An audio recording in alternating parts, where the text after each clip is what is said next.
هۆتێل لە ئەوروپا لە نووسینی فەرهاد پیرباڵ خوێندنەوە و کارە دەنگیەکان شیمال خەلیل. پەناهەندە هەر پەناهەندەیە، ئەگەر وەزیر بێ، ئەگەر مەلا، ئەگەر نیگارکێش.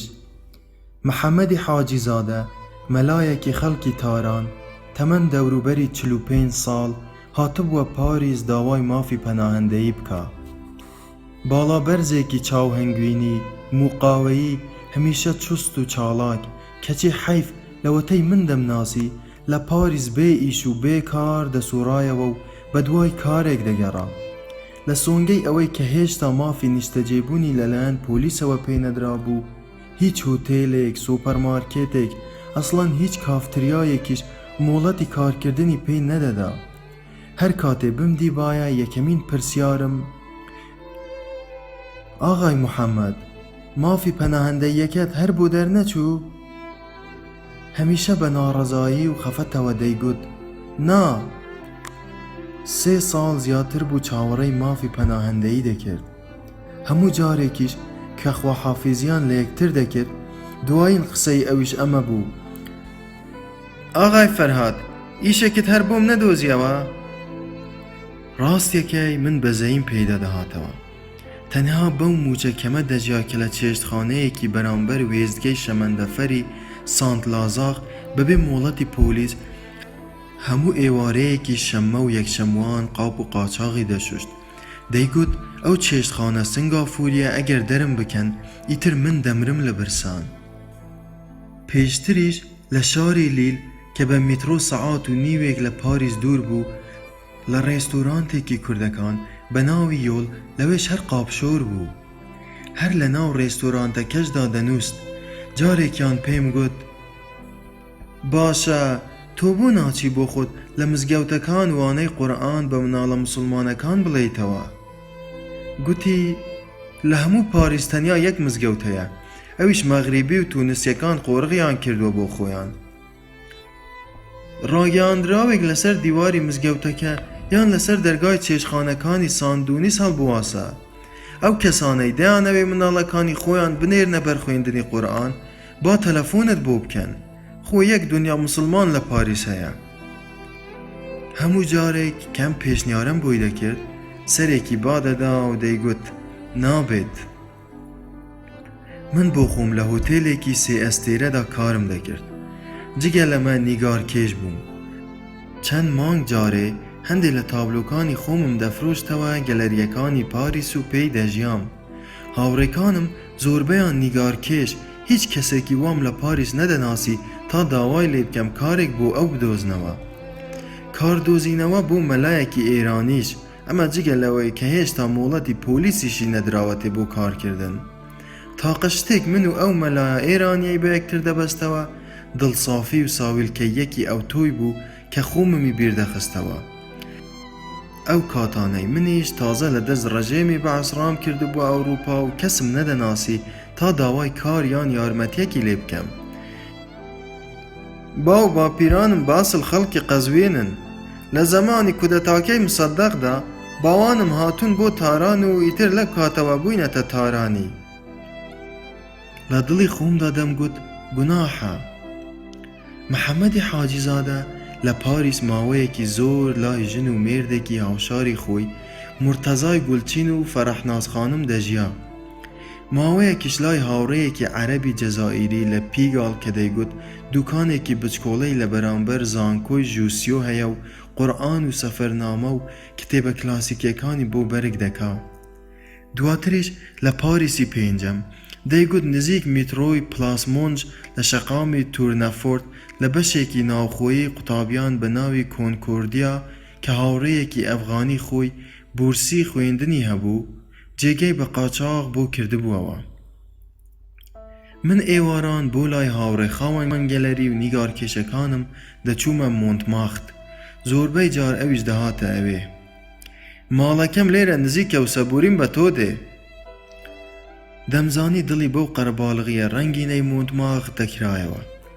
بە تایبەتیش لەو ڕۆژەوەی کاتێ لەگەڵ ئەو ژن و مێردە تارانیەی هاوشاری خۆی که لمالیان دنست پیک را لگل ساقی گلچین خشکی مرتضا که لسان فرانسیسکو و یکمین جاری بو بیت پاریس ایواره یک دعوتم کردن یکیک لچشتخانه گران بها و خوشکانی موندماخت.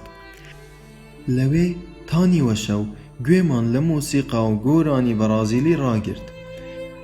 ایتر لو روژوا محمد حاجی زاده بین و بین دهات موندماخت.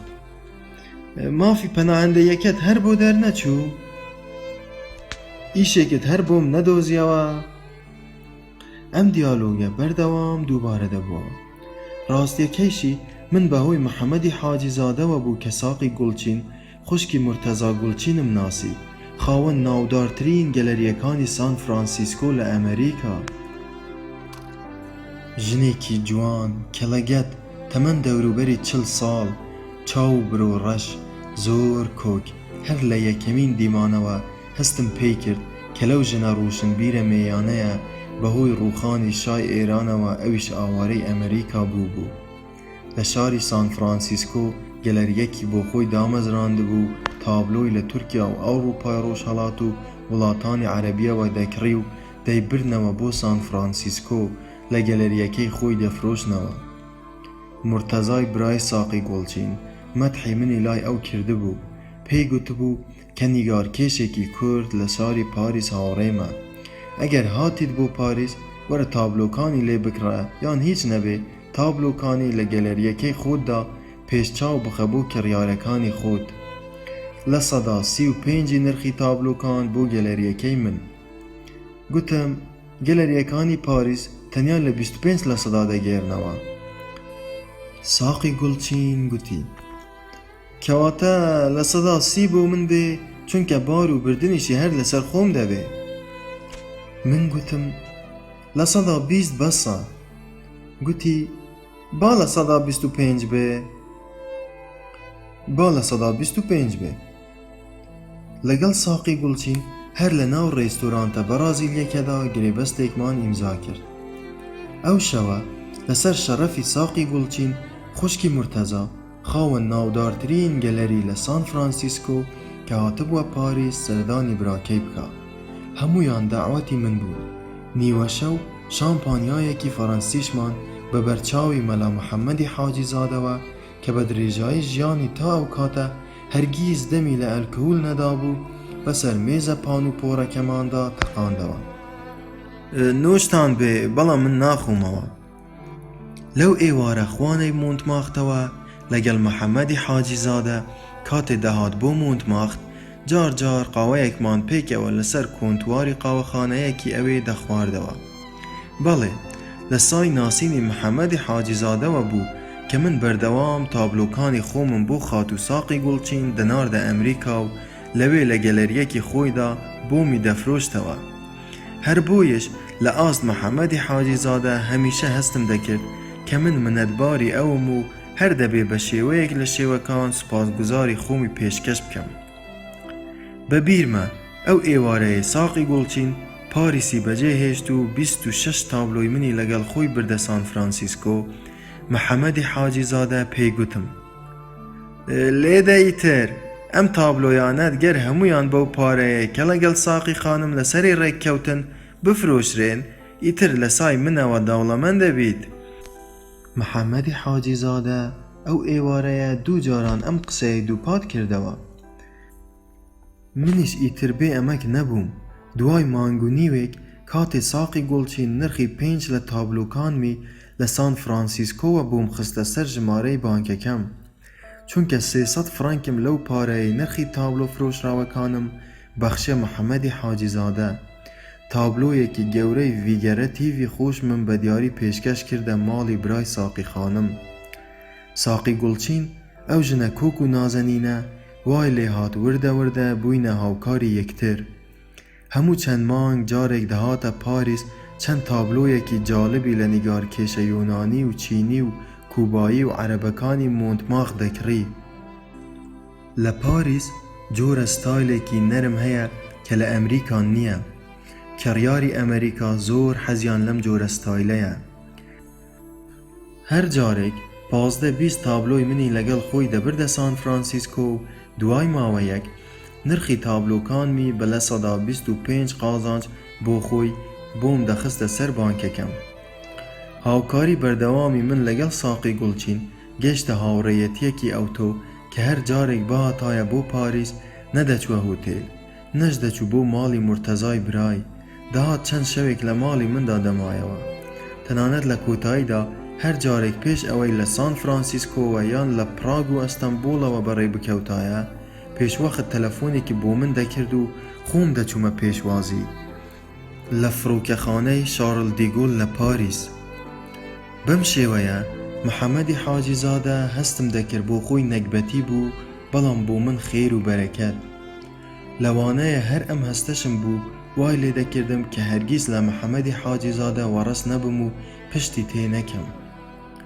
هاوڕێنیگارکێشە کوردەکانم بەلایانەوە زۆر سیر بوو کە من لەگەڵ مەلایەکی ئێرانی هێندە برادەرم وای لێ هاتبوو هەر جارێک منیان بەبێ ئەو لە مۆندماغ دیبا بە تانوتەوە پێیان دەگوتم مەلا چۆنە؟ من بە هەڵوێستێکی ئەخلاقیم دەزانی کە پشت لە محەممەدی حاجیزادە نەکەم. مەلایەکی ئێرانی مرۆڤێکی ڕاکردووی دەست شەڕەکان وەک هاوڕێنیگارکێشەکانی ترم وەک هەمووان وەک سەدان کەسی دیکەی ڕاکردووی دەست دیکتاتۆریەت و شەڕی عێراق و ئێران ناچار ئەویش هاتبووە پاریس و داوای مافی پەناهەندەیی بکە. پیاوێکی ئەو پەڕی ڕاستڕە و لەگەڵ ژنێکی ئەو پەڕی چەپڕە و لە ئێران هەر کاتێک ڕژێم گومانی بکەوێتە سەر مەلایەک کە دژی دەسەڵاتی کۆماری ئیسلامی ئێرانە یان ئەگەر هەز بکەن ئەو مەلایە بە تەواوەتی پەیڕەوی فەرمانەکانی ڕژێم ناکا ئەوە دەسەڵاتی لێ دەسەننەوە و خەلعی لیباسی دەکەن. من نەمدەزانی خەلعی لیباس چییە؟ جلوبەرگی مەلایەتی لێ دەسەننەوە و چیتر شەرەفی ئەوەی نامێنێ کەشیدەی مەلایەتی لەسەر بنێ. محەممەدی حاجیزادە دەیگوت نەک تەنیا من هەزاران مەلای تر لە ئێران کە هەر هەمووشان لە حەوزەی عیلمیە پلەی باڵایان هەبوو خەلعی لیباس کراون. زیندانەکانیش تا ئەمڕۆ پڕن لە مەلا و پیاوانی دینی بە تایبەتیش لە ڕۆژی حەبسکردنی ئایەتوڵڵا مونتەزەری بەملاوە. لەبەر چی؟ بۆ؟ لە ئێران دادگای تایبەت بە دادگاییکردنی مەلاکان هەیە پێی دەڵێن حاکمی شەرع. باشە ئەم خەلعی لیباسەی تۆ لەسەر چی بوو؟ محەممەدی حاجیزادە گوتی من ڕاموا بوو کە دین دەبێت لە دەوڵەت تا ڕادەیەک جودا بکرێتەوە. ئێمە و مەلا و پیاوانی دین نابێهێندە کارمان بەسەر سیاسەتەوە هەبێ. هەموو نەتەوەکانی غەیری فارز دەبێ مافی کولتوری خۆیان هەبێ.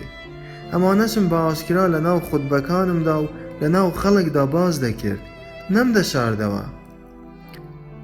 سیر لەمەدا بوو محەممەدی حاجیزادە کەچی بەردەوامیش بەرگری لە سیستەمی کۆماری ئیسلامی دەکرد لە ناو سیستەمەکانی دیکەی بەڕێوەبردنی جیهانی ئەمڕۆدا دەیگوت سیستەمی کۆماری ئیسلامی لە هەموو سیستەمێکی تری سیاسی بۆ ئێمەی موسڵمان گونجاوترە.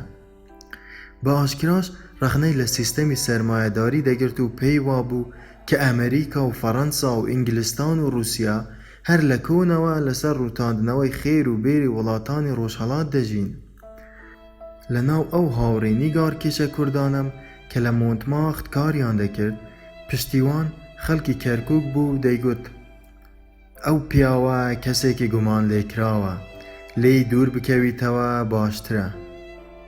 هەژار کوردی ماردین بوو دەیگوت هاوتیپی تۆ نییە فەرهاد. ئەرشەدی قازی کوردی مەهاباد دەیگوت جاسووسە.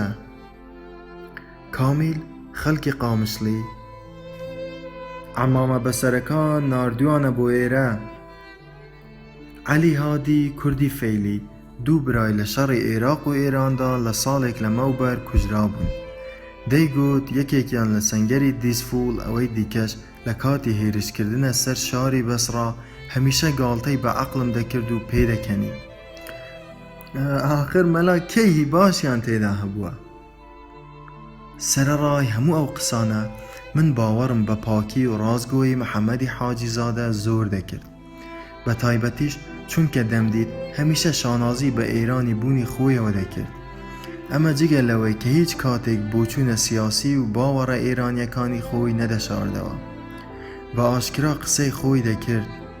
ئەم ڕازگۆبوونەی گومانی ئەوەی لەلام نەدەهێشت کە جاسوس بێت یان لەلایەن ئەمامە بەسەرەکانەوە ناردرا بێتە پاریس. بە هاوڕێنیگەرکێشەکانی خۆمم دەگوت ئێمە هەمومان نەوڵاتی خۆمان جێگەمان بۆ دەکاتەوە، نەوڵاتانی ڕۆژاواش ئامادەن بەخێومان بکەن. لە کۆتاییدا ئێمەی ڕۆژهەڵاتی هەر یەکەمان بە شێوەی تایبەتی خۆمان هەتیوین. چین؟ هەتیوین. گوتم محەممەدی حاجی زادەش وەک هەمومان یەکێکە لەو هەتیوە بێدایک و باوکانە. ئەرشەدی قازی گوتی حکوومەتی فەڕەنسا خەشیم نییە فەرهاد گیان، ئەگینا بۆچی ئەوە 3 ساڵ زیاترە هەمیشە داخوازی نامەکەی ڕەندەکەنەوە. ڕاستە ئۆفپرا 3 جاران لەسەر یەکتر ڕەفزی کردبووەوە کە مافی پەناهەندەیی پێ ببەخشێ.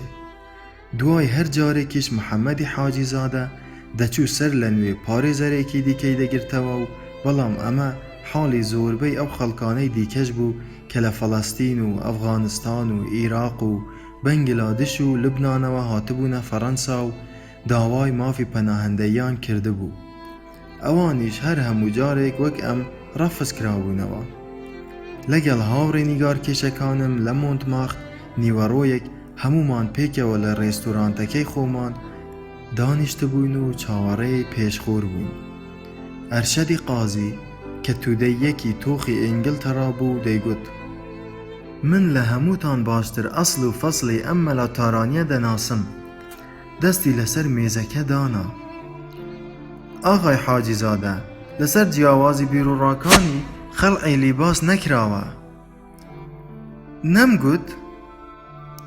ئەی گوتی کۆماری ئیسلامی ئێران لەسەر بەدڕەوشتی خەڵعی لیباسی کردووە. واتە چۆن؟ ئافرەتێکی کۆمۆنیستی ئازەری کردووەتە ژن و ڕای کردووە بۆ ئەوروپا چونکە نەیویستووە مارەی بکە. ئەرشەدی قازی کۆمۆنیست درێژەی بە قسەکانی دا. دەڵێن ئافرەتە ئازەریەکە تودەی بووە و ویستوەتی لەگەڵ مەلا پێکەوە ڕابکەنە ئەوروپا، بەڵام مەلا دوای ئەوەی کە ئەوی کردووەتە ژن نەیویستوە لەگەڵ خۆی بهێنێتە ئەوروپا، بەڵکو ویستوەتی لە کۆڵ خۆی بکاتەوە. اینجا گوتی دەڵێن ئەو ئافرەتە تودەیە تا ئێستاش لە تاران دەژیت و منداڵێکیشی لە مەلا هەیە. ئەم چیرۆکە لە ناکاوە کە ئەرشەدی قازی بوومانی گێڕایەوە هەمومانی سەرسام کرد.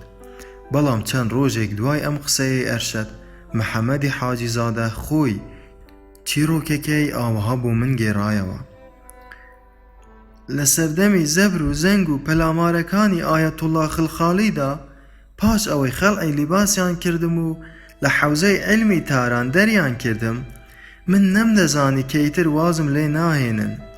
دەمزانی لەژێر چاودێریدا دەمێنمەوە و حتمەن چەند هەفتەیەک دواتریش بە هەر هەنجەتێک بێت دێن حەبسن دەکەن و دەمخەنە ناو سەدان مەلای دیکەوە کە خەڵعی لیباسیان کردبوون. تاران ڕاستە شارێکی گەورەیە و دەمتوانی خۆمی تێدا بشارمەوە، بەڵام نەدەکرا تا هەتایان لەژێر چاودێریدا بمێنمەوە. ئەمە جگە لەوەی هیچ دوور نەبوو چارەنووسی منیش وەک چارەنووسی منتەزەری بکەوتایەتە ناو زیندانەوە. دەترسام بمگرن، بۆیە هەستام ڕام کردە ناو قەوم و قیلەی باوکم لە قەزوین. لەوێشەوە بەڕێ کەوتم بەرەو نەغەدە بۆ ئەوەی بتوانم لەوێوە سەر هەڵبگرم بەرەو تورکیا و ئینجا ئەوروپا. لە نەغەدە لە ڕێگەی خزم و خۆشیەکانی باوکمەوە نەخشەمان دانا کە بە قاچاق سنووری ئێران تورکیا ببەزێنین و بگەینە شەمزینلی لە تورکیا. هەلبەتە لە نەغەدەوە تا سەر سنوور زۆر ئاسان بوو. پەڕینەوەشمان بۆ ئەو دیو سنوور تەنانەت تا گەیشتنیشمان بە شەمزینلی ئەویش ئاسان بوو. گرفتەکە لە شەمزینلیەوە دەستی پێکرد، واتە کاتە گەیشتینە یەکەمین شاری تورکیا و خۆماندایە دەستی پۆلیسی تورکیا، من لە شەمزینلی لەگەڵ کچێکی ئازەری کە کۆمۆنیست بوو ئەویش وەک من لە دەست کۆماری ئیسلامی ئێران ڕایکرد بوو، وا ڕێک کەوتین کە کاتی خۆمان دەدەینە دەستی پۆلیسی تورکیا لە کاتی توێژینەوەدا بڵێن ژن و مێردین. من تا شەمزینلی ئەسڵەن ئەو کچە کۆمۆنیستەم هەر نەژدەناسی. کچەکە بە ئەسڵ خەڵکی تەورێز بوو، دەیگوت لە تاران دەژیم. ئەویش ئۆپۆزیسیۆن لە دەستی ڕژێمی کۆماری ئیسلام وەڕەس دەیویست ڕابکاتە ئەوروپا و خەباتی سیاسی خۆی دژ بە کۆماری ئیسلامی ئێران لە ناو هاوڕێتودەیەکانی خۆی لە ئەوروپا درێژە پێبدا. هەردووکمان لە ڕێگەی بەرەو ئەو شارە سنووریەی تورکیا واتە لە ڕێگەی بەرەو شەمزینلی یەکترمان ناسی. ڕاستە کچەکە کۆمۆنیست بوو، من مەلا بووم، بەڵام هەردووکمان لە دەست یەک دوژمن ڕامان کردبوو. ئەم بێزاری و یاخی بوونەی ئێمە دژی کۆماری ئیسلامی ئێران تاقە شتێک بوو من و ئەوی لە یەکتر نزیک کردەوە و کردمانی بە هاوڕێی یەکتر. تەمەنی کچەکە هێندەش لە تەمەنی من بچووکتر نەبوو، 30 ساڵان بوو. مرۆڤ لە کاتی تنگانەدا دەست بۆ هەموو شتێک درێژ دەکا لە پێناو ئەوەی ڕزگاری ببێت. دەزانی من و ئەو کچە ئازەریەش ئەگەر چی من مەلا بووم و ئەو کۆمۆنیست، بەڵام هەردووکمان دەمانویست بە هەرچی شێوەیەک بێ لەو دۆخەی ئێران ڕزگارمان ببێ. بڕیارماندا لە لای پۆلیسی تورک بڵێین کە ئێمە ژن و مێردین. ئەم ڕێککەوتنەشمان تەنیا لە پێناو ڕزگارکردنی خۆمان بوو، بۆ ئەوەی زووتر و ئاسانتر ڕزگارمان ببێ، چونکە لە تورکیا هەم لای پۆلیس تورک و هەم لای پۆلیسی UN دەمانزانی پەناهەندە ژن و مێردەکان زیاتر ڕێزیان لێدەنرا و فایلەکانیان بە پەلەتر بەڕێدەخرا. واتە ئەگەر بمانگوتایە ئێمە ژن و مێردین، فایلەکەمان زووتر لێی دەکۆڵدرایەوە و زووتر بەرەو ئەوروپا بەڕێدەخراین. ئیتر ئاوەها هەرکە خۆماندا دەستی پۆلیسی تورکیا لە یەکەم ساتەوە گوتمان کە ئێمە ژن و مێردین. بەم شێوەیە لە شەمزینلی بەملاوە لەگەڵ هومەیلا واتە لەگەڵ ئەو کچە کۆمۆنیستە ئازەریە بە پێی گرێبەستێکی قانونی کە بەدەست هەڵبەست لە ناو کوردە قاچاقچیەکانی شەمزینلی لە ماوەی نیو سەعاتدا بە پەلە دروستمان کرد. ژن و مێرد بووین. ئەو ئەفسەرانەی توێژینەوەیان لەگەڵ دەکردین سەریان سوڕما بوو. منێکی مەلا و ئافرەتێکی کۆمۆنیست چۆن بووینەتە ژن و مێرد؟ بەڵام ئێمە پێشتر بۆ وەڵامدانەوەی ئەم جۆرە پرسیارانە خۆمان باش ئامادە کردبوو. قسەکانمان پێشوەختە وا داڕشت بوو کە باوەڕمان بە تەواوەتی پێ بکەن. بە پێچەوانەی ئەوەی پێشبینیمان کردبوو لە شەمزینلی ماوەیەکی یەکجار زۆر ماینەوە. پۆلیسی تورک 7 مانگەی ڕەبەق ئێمەی هێشتەوە. لەگەڵ سەدان پەناهەندەی دیکە کە لە عێراق و ئەرمەنستان و گورجستانەوە ڕایان کردبووە ئەوێ، ئێمەیان لە ناو کەمپێکی گەورەدا ئاخنی و دەورمان بە تەلبەندێکی ئەستور گیرا بوو. لە چەندین لاوە پۆلیسی تورک بە خۆیان و سەگە پۆلیسیەکانیانەوە پاسەوانیان لێ دەکردین. دوور لە ئاوەدانی دەتگوت لە بنی دنیاین، هەرگیز هیچ ڕۆژێک لە دەرەوەی ئەو کەمپە دیوار ئەستورەوە گوێمان لە هیچ هەست و نوستێکی دەرەوە نەدەبوو. لە دەنگی تاق و تۆقی چەکدارەکانی پەکەکە زیاتر کە هەموو شەو درەنگانێک لە دوورەوە دەیان قلیشاندەوە. لە ناو کەمپەکەدا هەر 7 ڕۆژجارێک بانگیان دەکردین، توێژینەوەیەکی سەرپێیی دیکەیان لەگەڵ دەکردین و لە تێکی بچووک سابوونیان دەداینێ و دەیانگوت هێشتا وەڵامتان نەگراوەتەوە، چاوەڕێ بکەن. هومەیلای بەناو هاوسەرم هەر لە سەرەتاوە زۆر نیگەران بوو. تورکیا لە ئێران زۆر فاشیسترە، زۆر دەترسا. هەبێ و نەبێ لە کۆتاییدا دەماندنەوە دەستی ئێران. تاقە ئیمتیازاتێکی من و هومەیلای بەناوژنەکەم لە چاو پەنابەرەکانی دیکەی ناو کەمپەکە ئەوە بوو کە پەناهەندەکانی تر هەمویان لە ناو یەک هۆڵی گەڕەلاوژەی پڕ لە مێشولە دانرابوون، بەڵام من و هومەیلایان پێکیا خستە بووە ناو یەک ژووری سەربەخۆ. ژووری تایبەتی هاوسەرەکان بوو. تەنیا کاتی نان خواردن و چوونە سەر دەستا و مۆڵەتیان دەداینێ بتوانین لە ژوورەکەمان ئەوانی دیکەش لە قاوشە گەورەکەیان بینە دەرەوە و هەوایەکی تازە هەڵبمژین. لە ناو ئەو کەمپەی شەمزینلیدا حاڵمان حاڵی سەگ بوو. هەموو نیوەڕۆ و ئێوارەیەک سەدان پەنابەری ناو ئەو کەمپە گەورەیە هەمویان بە جارێک لە ماوەی تەنیا نیو سەعاتدا بە پەلەپەل دەچوون ڕیزمان دەگرت بۆ وەرگرتنی تەنیا چۆرکە شۆربایەکی مێشولاوی پیس لەگەڵ شەپڵە گۆشتێک کە پارچە نانێکی وشکی بەسەردادرا بوو. لە ماوەی یەک هەفتەدا هەر یەکەمان تەنیا یەک ڕۆژ بۆمان هەبوو بچین سەر شۆرێک بکەین. هەر چۆنێ بێ زیندانیەکەی من و هومەیلای هاوسەرم کەمێک لە زیندانە گەورەکەی پەناهەندەکانی تر خۆشتر بوو. هەر هەموو کەمپەکەشمان بە شێوەیەکی گشتی کەمێک لە زیندانی بەڕاستی خۆشتر. ئەو کەمپە پیسەی ئێمە کە لە حەبسخانەیەکی ئەشکەنجەدانی سەدەکانی ناوەڕاست دەچوو بە تەواوەتی کەوتوبووە تەنیش باڵەخانەی ڕێکخراوی مافی مرۆڤ لە شاری شەمزینلی لە دوورەوە ئاڵایەکی بچکۆڵەی ئەو ڕێکخراوەمان دەدیت کە لەسەر لووتکەی باڵەخانەکەوە دەشەکایەوە. 7 مانگی ڕەبق من و هومەیلا لەناو ئەو ژوورە ئینفرادیەدا خەریک بوو ڕۆحمان دەتەقی. ژوورەکەمان سیستەمێکی نوێن تێدا ڕاخراوی پیسی 2 نەفەری لێدانرا بوو. نەمان دەتوانی بڵین 2 سیستەمی جودا یەک نەفەریمان بۆ بێنن، نەوەک کەشف بین. لەگەڵ تاقمێکی چاو سەبەتەیەک میوەی ڕزی بوو. پەنجەرەیەکیش کە خۆشبەختانە دەمانتوانی لەو پەنجەرەیەوە تەماشای چیا سەرکەشە دوورەکانی بەرامبەرمان بکەین کە لەو دیویانەوە چەند ڕێگایەک دیار بوون و بەردەوام چاومان لێیان درو بوو. کەی ڕزگارمان دەبێ بەرەو ئەوروپا؟ 7 مانگی ڕەبق. 7 مانگی ڕەبق لەناو ژوورێکدا لەگەڵ کچێکی کۆمۆنیستی تەورێزی تازە بەهار. هومەیلا کچێکی مەمەقوتی زۆر تەڕوبڕ، بە تایبەتیش چاوەکانی زۆر گەش و جوان، دەتگوت چاوی ئەو حۆریە نازدارانەیە کە سوورەتی ئەلواقعە باسییان دەکا. هەموو ڕۆژێک 24 سەعات بە دیار ئەو کچە شۆخ و شەنگە خۆم پێ ڕانەگیرا چی بکەم. مردم هێندەی ئایەتولکورسی بۆ دوورخستنەوەی شەیتانی سێکس لە جەستەی خۆم بخوێنمەوە. مردم هێندەی لە دڵی خۆمدا بە ئەعوذ بالله ئەعوذ بالله هەوەس و ئارەزوەکان لە گیانی خۆم دوور بخەمەوە.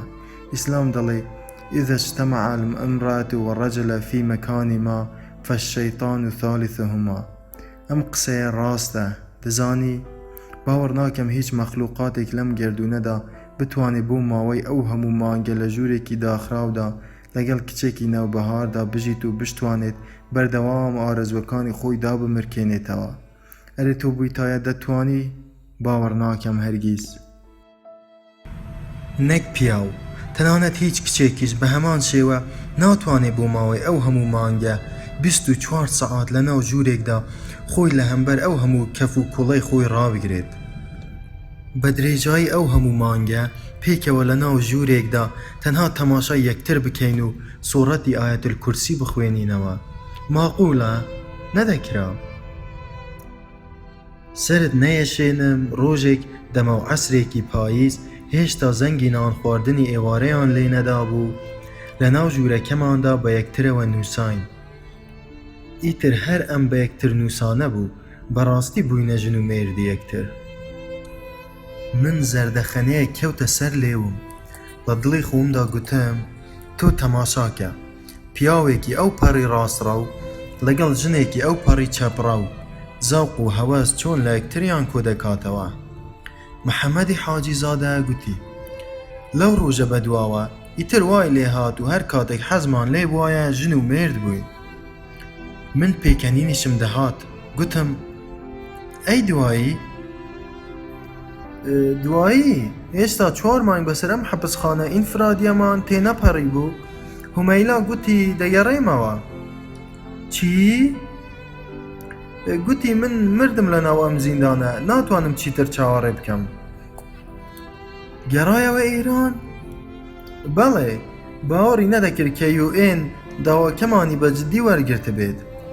ڕاستیش دەرچوو، چونکە منیش ئەگەر لەوێوە ڕام نەکردایەتە یۆنان و لە ڕێگەی دەریای ئیجەوە خۆم نەگەیاندایەتە فەڕەنسا، وابزانم ئێستاش هەر لەگەڵ سەدان پەناهەندەی دیکە هەر لەوێ کەوتبووم.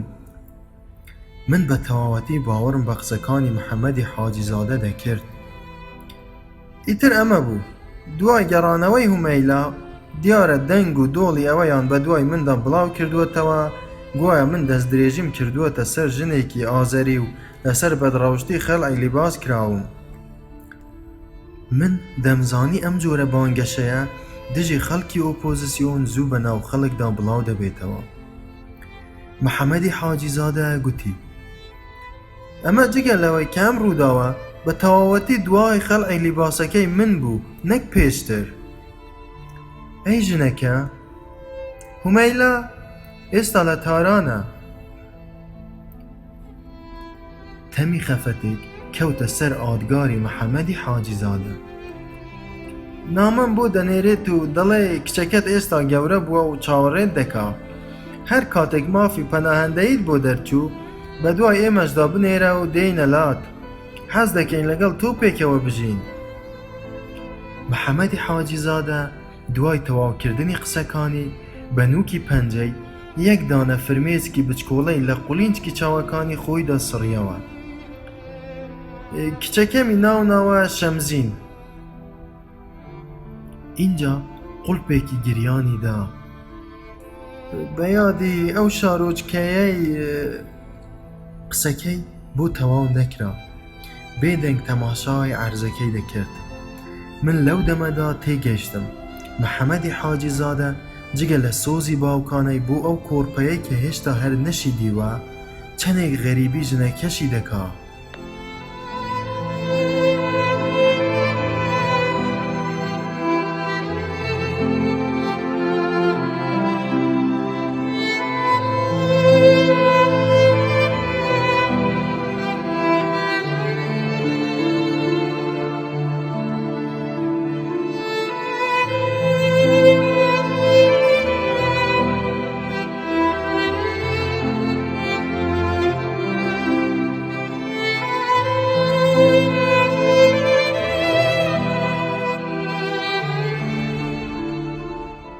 ئایا بە تەمایە ژن و مناڵەکەیشی ڕاکێشێتە پاریس؟ محەممەدی حاجیزادە ئێستا لەلایەن کۆماری ئیسلامی ئێرانەوە بە 3 تۆمەت تاوانبارە. ڕاستە، یەکەم بەوەی کە لەناو خەڵکدا بیر و باوەڕی ئەنتی کۆماری ئیسلامی بڵاو کردووەتەوە. ڕاستە، چونکە کۆماری ئیسلامی ئێران هەموو بۆچوونەکانی منی بەدڵ نەبوو. دووەم، پاش خەڵعی لیباسەکەی لەدەست ڕژێم یاخی بووە و پەنای بردووەتە بەر فەڕەنسا. محەممەدی حاجیزادە دەیگوت ئەمەش ڕاستە. سێیەم، چونکە لە شاری شەمزینلی کچێکی پاکیزەی کردووەتە ژن بەبێ ئەوەی مارەی بکا. محەممەدی حاجیزادە دەیگوت ئەمەشیان هەر ڕاستە. ئەرشەدی قازی هاوڕێ کۆمۆنیستەکەم لە ناو ڕێستۆرانتەکەی مۆنتماخت پنتێک بۆیەی کاتی وێنەکێشان بەسەر برۆی چەپیەوە درێژەی بە قسەکانی دا. کەواتە پیاوێک مەلایەکی تارانی 3 تاوانی گەورەی لەسەر بێ چۆن دەبێ هێندە ڕووی بدەیتێ ئاخر فەرهاد؟ اینجا ئەم 3 تاوانە بەڕاستی تاوانن بەڕای تۆ؟ کونکردنی کچێکی پاکیزە تاوان نییە؟ ئەگەر بە زۆر بێت با، بەڵام کارەکە بە ئارەزووی هەردووکیان پێکەوە بووە. نەخێر، ئەو دەجالە، کچەکەی فریو داوە. گوتم نزیکەی 4 مانگ لە ناو ژوورێکی ئینفرادیدا پێکەوە بوونە. تۆ دەتوانی پێشبینی ئەم حاڵەتە بکەی؟ چی؟ ژن و پیاوێک بۆ ماوەی 4 مانگ لە ژوورێکی ئینفرادیدا حەبس کرابن. دەکرێ بەرگە بگرن و هەرگیز دەستیان بە یەکتر نەکەوێ؟ ڕاست ناڵێ، بەیەکەوە لە ناو یەک ژووری ئینفرادیدا بوونە. بە زۆر کردوێتی بەژن، هەر بۆیەش پاشان جێی هێشتووە. گوتم جێی نەهێشتووە، کچەکە خۆی پەشیمان بووەتەوە و گەڕاوەتەوە ئێران. ڕاست ناڵێ، دەڵێ هەموو شتێک بە بڕیار و خواستی هەردووکمان بووە، ئەمە جگە لەوەی کەو ئێستاش منداڵ و ژنەکەی خۆی زۆر خۆش دەوێ. ئەرشەدی قازی بێدەنگما. هاوڕێکانم هێشتا گوێیان ڕاگرتە بوو. گوتم بەردەوام تا ئەم ڕۆژنامە لە نێوانیاندا هەیە. اینجا گوتم کۆرپەکەی خۆیان ناوناوە شەمزین بە ناوی ئەو شارۆچکەیەی کە پێکەوە بۆ ماوەی 4 مانگ بە حەبسکراوی لەوێدا ژیاون. ئەرشەدی قازی گوتی باوەڕ ناکەم لە ئۆڤپرا وەک پیاوێکی خاوەن ژن و منداڵ خۆی ناونووس کردبێ. هاوڕێ نیگار کێشەکانم کەوتنەوە قسە. حتمەن چی بەسەر هاتبێت ئەوەی بۆ ئۆڤپرا گێڕاوەتەوە؟ ئەگەر باسی ژن و مناڵەکەی لە فایلەکەیدا کردبێت، فایلەکەی بەهێزتر دەکا. وابزانم کەواتە بە تەمایە ژن و مناڵەکێشی ڕاکێشێتە ئێرە بۆ لای خۆی. ئەرشەدی قازی گوتی ئەمە جورمێکی کۆمەڵایەتیشە. چی؟ چونکە تا ئێستا عەشیرەتی کچەکەش هەر لێی نابورن. ئەرێ عەلی گوتی تۆ دەڵێی مەلایت لەوێوە دانیشتووی قسە دەکەی. ئەوە چیتە کامیل؟ مەلا نیم، بەڵام نەریتی ئازەریەکان ئەوە قبول ناکا کچێکیان لەلایەن مەلایەکی نەگریسەوە دەست درێژی سێکسی بکرێتە سەر. دەست درێژی نەکردووەتە سەر، لە ناعیلاجی تووشی داوی یەکتر هاتوون. ئیشەکە بە حەزی هەردووکیان بووە. درۆ دەکا. لەوانەیە هەر ئەسڵەن مەلاش نەبێت. دەزانی؟ ئەرشەد ئاوەها گوت. چۆن؟ لەوانەیە لە تاو بێکاری ڕای کردبێت و ئەم سیناریۆیەی لێرە بۆ خۆی دروست کردبێ. عەلی هادی بە ئەرشەدی گوت تۆ لەبەر ئەوەی خۆت توودەیت بۆیە هێندە بەرگری لەو ژنە توودەیە دەکەیت و هێرش دەکەیتە سەر ئەم مەلا بەستە زمانە. نەخێر، کەیسی ئەم مەلا بەدبەختە زۆر ئاڵۆز دیارە. ئەمە سێیەم جارە ڕەفز دەکرێتەوە. وەڵڵاهی مستحقی ئەوەیە پێی بدرێ. هیچ مستحق نییە، ئەسڵەن جاسووسیشە. ئەرشەدی قازی وای دەگوت هەمیشە. بزن لە وڵاتی ئێمەدا لە چاو مرۆڤ زۆر ئازادترە. لە ئێرانەوە بە قاچاغ بەرەو تورکیا دەڕۆیشتین. لە ناوجەرگەی ڕەشماڵی کوردەکاندا لە نێوان گوندەکانی نێوان شنۆ و ئەو لای سنووری تورکیادا پاسدارانی ئێران و سەربازانی تورک هەر ئان و ساتێک بۆیان هەبوو بماندەنە بەر ڕێژنەی گولە. بەردەوام لەو سەر سنوورە پڕ مەترسیەدا دەستمان لەسەر دڵمان بوو. لەو کاتەدا بەبیرمە تەماشای مێگەڵە بزنێکم دەکرد. مێگەڵە بزنێکی ڕەوەندە کوردەکانی سەر سنووری نێوان ئێران تورکیا. ئەو بزنانە چەند ئازاد لە ناو ئەو شینایە بەهەشتیەدا بۆ خۆیان دەسوڕانەوە. ئەو بزنانە چەند ئارام بێ ئەوەی بترسن بەو پەڕی ئازادیەوە لەسەر ئەو سنوورە بۆ خۆیان دەلەوەڕان و دەهاتن و دەچوون. هیچ مەترسیەکی ئەوەیان نەبوو هیچ کەس داوای ناسنامەیان لێ بکە. هیچ نیگەرانیەکی ئەوەیان نەبوو هیچ سەربازێک لە ناکام بیانداتە بەر ڕێژنەی گولە. ئەو بزنانە نەیان دەزانی مجەوەزی پەڕینەوەی سنوور چییە، گیر و گرفتی پەساپۆرت چییە. محەممەدی حاجی زادە دوای ئێستێک قسەکانی خۆی کڵۆمدا. لەو کاتەدا بەبیرمە حەسوودیم بەو بزنانە دەبرد. پێکەنیم و گوتم بۆ؟ گوتی بزن لە وڵاتی ئێمەدا لە چاو مرۆڤ زۆر ئازادترە. من بیرێکم لە قسەکانی کردەوە و گوتم لە هەموو وڵاتێک مرۆڤ پێویستە پاسەپۆرتی هەبێ و بۆ ئەوەی بتوانێ بچێتە وڵاتێکی دیکە. محەممەدی حاجی زادە گوتی نەخێر، دەوڵەتەکانی ئەوروپا مرۆڤی ئەوروپایان لە دەست ئەم حەسوودی بردنە بە بزن ڕزگار کردووە. دیسان پێکەنیم و گوتم چۆن؟ ئەمە تا خەریکن بیر لەوە دەکەنەوە کە بەهۆی یەکێتی ئەوروپاوە مرۆڤی ئەوروپایی بە تەواوەتی لە دەست پەساپۆرت و سنوور ئازاد بکەن. ئەمە گرنگترین کارێکە کە ئەوروپا بۆ مێژووی مرۆڤایەتی خۆی دەیکا. دەزانی هیچ یەکێک لە دەوڵەتانی ئیسلام تا ئێستا بیریان لەمە نەکردووەتەوە. تێگەیشتم مەبەستی چییە؟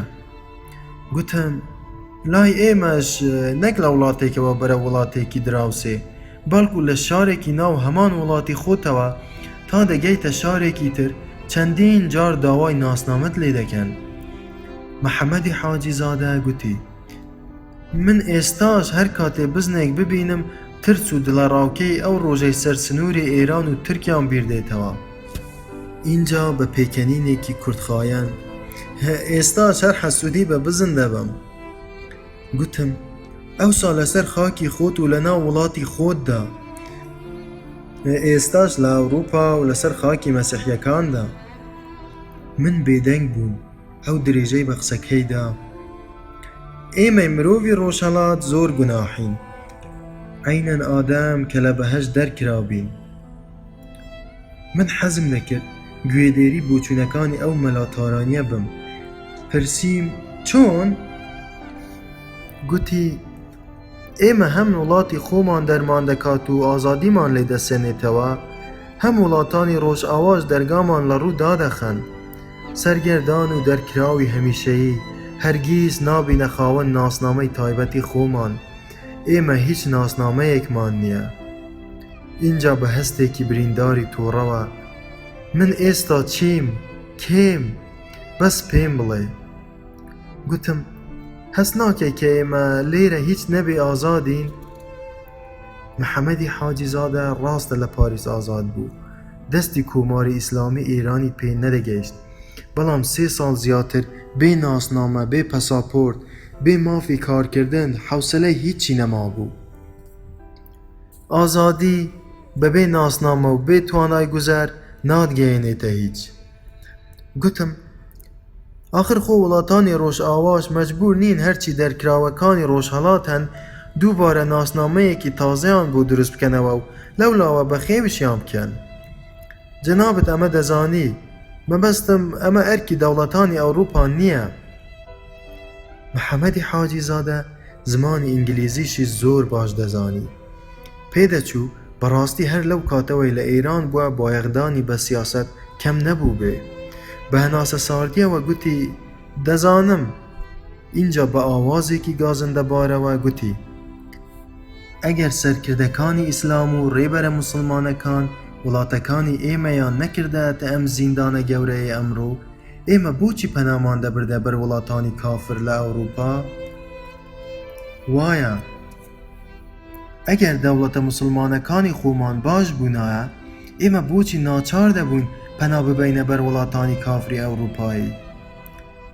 محەممەدی حاجیزادە دوای 3 ساڵمانەوە لە وڵاتی فەڕەنسا هێشتاش هەر بە ئەوروپای کافر قسەی دەکرد. لە کۆتاییدا هەناسەیەکی هەڵکێشا. هەر چۆنێک بێ ئەم حەکایەتە زۆر کۆنە. ئەم بێعەقلی و نامرۆڤایەتیای حوکامی ئیسلام لە ناو وڵاتانی خۆماندا ڕەگ و ڕیشەیەکی دێرینی هەیە. سەید جەمالەددینی ئەفغانی جوانترین ڕووی ڕێنسانسی ئیسلام کە لە بنەچەی پێغەمبەریش بوو کەچی ناچاریان کرد پەنا بباتە بەر ئەوروپا و داوای ڕێگەزنامە لە وڵاتی کافران بکە. بۆچی؟ ویستم قسەیەک بکەم لە من بەلەستر گوتی چونکە لەسەر خاکی مسلماناندا تەنانەت تاقە بستێکیش نەماوە کە مرۆڤ بتوانێت تێیدا ئاسوودە و ئارام بژیت. محەممەدی حاجیزادە زۆر بە تووڕەییەوە دانی لەسەر یەکەی ئەو شانە دادەگرت کە دەیگوتن هاوڕێ نیگارکێشە کوردەکانم لە مۆنتمارتر بە تایبەتی ئەرشەدی قازی ئەگەر لەو ساتانەدا گوێیان لە ئاوازی ناڕەزایی ئەم قسانەی محەممەدی حاجیزادە بووایە، مستەحیل بوو چیتر باوەڕ بکەن کە ئەم پیاوە جاسوس یان نێردراوی کۆماری ئیسلامی ئێران بێ.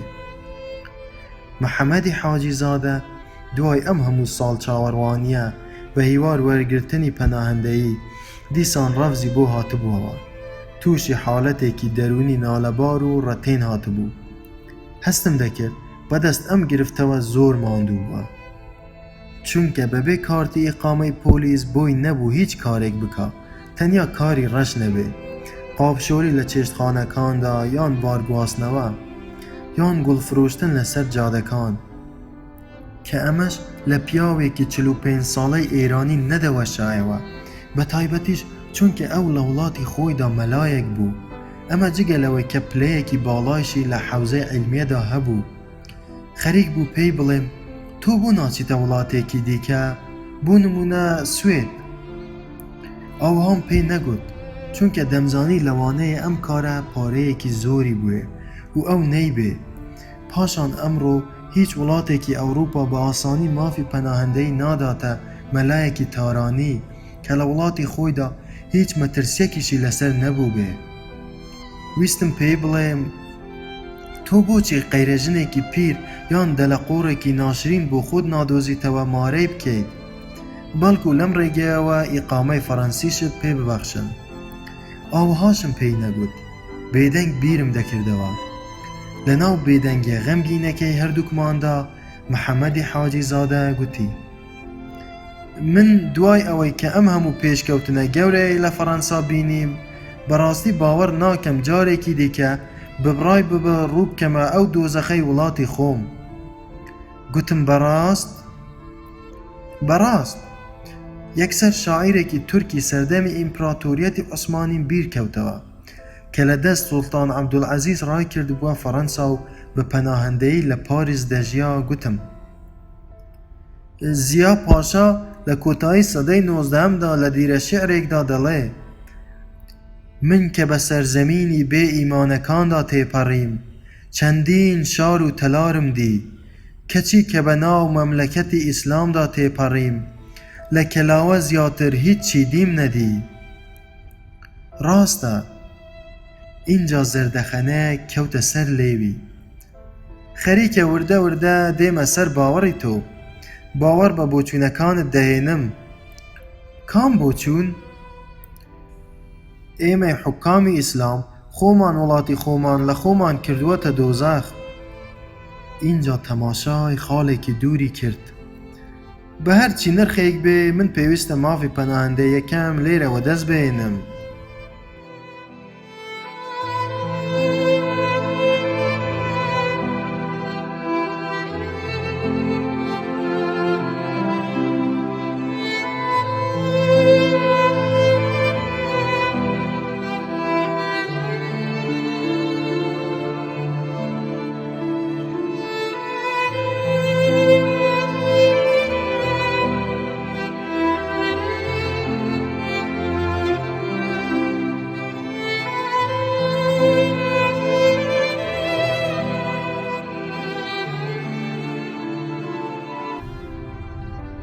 لە نێوان عەرەبێک و دوو جوولەکەدا هۆتێل ئەوروپا شەقامی ترێفێز ژمارە 7 پاریسی دەیەم. چەندین ساڵ ئەمە بوو ناونیشانی گەنجێتی من لە پاریس. هەموو ڕۆژێک تەنیا ڕۆژانی شەممە و یەکشەمە نەبێ لە سەعات 8 ئێوارەوە تا سەعات 8 بەیانی لە پێشوازی هۆتێلەکەدا بەرپرسی یەکەم بووم. بەخۆمم دەگوت خاوەن ماڵم. مەدام گاڵاتێ لەگەڵ مسیۆ لوسیانای کوڕی بە بنەچە جوولەکەی پورتوگال هەر لە ساڵانی 50وە ڕەگەزنامەی فەڕەنسیان وەرگرت بوو.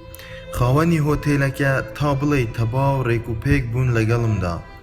تەنیا شەممە و یەکشەموان نەبێ دانی بەیانی و ئێوارشم هەر لە ناو هۆتێلەکە دەخوارد. هەروەها خواردنەوە و خوێندنەوە و گەلێک جارە نیوەشەوان تابلۆکانیشم هەر لە ناو مەتبەخی هۆتێلەکە ڕەسم دەکرد. مەدام گەڵاتی بۆ خۆیشی دەیزانی ڕاستیەکەی مۆڵەتی دابوومێ کە لە کاتی پێویستدا بەڵام تەنیا نیوەشەوان تەنانەت دوو شێکیش لە یەکێک لە ژوورەکانی نۆمی خوارە وەربگرم.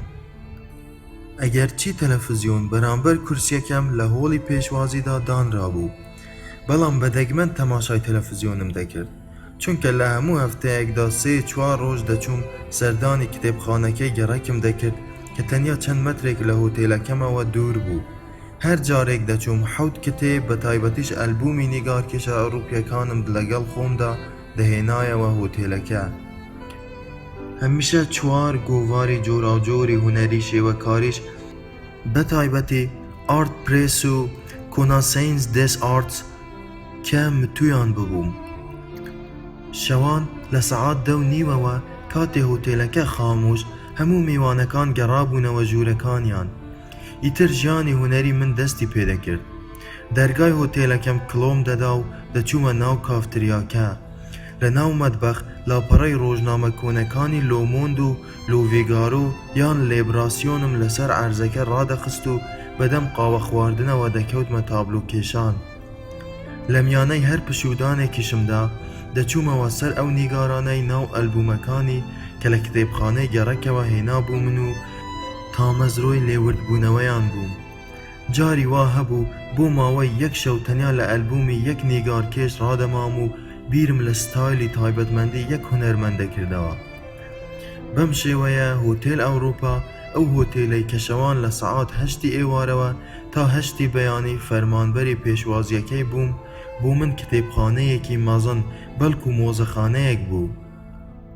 من لەو هۆتێلەیەدا بوو کەمان ڕێی و بین ڤۆتیێ و ماکس ئێرنست و فریدا کالۆ و هەندەر تاوسەر و جاکسۆن پۆلۆک و ماکس ڤالتەر سڤانبێرگم ناسی. لەگەڵ دەیان هونەرمەندی تریش ئاشنایەتیم گەشەی سند و چاوم لەگەڵیاندا کرایەوە. ئەو تابلۆیانەی لەناو مەتبەخی هۆتێلەکەدا تەواوم دەکردن بۆ سبەینەی هەڵم دەگرتن و دەمبردنەوە بۆ ماڵەوە. یانیش هەندێکیانم هەر لەوێوە دەبردن بۆ مسیۆ سامۆئیلیان خاوەنی گەلەری ژۆلی لە شەقامی سێن کە گرێبەستێکی هەرزانم لەگەڵی بوو بۆ فرۆشتنەوەیان. لە هەموو شتێک زیاتر لەو شەوانەدا کە زۆر مقەیەت و وریای بووم هەمیشە پاکڕاگرتنی هۆتێلەکە بە تایبەتی مەتبەخەکەی بوو. ئەو شوێنەی ڕەسمم تێیدا دەکرد نەمدەهێشت تەنانەت یەک تنۆک بۆیەش بکەوێتە سەر کاشیەکان یان بەسەر عەرزەکەوە بمێنێتەوە. ئەو شتەی کە منی هەر لە هەفتەی یەکەمەوە لە لای ئەو دایک و کوڕە خاوەن هۆتێلە مسیۆ لوسیانا و مەدام گەڵاتی خۆشەویست کرد و زۆرتر منی کردە جێگەی متمانەی هەردووکیان ڕووداوێک بوو. من لەوەتەی بەبیرم دێ شەونشین بوومە، ئەمەش چونکە نیگارکێشان هەمیشە کات و نووسنم لەبیر دەباتەوە و وام لێ دەکات درەنگ بنووم. ئەم خوای من هەر لە یەکەم هەفتەی دەوامکردنمدا لە هۆتێلەکە بۆ من بەخێر گەڕا. وابزانم پێنجەم یان شەشەم ڕۆژی دەوامکردنم بوو لەو هۆتێلە سەعات دەوروبەری 3:30 شەو لە ناو هۆڵی پێشوازیدا لە جێگەکەی خۆم لەسەر کورسیەکەم بە دیار قاوەیەکەوە دانیشت بووم و تەماشای ئەلبومێکی گەورەی هونەرمەندەکانی سەردەمی باڕۆکم دەکرد. لە ناکاو تەلەفۆنەکەی تەنیشتم زەنگی لێدا. منیش دوای بیرکردنەوەیەکی کورت بڕیارمدا هەڵی بگرم نەوەک مەدام گەڵاتی بێت و بیاوێت تاقیم بکاتەوە بزانێ ئاخۆ نووسوم یان بەخەبەرم. کاتێ دەستکی تەلەفۆنەکەم هەڵگرت هیچ وەڵامێ نەبوو. داخرایەوە. ئەم ڕووداوە سەیەم جاریش دووبارە بووەوە. بەم شەوە بێدەنگە لە ناو بێدەنگیە سامناک و تەڕ و تووشەکەدا ڕاستیەکەی کەوتمە نیگەرانی و کەمێکیش ترسەوە. ئەم تەلەفۆنە چی بوو؟ بۆ کێ بوو؟ هەستام و پاڵتۆکەم کردە سەر شانم و بە شوێنەیە چوومە دەرەوە. باران دیار بوو و تازە خۆشی کرده بووەوە. شەقام تەڕ بوو بۆنێکی خۆش لەگەڵاو درەختی بە باران تەڕی ئەم لاو ئەو لای شەقامەکە هەڵدەستا. هەندێک گەڵا شەونمەکانیان تریفەی مانگەشە و لێی دەدان و دەبریسکانەوە. لە ناکاو لەسەر شۆستەکەوە کاتێ سەرێکم هەڵبڕی و تەماشای سەرەوەم کرد دیتم پیاوێک هەڵگەڕاوەتە سەر دیواری بڵندی هۆتێلەکەوە و قاچی ڕاستی لەسەر گوێسوانەی ژوورێک قاچی چەپیشی لەسەر گوێسوانەی ژوورێکی تر دەیویست لە پەنجەرەوە بپەڕێتەوە ناو ژوورێکی هۆتێلەکە. پشتی لێم بوو. هیچم نەکرد و هیچم نەگوت. بە پێخشپە چوومە ژوورەوە و دەرگای هۆتێلەکەم بە ئەسپایی داخست. مەدام گەڵاتی فێری کردبووم لەو کاتانەدا تەنیا دەست بە دوگمەیەکی سووری ژێر مێزەکەوە بنێم و تەواو. ئەلو هۆتێل ئەوروپا شەقامی تغێڤیس ژمارە 7 پاریسی دەیەم دزێک لە نهۆمی دووەمی هۆتێلەکەمانە تکایە. وابزانم 5 دەقیقە زیاتری نەخایاند. لە پلیکانەکەی بەرامبەر منەوە یەکەم جار ئەفسەرێک لە دوای ئەویشەوە پۆلیسێک کە کەلەپچەی دەستی دزەکەی لە دوای خۆیەوە گرتبوو هێور هاتنە خوارەوە لەگەڵ 2 پۆلیسی تریش بە دوایانەوە. من سرم سوڕما بوو چۆن ئاوەها زوو گەیشتنە بەردەم من لە پێشوازیەکە. تۆ بووی تەلەفۆنت بۆمان کرد؟ بەڵێ. ئەفسەرەکە گوتی ناو و ئەدرێسی خۆتمان بدەیت تا سوپاسێکت بۆ بنێرین. لەو دەمەدا زەنگی دەرگاکە لێیدا. مەدام گەڵاتی و مسیۆ لوسیانای کوڕی بوون بەم نیوەشەوە. کاتێ هاتنە ژوورەوە مەدام گەڵاتی زۆر پەشۆکاو، مسیۆ لوسیانا لە ئەو شپرزەتر. گرتتان؟ ئەفسەرەکە کاتێ خاوەنەکانی هۆتێلەکەی بینی وا بە پەرەپرۆزێ دڵخۆشیەوە هاتنە ژوورەوە وەک بیاوێ خۆی لە پێش ئەوان ئازا بکا بە تووڕەیەوە لە دزەکەی پرسی ناوت چییە؟ دزەکە تەماشای عەرزی دەکرد و وەڵامی نەدایەوە. مەدام گەڵاتی کە زۆر بە تووڕەیەوە تەماشای دزەکەی دەکرد چونکە وەڵامی ئەفسەرەکەی نەدایەوە بە هەڵپەوە گوتی بێگومان محەممەد. دزەکە گەنجێکی قژن کە تەیەکی ئەسمەری لووتپان پاشماوەی برینێکی قوڵ کە لە جێگەی چەقو دەچوو بەسەر ڕوومەتیەوە بەوە زۆر ڕقی هەستا کە مەدام گەڵاتی گوتی بێگومان محەممەد کەچی هیچی بە مەدام گەڵاتی نەگوت بە درێژایی ڕێگەی ناوڕێڕەوەکە زۆر بە ڕقەوە تەنیا تەماشای منی دەکرد و چاوی لە من زەق دەکردەوە وەک ئەوەی خەتای من بوو بێ کە ئەویان گرتووە. ئەفسەرەکە ڕووی لە مەدام گەڵاتی کرد. جەزائیریە. بەم شێوەیە دوای هەندێک قسە و باسی نێوان مەدام گەڵاتی و ئەفسەرەکە لە ناو کافتریاکە دزەکەیان ڕاپێچی دەرەوە کرد و هەمویان چوونە دەرەوە. مسیۆ لوسیانە دوایین کەس بوو چووە دەرەوە. لە ئاوێنەکەی بەرامبەرمەوە بینیم لە زەنگی دەرگاکەیدا و گەڕایەوە لام. فەرهاد. گوتم بەڵێ. گوتی دایکم لە تووڕەیی خۆیدا بێ ئەوەی بزانێت دزەکە خەڵکی کوێیە مەزەندەی کرد کە عەرەب بێت بۆیە گوتی محەممەد. من دەمزانی مسیۆ لوسیانە جوولەکەیە وەستام تا قسەکانی خۆی تەواو بکا و گوتی داوای لێبوردنت لێ دەکەم ئەگەر دڵی جەناب تێهێشاند بێ. دیارە مەبەستی دایکم کاتێک گوتی بێگومان محەممەد هیچ شتێکی تر نەبووە لەوە زیاتر کە دەترسا هۆتێلەکەمان ناوی بزڕێت و لە هەمان کاتدا زیانێکی گەورەش لە هۆتێلەکەمان بکەوێ. من لەو ڕۆژەوە زانیم کە مسیۆ لوسیانە هەستی چەند ناسک چەندێک ڕێز لە دینی من دەگرێ. لە دڵی خۆمدا گوتم اینجا سەدان کەس لەم ئەوروپایە ناویان محەممەد و عەلی و عیسا و موسایە دایک و باوکیان ئەم ناوانەیان لێناون بۆ ئەوەی پیاوی مرد و شکومەندی وەک پێغەمبەرەکانیان لێ دەربچێ کەچی ژیان و دەوڵەتانی ئیسلام لە ڕۆژهەڵاتدا زۆربەی ئەو خەڵکانەی ئێمەیان ئەمە تا کردووە بە دز و پیاوکوژ و حەشیشەکێش و فڕێیان داونەتە سەر شەقامە ئاوارەکانی ئەوروپا. ئەمە پەیوەندی بە پێغەمبەرەکانەوە چییە؟ بە مسیۆ لوسیانام گوت سوپاست دەکەم. من ئێستاش کاتێ بیر لەو ڕووداوە دەکەمەوە بە خۆم دەڵێم ئەو نەریتی شەو نشینیەی من ئەو شەوە بۆ من خێری تێدا بوو. لەلایەکەوە وای لەو دایک و کوڕە خاوەن هۆتێلە کرد متمانەم پێ بکەن. لەلایەکی دیشەوە وای لە ئەوان کرد کە هەرگیز ڕێگە لەوە نەگرن تەنانەت پێشیان خۆش بێ من هەموو شەوێک تا بەیانی بۆ خۆم دابنیشم لە مەتبەخەکە ڕەسم بکەم و بە دنیای هونەری خۆمەوە سەرقاڵ بووم.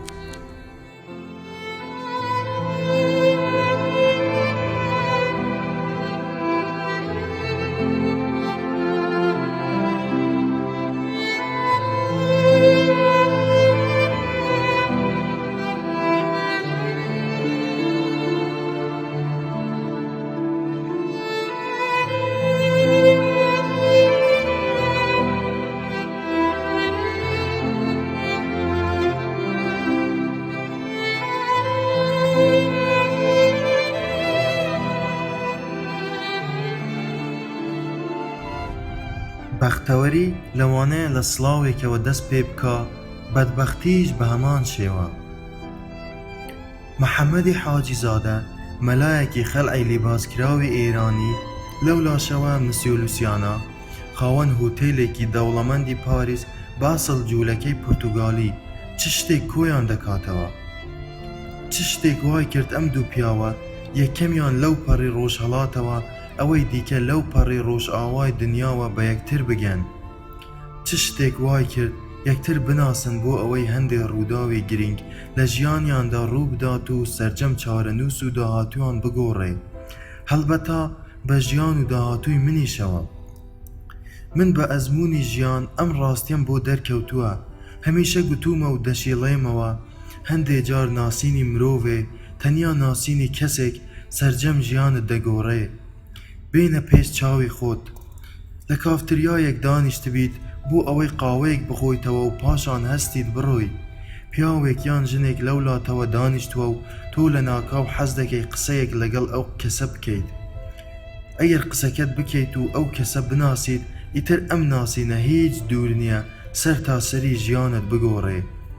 یان لە پشوویەکی هاویندا سەری خۆت هەڵگرتە بێ و بە تەنیا چووبیتە وڵاتێکی دیکە لەوێ لە کاتی کڕینی دیارەکدا کە بتەوێت لەگەڵ دەستی خۆت بهێنیتەوە کەسێک بناسیت یان لەناو شەقامێکی شەوێکی ساردا کەسێک داوای چرخت لێ بکە بۆ ئەوەی جگەرەکەی دابگیرسێنیت. تۆش جگەرەکەی بۆ دابگیرسێنیت و ئەو پێت بڵێ سوپاس. تۆش یان لەناو پۆلیسخانەیەکدا کە تۆ بۆ گەواهیدانێکی ڕووکەش چووبیتە ئەوێ و بەڕێکەوت کەسێک لەوێ بێت و بێ ئەوەی مەبەستان بوو بێ بکەونە گفتوگۆ و پاشان بمن بە هاوڕێ. لەم جۆرە ڕێکەوتنە بچووک و سادانەی ژیانەوە لەوانەیە جوانترین هاوڕێیەتی سوودمەندترین پەیوەندی مرۆڤایەتیانە دروست ببێ. هاوڕێیەتیەک تا ڕادەی عەشق، تا ڕادەی ئەوەی کە چارەنووسی تۆی پێ بێتە گۆڕاندن. بەختەوەری ئەمەیە ئیتر لەوانەیە لە سڵاوێکەوە دەست پێ بکە، بەدبەختیش بە هەمان شێوە.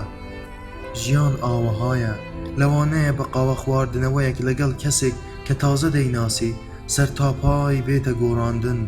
من ڕووداوی لەم جۆرە گەلێک هاتوونەتە پێشمەوە. هاوینی ساڵی پێرار بوو، جەنتایەکم بە شانی خۆمدا دادا و لە پاریسەوە بە سواری شەمەندەفەر چوون بۆ ڤینیز. لەناو شەمەندەفەرخانەی ڤینیز سپێدەیەکی تاریک و ڕوون بوو. کاتێک گەیشتم هەرکە لە شەمەندەفەر دابەزیم چوون بۆ توالێت. جەنتاکەم لە پشت خۆم لە تەنیشت خۆم تەنیا مەترێک لێمەوە دوور لە بەردەم توالێتەکە بەجێهێشت. کاتێک لە میزکردن بوومەوە و ئاوڕێکی پشتەوەم دایەوە دیتم جەنتاکەم نەما بوو. لە ناو ڕێڕەوی بەردەم توالێتەکە چاوم گێڕا هیچ کەسێکی لێ نەبوو. بە پەلە ڕام کردە ناو ڕێڕەوەکانی دیکەی ئەو ناوە. ئەسڵەن هیچ کەسێکم نەدید جەنتاکەی منی بەدەستەوە بێ. تومەس دزێکی کارامەت داوی نابووەوە بۆ ئەو کەسانەی تازە لە شەمەندەفەری پاریسەوە دەگەنە ناو وێزگەی ڤینیز. تەنیا لە ماوەی یەک چرکەدا لەو ماوەیەی کە من لە توالێتەکە بووم جەنتاکەی منی دەستدا بوویە و تێی تەخاندە بوو. هێندەی گەڕام و سوڕام بە دەوری خۆمدا لە ناو وێزگەی شەمەندەفەرەکەدا نەمدۆزیەوە. هەر هەموو پارە و پوڵم، ناسنامەکەم، پەساپۆرتەکەم، کارتی بانکەکەم، ڤۆڵدەری تابلۆکانم، تەنانەت پاکەتی جگەرە و چەرخ و جلوبەرگەکانیشم هەر هەمووی لە ناو جەنتاکەم بوون. تەنانەت یەک قەلەمیشم پێ نەبوو، پارەی قاوەیەکیش. چی بکەم؟ چوومە پۆلیسخانەی ناو وێزگەی شەمەندەفەری ڤینیز، چوومە پۆلیسخانەیەکی دەرەوەی وێزگەکە، پاشان چوومە سەنتەرێکی گشتی پۆلیس و سکاڵام کرد. هیچ سوودی نەبوو. ئەفسەرەکە بە لاڵوتیەکی بێباکانەوە گوتی: بچۆرە سەفارەتخانەی فەڕەنسی لە ڤینیز، تەنیا ئەوان دەتوانن یارمەتیت بدەن. ئەو ڕۆژە بەرەبەیانی ڕۆژی شەممە بوو. ڕۆژی شەممە و یەک شەممە پشووی فەرمی بوو. دەبوایە 2 ڕۆژ تا ڕۆژی دووشەممە لە جادان بنووم، بێ ماڵ و حاڵ، بە برسێتی، بێ جگەرە، بێ نان و ئاو، لە شەقامان بسوڕێمەوە. ئاخۆ چ ڕۆژێک لە دوای دووشەممەوە سەفارەتخانەی فەڕەنسی لە ڤینیز دەکرێتەوە. 2 برادەری کوردم لە ڤینیز هەبوون، بەڵام ژمارەی تەلەفۆنیانم لەبەر نەبوو. ژمارەی تەلەفۆنەکانیان لە ناو دەفتەرە بچکۆڵەکەم کەویش هەر لە ناو جەنتا گەورەکەمدا بوو. تەنیا ژمارەی تەلەفۆنی یەک برادەرم دەزانی، ژمارەی تەلەفۆنی ئازاد نانەکەلی نیگارکێش لە فلۆرەنسا. دڵنیام ئەگەر تەلەفۆنێکم بۆی بکردایە بە هەرچی شێوەیەک بووایە لە فلۆرەنساوە دەیتوانی فریان بکەوێت یان چارەسەرێکی بەپەلەی بۆم دەدۆزیەوە. دڵنیا بووم. زیاتر لە 5-6 جار داوام لە 5-6 قاوەنی کافتریاکان کرد. مسیۆ، تکا دەکەم تەنیا چەند لیرەیەکم بە قەرز بدەیتێ تا تەلەفۆنێک بۆ هاوڕێیەکم دەکەم لە فلۆرەنسا بۆ ئەوەی فریان بکەوێ. چوومە ناو دوکانی جگەرە فرۆشەکانی سەر ڕێگاکانیش، چوومە ناو دوکانی سەمون فرۆشەکانیش، خەریک بوو بچمە ناو کەنیسەیەکیشەوە. بەڵام دیتم لە بەردەم کەنیسەیەکدا تەنیا سوالکەرێکی کڵۆڵ دانیشت بوو. پەشیمان بوومەوە. هیچ کەسێک لە ڤینیز ئامادەیی ئەوەی نەبوو تەنانەت تەنیا 1 لیرەشم بە قەرز بداتێ. تا نیوەڕۆدانم بە خۆم داگرت، بەڵام لە پاش نیوەڕۆ بەملاوە برسێتی هێندە نا، بەڵام بێجگەرەی بە تەواوەتی تەنگی پێ هەڵچنی بووم. قونکە جگەرم لە عەرز هەڵدەگرتەوە بۆ ئەوەی پاشان داوای ئاگر لە گەنجێکی سەر ڕێگە بکەم بۆ ئەوەی دای بگیرسێنم. خەریک بوو دنیا تاریک دادەهات. دڵم کەوتە ختورەوە و بیرم کردەوە ئەم شەو لە کوێ بنووم. ئاخۆ بەرگەی برسێتی دەگرم تا بەیانی ئەی سبەینێ چی بکەم؟ ئەم پرسیارانە بە تایبەتیش ڕقم لەو دزەی کە جەنتاکەی دزی بووم زۆر تووڕێ کردبووم. لە ناکاو دیسان چوومەوە ناو هەمان سەنتەری پۆلیسی گشتی کە پێشتر چوو بووم بۆ لایەن. دیسان کەوتمەوە شکایەتکردن. دیسان ئەفسەرەکە گوتی پێم گوتی تاقە چارەسەرێک ئەوەیە کە بچیتە سەفارەتخانەی فەڕەنسا لە ڤینیس، تەنیا ئەوان دەتوانن یارمەتیت بدەن. گوتم مسیۆ ئەمڕۆ شەممەیە، سەفارەتخانەی فەڕەنسی هەتا ڕۆژی دووشەممە ناکرێتەوە. ئەفسەرەکە ئاخێزی بێباکی نوان بەرامبەرم. پاشان من تەنیا داوای یارمەتیەکی بچووکتان لێ دەکەم، تەنیا چەند لیرەیەکم بە قەرز بدەنێ سبەی دەتاندەمەوە. ئەفسەرەکە دیسان ئاخێزی بێباکی نوان بەرامبەرم. من خۆم پێ ڕانەگیرا، هاوارم کردە ناو قوڵای پۆلیسخانەکە بە شێوەیەک کە هەر هەموو پۆلیس و ئەفسەر و فەرمانبەرەکان زەندەقیان چوو. من میوانم لە پاریسەوە هاتوومەتە وڵاتی ئێوە، ئەی ئیتاڵیەکانی ڕێنسانس. هەر هەموو پۆلیس و ئەفسەر و فەرمانبەرەکان لە ناو پۆلیسخانەکەدا وایان دەزانی تیرۆریستم و خەریکم شتێک دەکەم. گوێیان لێم ڕاگرت بوو. من بە دەنگێکی بەرزتر درێژەم بە هاوارکردنەکەمدا. ئیتاڵیەک لە خوێن و گۆشتی نەژادی ئێوە دزی لە من کردووە.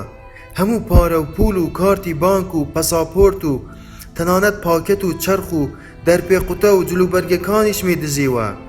کەچی ئەم ئیتاڵیا گەورەیە شەهامەتی ئەوەی نییە لە بەرامبەر ئەم هەڵوێستە ناشرینیەی خۆیدا تەنیا چەند لیرەیەکم تا سبەینێ بە قەرز بداتێ. من دەمزانی ئەفسەرەکە هەموو پۆلیس و فەرمانبەرەکانیش هەموو ئەو کەسانەی دیکەش کە لەوێ شکایەت نامەیان هەبوو فەڕەنسی تێدەگەیشتن. بە هەمان تووڕەیی و دەنگی بەرز گوتم حکوومەتی ئیتاڵیا لەو تاوانە گەورەیەی دەرهەق بە من کراوە بەرپرسە. من کوردم بەڵام پەساپۆرتی فەڕەنسیم پێیە. لەم شارەی ئێوە ئیتاڵیەک دزی لە من کردووە. هیچ ئیتاڵیەکی بە شەرەف لەم وڵاتەدا نییە ویژدانی بەم قسانەی من بجوڵێت.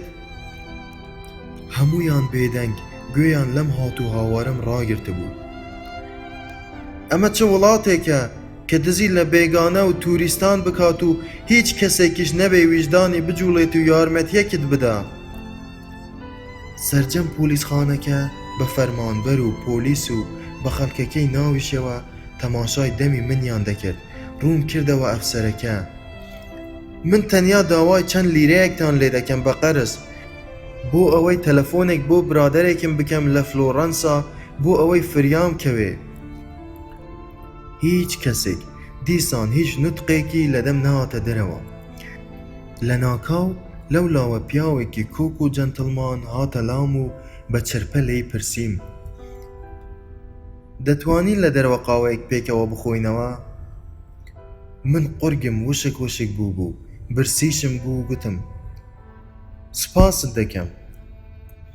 کە لە قاوەخانەکە دانیشتین کابرای جەنتڵمان پێی گوتم لە ناو قسەکانتدا گوێم لێ بوو گوتت کە کوردیت و لە پاریس دەژیت. بەڵێ بە گارسۆنەکەی گوت 3 قاوە. پێش ئەوەی گارسۆنەکە بڕوا لە کابرام پرسی دەکرێت لە جیاتی قاوە تەنیا جگەرەیەکت لێ داوا بکەم؟ بە گارسۆنەکەی گوت 3 قاوە و پاکەتێک جگەرەش تکایە. اینجا دەستی بۆ ژنێک درێژ کرد کە ئەویش هەر لە پۆلیسخانەکەوە تا ناو قاوەخانەکە لەگەڵمان هاتبوو بەرامبەرم دانیشت بوو. ئەم خاتوونە خوشکی منە، ئەویش دوێنێ شەو ماڵەکەی دزراوە. ئێمەش هاتووین سکاڵا بکەین. ژنەکە لە تەنیشت خۆی دانیشت بوو غەمگین. خۆشحاڵم بەناسینتان. کابرای جەنتڵمان گوتی من ناوم بێرناردۆ فێراریە. کارتەکەی خۆی دایە دەستم. من درەنگتر زانیم کە بنەماڵەی فێراری یەکێکە لە بنەماڵە دەوڵەمەندەکانی ئیتاڵیا کە کۆمپانیای ئۆتۆمبیلی فێراریش هەر بە ناوی ئەوانەوە کراوە. کاتی خۆی لە سەرەتای ساڵانی هەفتە من ئەندازیار بووم هاتمە کوردستان. لە ناوچەکانی دەوروبەری دهۆک پرۆژەیەکی ئەندازیاریمان هەبوو. 9 مانگ لە کوردستان لە ناوچەکانی دەوروبەری دهۆک کارم کردووە. اینجا گوتی من دەزانم کورد چەندێک میوان دۆستن. کورد زۆر خزمەتی منیان کردووە لە کوردستان. من خۆم بە قەرزاری کوردان دەزانم. ئەمڕۆ کە تۆم بینی لە ناو وڵاتی خۆمدا دزیت لێکراوە، شەرمم لە خۆم کردەوە و زۆر نیگەران بووم. تو ویجدانی منت بریندار کرد.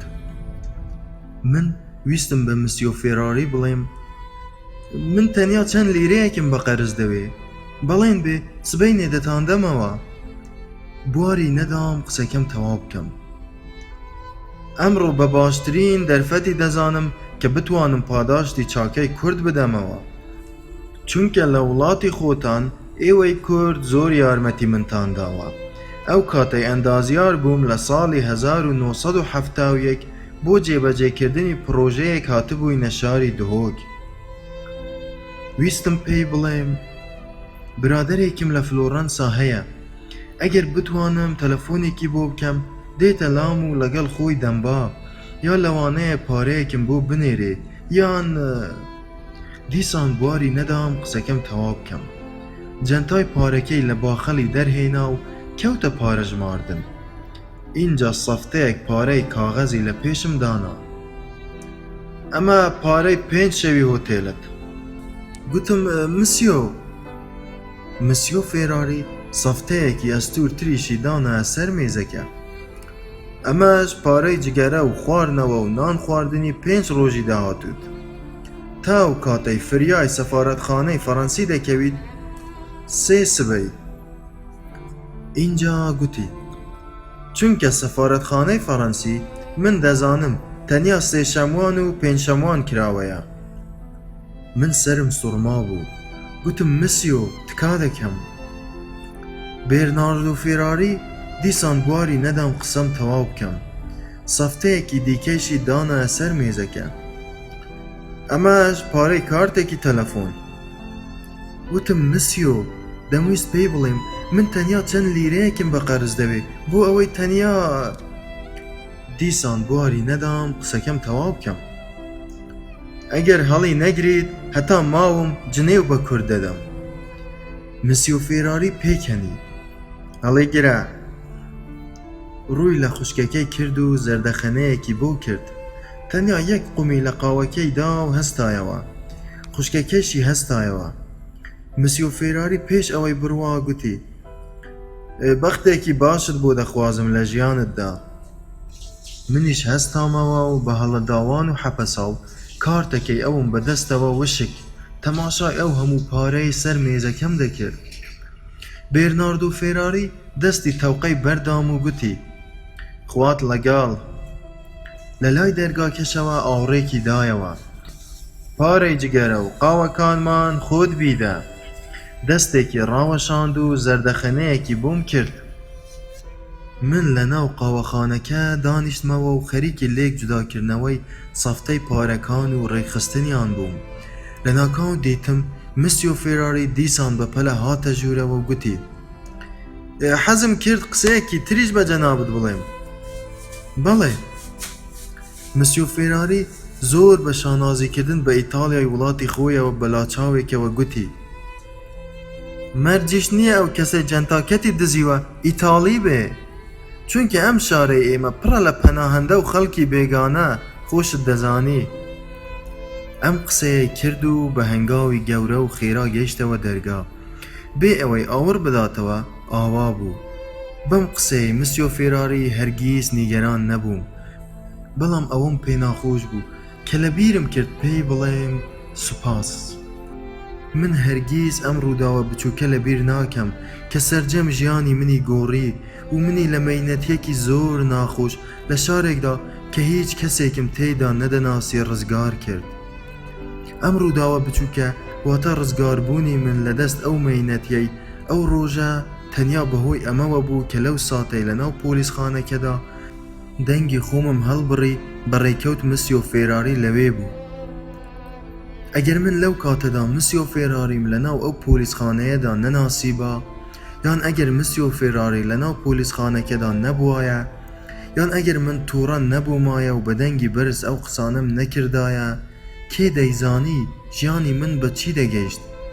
ئایا چ شتێکی جیاوازم بەسەر دەهات چی ڕووی دەدا کەس نازانێ. یەکتر ناسینی من و محەممەدی حاجیزادە و مسی و لوسیانای خاوەن هۆتێلەکەش بە هەمان شێوە یەکێکە لەو ڕووداوە بچووکانەی کە هەمان باندەستیان بەسەر ژیانی منەوە هەیە، هەروەها بەسەر ژیانی محەممەدی حاجیزادە و مسی و لوسیاناشەوە. چونکە ئەگەر من محەممەدی حاجیزادەم نەناسیایە، مسی و لوسیاناش محەممەدی حاجیزادەی نەدەناسی. لەو کاتەدا ڕوئیا خانمیش تووشی کەوتنی دڵ نەدەهات. لە هەمان کاتدا منیش ساقی گوڵچینم هەرگیز نەدەناسی. بە کورتی هیچ یەکێک لە شتەکان بەو شێوەیە ڕوویان نەدەدا کە ڕوویاندا و ئێستا هەن. هیچ کەسێکیش من و ساقی گوڵچین و مسی و لوسیانا و ڕوئیا خانم و محەممەدی حاجیزادە و ئەوانی دیکەش هیچ کەسێک ئەو شتانەیان بەسەر نەدەهات کە بەسەریان هات. کەواتە هەمیشە تاقە ڕووداوێکی بچووک دەبێتە شاڕێگە بەرەو هەموو ڕووداوەکانی تر کە لە داهاتوودا بەسەرمان دێن. هەمیشە تاقە ڕووداوێکی بچووک هەیە چارەنووسمان دەستنیشان دەکا. بۆیە ئێمە هەمومان هەمیشە بە خۆمان دەڵێین ئەگەر ئەو ڕووداوە ئاساییە ڕووی نەدابایە، ئەو هەموو ڕووداوەی تر هەرگیز بەسەرماندا نەدەهاتن. هیچ کەسێک نییە ئەم قسەی ڕۆژێک لە ڕۆژان بەخۆی نەگوتبێ. هەموو ڕووداوێک ڕێگایەکە بۆ گەیشتن بە ڕووداوێکی دیکە. هەموو ڕووداوێک تا کاتی خۆی نەیەت ڕوو نادا. مسی و لوسیانا و محەممەدی حاجیزادە من بە یەکترم ناساندن. بە محەممەدی حاجیزادەم گوتبوو ئەگەر چاوت بە مسی و لوسیانای خاوەن هۆتێلەکەم بکەوێ، واقت وڕ دەمێنێ، وا دەزانی خۆت دەبینی هەمان سەر و سیماتان هەیە، تەنانەت قەد و باڵاشتان هیچ جیاوازیەکی ئەو تۆیان نییە. ئێمەی کورد دەڵێین سێوێکن و کراون بە دوولەتەوە. هەمان ئەم قسەیەم چەندین جار بە مسی و لوسیاناش گوتبووم ئەگەر چاوت بە محەممەدی حاجیزادەیە بکەوێ، واقت وەردەمێنێ، وا دەزانی خۆت دەبینی هەمان سەر و سیما، تەنانەت قەد و باڵاشتان هیچ جیاوازیەکی ئەو تۆیان نییە. ئێمەی کورد دەڵێین سێوێکن و کراون بە دوولەتەوە. من هێندە کونجکۆڵ بووم، خۆم ڕا نەدەگرت چۆن ئەم دوو پیاوە یەکێکیان مەلایەکی ئێرانی، ئەوی تر خاوەن هۆتێلێکی جوولەکەی پاریس بە ئەسڵ پورتوگالی هێندە لە یەکتر دەچن. زیاتر لە 3-4 جار ئەم سەرسامیەی خۆمم لە هەمبەر لە یەکچوونی ئەم دوو پیاوە ئێرانی و پورتوگالیە لای هەر یەکێکیان باز کردبوو. هەر جارێکیش دەرکم بە لێکچوونی ئاخێزێکی دیکەیان کردبا، یان هەر جارێک بۆم دەرکەوتبا کە بۆ نمونە تەنانەت چۆنیەتی ددان پاکردنەوەشیان هەر لە یەکتر دەچێ. خۆم پێڕا نەدەگیرا، دەمگوت ماشا ئەڵڵا، کەچی ئەوان هەردووکیان هیچ کاردانەوەیەکی ئەو تۆیان نەبوو، تەنیا بە زەردەخەنەیەک وەڵامیان دەدامەوە و هیچی تر. نە محەممەدی حاجیزادە نە مسی و لوسیانا هیچ ڕۆژێک هیچ مگێز و مەرەقی ئەوەیان لەلا دروست نەبوو بوو کە داوام لێ بکەن بە یەکتریان بناسێنم. وا پێدەچێ هەموو ڕووداوێک تا کاتی خۆی نەیەت ڕوو نادا.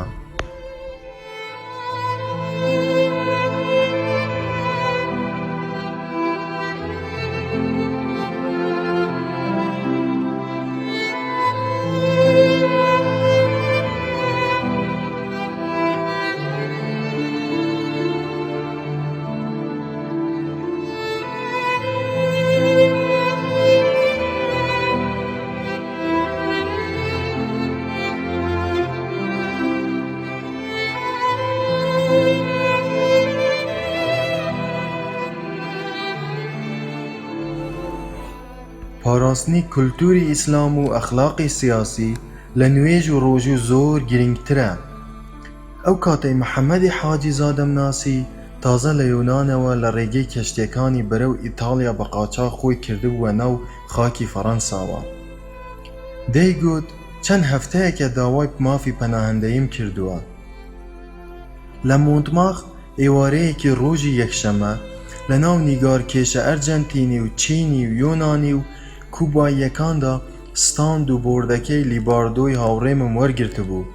لیباردۆ خۆی و ژنە سوێدیەکەی چووبوونە ستۆکهۆڵم بۆ سەردانی ماڵە خەزورانی. منیش جێگەکەی ئەوم گرتبووەوە بۆ ئەوەی تا ئەو دەگەڕێتەوە بۆ خۆم هەندێک پارە بە پۆرترێت کێشانەوە پەیدا بکەم. ڕاوەستا بووم و پۆرترێتی پیاوێکی کۆک و جەنتڵمەنم دروست دەکرد. پیاوە جەنتڵمەنەکە زۆر دەوڵەمەند دیار بوو. دەیگوت کە پرۆفیسۆرە لە یەکێک لە زانکۆکانی مەککەی مکەڕەمە. ئادگاری ئەو پرۆفیسۆرە سعودیە لە ئیمامی عەلی دەچوو. ئەو ئیمامی عەلیەی کە من لە زمانی مناڵیمدا بەسەر دیواری ماڵ و چایخانەکانەوە دیبووم و وێنەکەی لە خەیاڵمدا مابوو. ڕیشن، چاو و برۆڕەش، دەموچاوێکی گەش، قلنجێک بەدەستیەوە و 4 مشقی شێرێک لە بەردەمی وەرکەوتبوو. لەو دەمەی خەریکی وێنەکێشانی ئەو پرۆفیسۆرە عەرەبە سعودیە بووم کە لە ئیمامی عەلی دەچوو.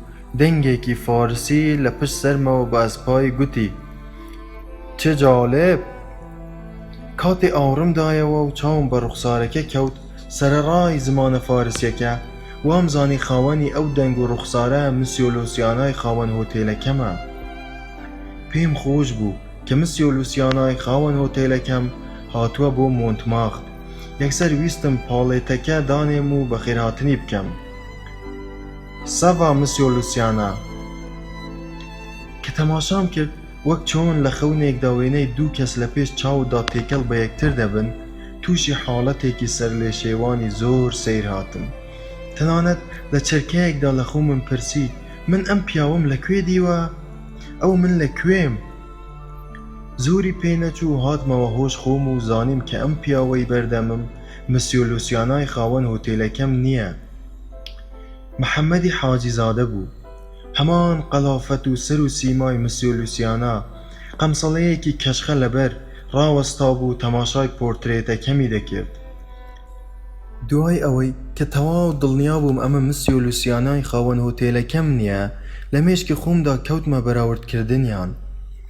تاقە جیاوازیەک لە نێوان مسیۆ لوسیانای خاوەن هۆتێلەکەم و محەممەدی حاجیزادە بەدیم دەکرد. تەنیا ئەمە بوو کە محەممەدی حاجیزادە ئەو ڕۆژە قەمسەڵەیەکی لەبەر بوو لە کاتێکدا مسیۆ لوسیانە بە درێژایی ژیانی هەرگیز نەمبینی بوو قەمسەڵە لەبەر بکات. دیار بوو محەممەدی حاجیزادە هەرگیز چاوەڕێی ئەوەی نەدەکرد من فارسی بزانم. لە وەڵامی حەپەسانەکەی مندا بە زەردەخەنەیەکی پڕ خۆشحاڵی و لە هەمان کاتدا بە سەرسامیەوە پرسی: ئێی ئاغا، شما ئیرانی هەستید؟ گوتم کە نەخێر کوردی عێراقم. ئاوەها بوو کە من محەممەدی حاجیزادەم لە پاریس ناسی. لە ناو قاوەخانەکەی مۆنتماخت لە یەکەمین قسەدا محەممەدی حاجیزادە پێی گوتم: ئێمەی ئێرانی بڕوامان وایە کە کورد لە نەتەوە ڕەسەنەکانی ئێرانن.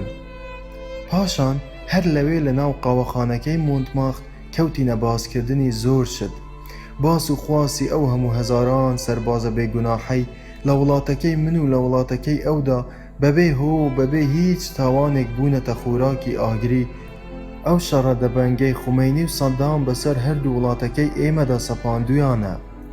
چۆنیش بە ناوی دینەوە ئەم هەموو خەڵکە مسلمانەی دوو وڵاتەکەمان لە ناو سەنگەرەکانی سەر سنووردا بەربوونەتە گیانی یەکتر.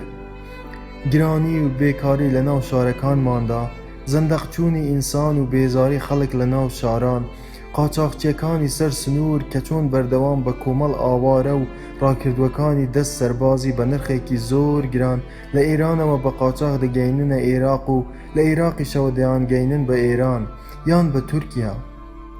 هەر کاتێک بابەتێک تەواو دەبوو محەممەدی حاجیزادە بەداخ و نیگەرانیەوە بابەتێکی تری بۆ قسەکردن دەدۆزیەوە و قسەمان لەسەر دەکرد. بەسەر هاتەکانی ئەو هەموو پێشمەرگە و مەلا و ڕووناکبیرە دڵسۆزانەی کوردستانی ئێران کە ئایەتوڵڵا خەلخالی لە سەرەتای شۆڕشی ئێراندا تەفر و توناکردن و بە کوشتنی دان لە پێناو بە تەواوەتی سڕینەوەی خەباتی نەتەوەیی کورد لە ئێراندا، قەدەغەکردنی زمانی کوردی و کللتوری کوردی لە سەرانسەری ئێران، بە زۆر حیجابکردنی ژنان، قەدەغەکردنی گۆرانی و مۆسیقا، سانسۆرکردنی ڕەهای فیلم و چاپەمەنی، بڵاوکردنەوەی بە ئانقەستی حەشیشە و تریاک بەناو گەنجاندا، ناردنی چەک و تەقەمەنی بۆ چەکدارەکانی حیزبوڵڵا لە لوبنان و بۆ تالیبان لە ئەفغانستان، نەتوانینی سەرفەرکردن بەرەو دەرەوەی ئێران و دەرەوەی عێراق لەلایەن سەرجەم خەڵکەوە بەهۆی ئەوەی کە هەردوو دەوڵەتەکە بە هیچ شێوەیەک چیتر ڕێگە نادەنە هاوڵاتیەکانی خۆیان پەساپۆر دەربکەن. پاشانیش محەممەدی حاجیزادە بە خەفەتێکی زۆرەوە باسی ئەوەی بۆ گێڕامەوە کە برادێکی نزیکی ئەو وەختی خۆی لە شاری زنجان مەلایەکی زۆر ناودار بووە و لە حەوزەی عیلمیدا پایەیەکی بەرزیشی هەبووە، بەڵام تەنیا چونکە لایەنگری باڵی منتەظری بووە، ئاخوندەکانی ڕژێم ویستویانە بیگرن و لەداری بدەن. بۆیە ئێستا ئەمڕۆ لە دەست ڕژێم ڕای کردووەتە کەنەدا و لە شارۆچکەیەکی باشووری ئەوێ ناچار بە یارمەتی کەنیسەیەکی ئەو مسیۆنێرانە دەژی کە باوەشی بۆ دوورخراوە سیاسیەکانی جیهانی سێیەم کردووەتەوە. اینجا لە کۆتاییدا محەممەدی حاجیزادە بەرامبەرم بەم حاڵەتەی برادەرە زنجانیەکەی کە دەیگوت لەدەست زەبر و زەنگی کۆماری ئیسلامی ئێران ڕای کردووە نیگەرانیەکی زۆری دەربڕی و گوتی: ئەم بەدبەختی و ڕیسوایەی ئەمڕۆ بەهۆی کۆماری ئیسلامی ئێرانەوە بەسەر خەڵکی موسڵمانی ئێران و بەسەر دینی ئیسلامدا هاتووە. ئەو پەڕی ئیهانەیە بۆ دینی پیرۆزی ئیسلام. ئەم هەموو قسە و باسانە کەچی محەممەدی حاجیزادە لەو یەکەمین ئێوارەیەدا ئەوەی لێم شاردەوە کە ئەو خۆشی کاتی خۆی لە تاران بە درێژایی چەندین ساڵ مەلا بووە و خەلعی لیباس کراوە بۆیە ڕای کردووەتە پاریس. اینجا لە کۆتاییدا و هەر لە ناو قسەکانماندا داوامی لێ کرد کە ئەگەر دەکرێت کارێکی بۆ بدۆزمەوە بۆ ئەوەی بتوانێت بژێوی خۆی پێ مەیسەر بکات و لە پاریس بێکار نەمێنێتەوە. لێم پرسی: چ کارێک؟ گوتی: هەر کارێک. محەممەدی حاجیزادە ئەو کاتە لە گەڕەکی ئەرجەنتۆی کە دەیگوت ژن و مێردێکی ئێرانی ناسیا و لە ماڵەکەی خۆیان جێگەیان بۆی کردووەتەوە دەژیا. دەیگوت بە ئەوانیشم گوتووە: من خۆم داوەتی محەممەدی حاجیزادەم کردبووە کۆنتواری قاوەخانەکە، چونکە ڕاستیەکەی هەمیشە ئێرانیەکان بە نزیکی ڕۆحی خۆم دەزانم و خۆشم دەوێن. هەر لەم یەکەمین دیمانەیەشدا بوو پێم گوت کە سەر و سیمای چەندێک لە سەر و سیمای مسیۆ لوسیانای خاوەنی هۆتێلەکەم دەچێت. لە ئاست ئەم قسەیەمدا زەردەخەنەیەکی کرد و سەرێکی بادا. وابزانم بۆ مجامەلەکردن بوو. گوتی: ڕاست دەکەی، منیش ڕۆژێک بە ژاپۆنیەکم گوت ئێوە هەمووتان بە یەکتر دەچن، کەچی ئەو ژاپۆنیە پێم پێکەنی و گوتی: نەخێر، ئێوە لە پێش چاوی ئێمە هەمووتان بە یەکتر دەچن. من بیرەیەک محەممەدی حاجیزادەش قاوەیەکی لە بەردەمدا بوو. ژن و مێردەکە هەردووکیان شاعیرن، زۆر حەزیشیان لە میوزیکی ئەسڵی ئێرانی و تابلۆ و ئەم جۆرە شتانەیە. باسی ئەو ژن و مێردە ئێرانیەی دەکرد کە لەلایەن دەژی، مرتەزای گولچین و فەرەحناز خانم. بۆچی ڕۆژێک پێکەوە دانەنیشین؟ محەممەدی حاجیزادە بەرامبەر بەوەی کە داوەتی ئەم قاوەخانەیەم کردبوو زۆر دڵخۆش و منەتبارانە لوتفی خۆی دەربڕی. حتمەن ئەگەر نیگارکێشێکی کوردی وەک جەنابت بناسن زۆر کەیفیان دێ. ئەوانیش هەر تەنیا 6 مانگە مافی پەناهەندەیان لێرە بۆ دەرچووە. حەزی دەکرد داواتی ماڵی ئەو ژن و مێردە ئێرانیەم بکا. چ دەڵێی؟ من دەمزانی هەموو ئەو کورد و عەرەب و تورک و ئێرانیانەی تازە دەبنە پەناهەندە و هێشتا لە ناو فەڕەنسیەکاندا بە تەواوەتی خەڵک ناناسن و بە ژیانی نوێی ئەوڕۆپا ڕانەهاتوون، زۆر مگێزی ئەوەیان هەیە یەکتر بناسن و لەگەڵ یەکتر کۆ ببنەوە و گەڕەکێکی بچووک لە هاوجۆری خۆیان دروست بکەن. اینجا ئەگەر عەرەب بن یان تورک، ئازەری بن یان فارس، کورد بن یان بلوچ، نۆستالجیایەکی زۆر قوڵ و پڕ سوێ کە لە بنەڕەندا مەسەلەیەکی تەواو دەرونیە و پەیوەندی بە لاوازی ویستی مرۆڤی ڕۆژهەڵاتیەوە هەیە. وایان لێ دەکا مەسەلەی هاودینی بکەنە پاساوی ئەم لە یەکتر گرتبوونەوەیان. وایان لێ دەکا دین بکەنە هەنجەت بۆ ئەم لاوازی و نەتوانینەی خۆیان لەوەی تێکەڵ بە ئەوروپیەکان ببن. بۆیە دێن بە دەوری ئیسلامدا و بە دەوری سۆزی غەریبی یەکتردا کۆدەبنەوە. ئیتر هێدی قۆناغ بە قۆناغ لە کۆتاییدا دەبنە سەنگەرێک دژی ئەوروپا. ئەمە زۆر مەترسیدارە. مرتەزا کە بە ناوی مرتەزای گوڵچین خۆی پێناساندم، هاوڕێی محەممەدی حاجیزادە پیاوێکی 30 ساڵە کە دەیگوت لەگەڵ فەرەحناز خێزانەکەی دوکانێکی فۆتۆکۆپیان لە نزیک باغی لوکزەمبۆرگ هەیە. حەپەسا و لێمی پرسی: بۆچی مەترسیدارە؟ فەرەحناز خانم خێزانی مرتەزا کە دەیگوت چەند مانگێکە برا گەورەکەی لە شەڕی قەسری شیرین بە بۆمبارانی عێراقیەکان شەهید کراوە، بە هەمان شێوە بەڵام بە ئاوازێکی سەرسوڕماوتر گوتی: بۆ؟ گوتم: چونکە ئەمە وا لە ئێمەی پەناهەندە دەکا هەرگیز نەتوانین بچینە ناو فەڕەنساییەکانەوە و سوود لە ژیانی نوێمان وەربگرین. مرتەزا فینجانی چایەکەی دانایەوە پێش خۆی. ئاغای فەرهاد، بیرە وەریە گەلە کۆیەکانمان ئەگەر جار بەجار لە ڕێگەی دانیشتن و گفتوگۆکانمانەوە باس نەکرێن و بیر نەهێنرێنەوە لە ناو دەچن. محەممەدی حاجیزادە بە ئاوازێک کە دانی بە یەکەی وشەکاندا دەنا گوتی: هاوڵاتیە پەناهەندەکان کاتێ لە غەریبیدا لە یەکتر کۆ دەبنەوە و نەریتە پیرۆزەکانی وڵاتی خۆیان دەخەنەوە بیری خۆیان، ئەمە وایان لێ دەکا پابەندی ڕەوشت و دینی خۆیان بمێننەوە، ئەو ڕۆحیاتە جوان و نەتەوەییەی خۆیان لەدەست نەدەن. ئاوازی قسەکانی محەممەدی حاجیزادە یەکسەر ئاوازی قسەکردنی ئەو مەلایانەی بیرخستمەوە کە ئیمامی مزگەوتن. من ویستم وەڵامی بدەمەوە بە هەستێکی زۆر برادەرانە دەستی لەسەر دەستم دانا و نەیهێش دەست بە قسەکردن بکەم. ئێمەی ئێرانی بە کوردیشەوە خۆت دەزانی خاوەن کولتورێکی ڕەسەن و دێرینین، چۆن دەبێ ئەم کولتورە دەوڵەمەندەی خۆمان بسڕینەوە و وا بکەین لە بیرمان بچێتەوە؟ من ئەو وەختە هێشتا ئەوەندە دەمم لەگەڵ محەممەدی حاجیزادە نەکرابووەوە و خەریک بوو پێی بڵێم: ئەدی مادام وایە بۆ ناگەڕێیتەوە وڵاتی خۆت و لێرە بێ ئیش و بێکار ئاوەها زەلیل کەوتووی؟ فەرەحناز خانم خێزانی مرتەزا بە زەردەخەنەیەکی نەرمەوە دەیویست من بێنێتە بڕوا. ڕاز دەکا. اینجا محەممەدی حاجیزادە درێژەی بە ئامۆژگاریەکانیدا: چما تۆ کولتوری ئەوروپات بێ ڕەسەنتر و باشترە لە چاو کولتوری ڕەسەنی ئێرانی خۆمان ئاغای فەرهاد؟ بە محەممەدی حاجیزادەم گوت: مەسەلەکە ئەوە نییە کام کلتور ڕەسەنترە، مەسەلەکە ژیان و داهاتووی ئێمەیە، چونکە ئێمە ئەگەر هەمیشە لە دەوری یەکتر و لەناو یەکتر بمێنینەوە هەدی کەواتە بۆ هاتوین بۆ ئەوروپا. ئەم قسەیەم وای لە ئەوان کرد چرکەیەک بێدەنگ ببن. گوتم: ئەگەر ئێوە دەتانەوێت بەردەوام لەناو کلتوری خۆتاندا و بە هەمان نەریتەکانی وڵاتی خۆتانەوە لە ئەوروپا بژین، بۆچی ئەم هەموو ماندووبوون و ناخۆشیەتاندایە بەر خۆتان تا بگەنە ئێرە؟ تەماشای محەممەدی حاجیزادەم دەکرد. ئەگەر دەتانەوێت هەر لە ناو نۆستالجیا و بازنەی ژیانی ڕابردووتاندا بسوڕێنەوە کەواتە بۆچی ناگەڕێنەوە؟ هەمویان بێدەنگ.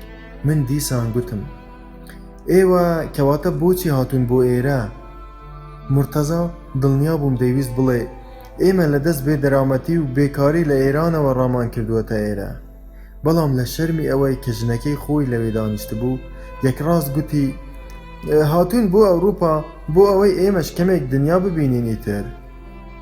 فەرەحنازی خێزانیشی دڵنیا بووم دەیویست بڵێ ئێمە لە دەست ئاخوند و عەمامە بەسەرەکانی کۆماری ئیسلامی ئێران ڕامان کردووەتە ئەوروپا، بەڵام هەستم کرد ئەویش لە ترسی ئەوەی کە محەممەدی حاجیزادە لەوێ دانیشت بوو گوتی: ئێمە لە دەست شەڕ ڕامان کردووە ئاغای فەرهاد، ئێمە لە تاران تۆپ و هاون و ئارپیجی و ناپالمەکانی سەدام تا بەرحەوشەی ماڵەکەمان هاتبوو، ئەی چیمان بکردایە؟ مرتەزا ڕووی کردەوە من: چما ئێوەی کوردیش کەم ئەشکەنجەتان بەدەست ڕژێمی سەدامەوە دیوە؟ ئێمە هەمومان قوربانین ئاغای فەرهاد. مرتەزا کە ئەم قسەیەی کرد تەماشایەکی محەممەدی حاجیزادەی کرد. محەممەدی حاجیزادە خۆی کڕ کرده بوو، دەیزانی ئەگەر ئەمیش بوایە لە جێگەی مرتەزا هەمان قسەی دەکرد.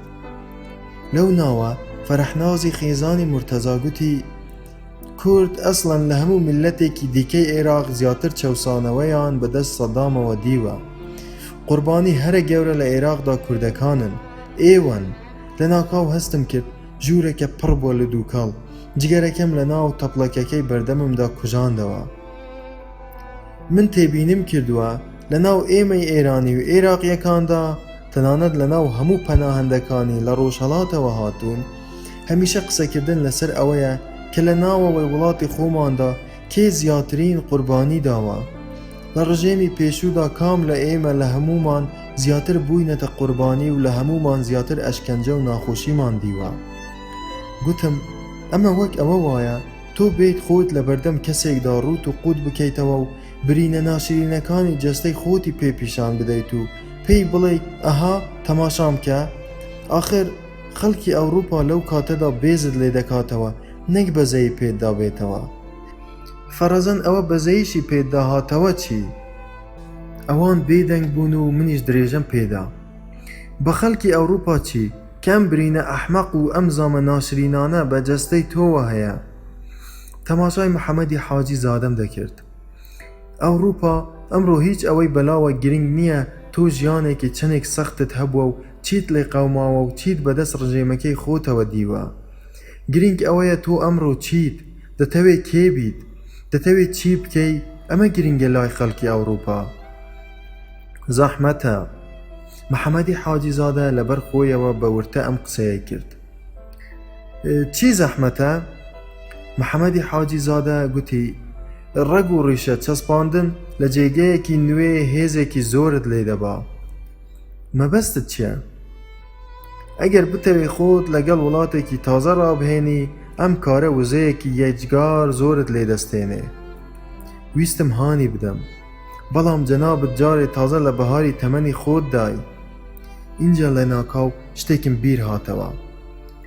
من ڕۆژێک لە مەجلیسێکی فەڕەنسیدا دانیشت بووم لە ناو ئەوانەدا نەجات پەرستێکی سەر بە حیزبی ژان ماری لۆپێنیش دانیشت بوو.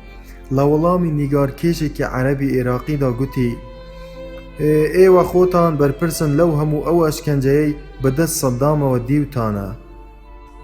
هاوڕێ نیگارکێشە عێراقیەکەم بەسەر سوڕمانەوە لێی پرسی بۆ؟ نەجات پەرستە فەڕەنسیەکە گوتی چونکە ئێوە خۆتان دەنگتان داوەتە سەرۆکی وڵاتی خۆتان. نیوەی زیاتری میلەت بەردەوام هەموو ڕۆژێک دەچن چەپڵەی بۆ لێ دەدەن و لە سەنگەرەکانی شەڕدا خۆتانی بە قوربان دەکەن. نەجات پەرستە فەڕەنسیەکە بە هاوڕێ نیگارکێشە عێراقیەکەمی گوت بڕۆن هەمووتان پێکەوە تەخت و تاراجی وێران بکەن و سەرۆکێکی دیکەی لە جیاتیدا بنێن کە خۆتان بەدڵتانە. محەممەدی حاجی زادە و مرتەزای گوڵچین و فەرەحناز خانم هەر سێکیان دەمیان بوو تەڵەی تەقی و گوتم وابزانم بە نیسبەت کۆماری ئیسلامی ئێرانیشەوە هەمان شتە، هەمان واقع و حەقیقەت. خەڵکی ئێران خۆیان دەنگیاندایە ئاخوندەکان و چون ئەم ئەمامە بەسەرانەیان هێنایە سەر حوکم. خۆ ئەمڕۆژ ئەمە تا ئێرانیەکان خۆیان چەپڵەیان بۆ لێ دەدەن و خۆیانیان بە قوربان دەکەن. دڵنیا لە قسەکانی خۆم ڕووم لە مرتەزا کرد. وایە؟ فەرەحناز خانم سەرنجێکی سلۆکانەی محەممەدی حاجی زادەی دا. محەممەدی حاجی زادە ئەگەرچی خزمی فەرەحناز خانمیش بوو بەڵام هەستم دەکرد هەردووکیان نەیان دەوێرا لە بەردەم محەممەدی حاجی زادەدا هەموو قسەیەک بکەن. اینجا تەماشایەکی مێردەکەی خۆی کرد. باشە با لێرە ڕاوەستین چونکە باسکردنی سیاسەت نامانگەێنێتە هیچ. مرتەزا نەیویست وەڵامم بداتەوە. محەممەدی حاجی زادە دیسان بە هەمان ئاوازی خودبەدانەکەی دانی بە یەکەیەکەی وشەکاندا دادەنا. ئاغای فەرهاد ئەمانە دەستی بۆ دەرەوە درێژ کرد. مەبەستی ئەوروپاییەکان بوو. هەرچی نەوت و قازانج و سامانە سروشتەکانی کە ئێمە هەمانە دەیان دزن و ڕاپێچی ناو مەخزەنەکانی خۆیانی دەکەن بۆ کاتی تنگانەی خۆیان.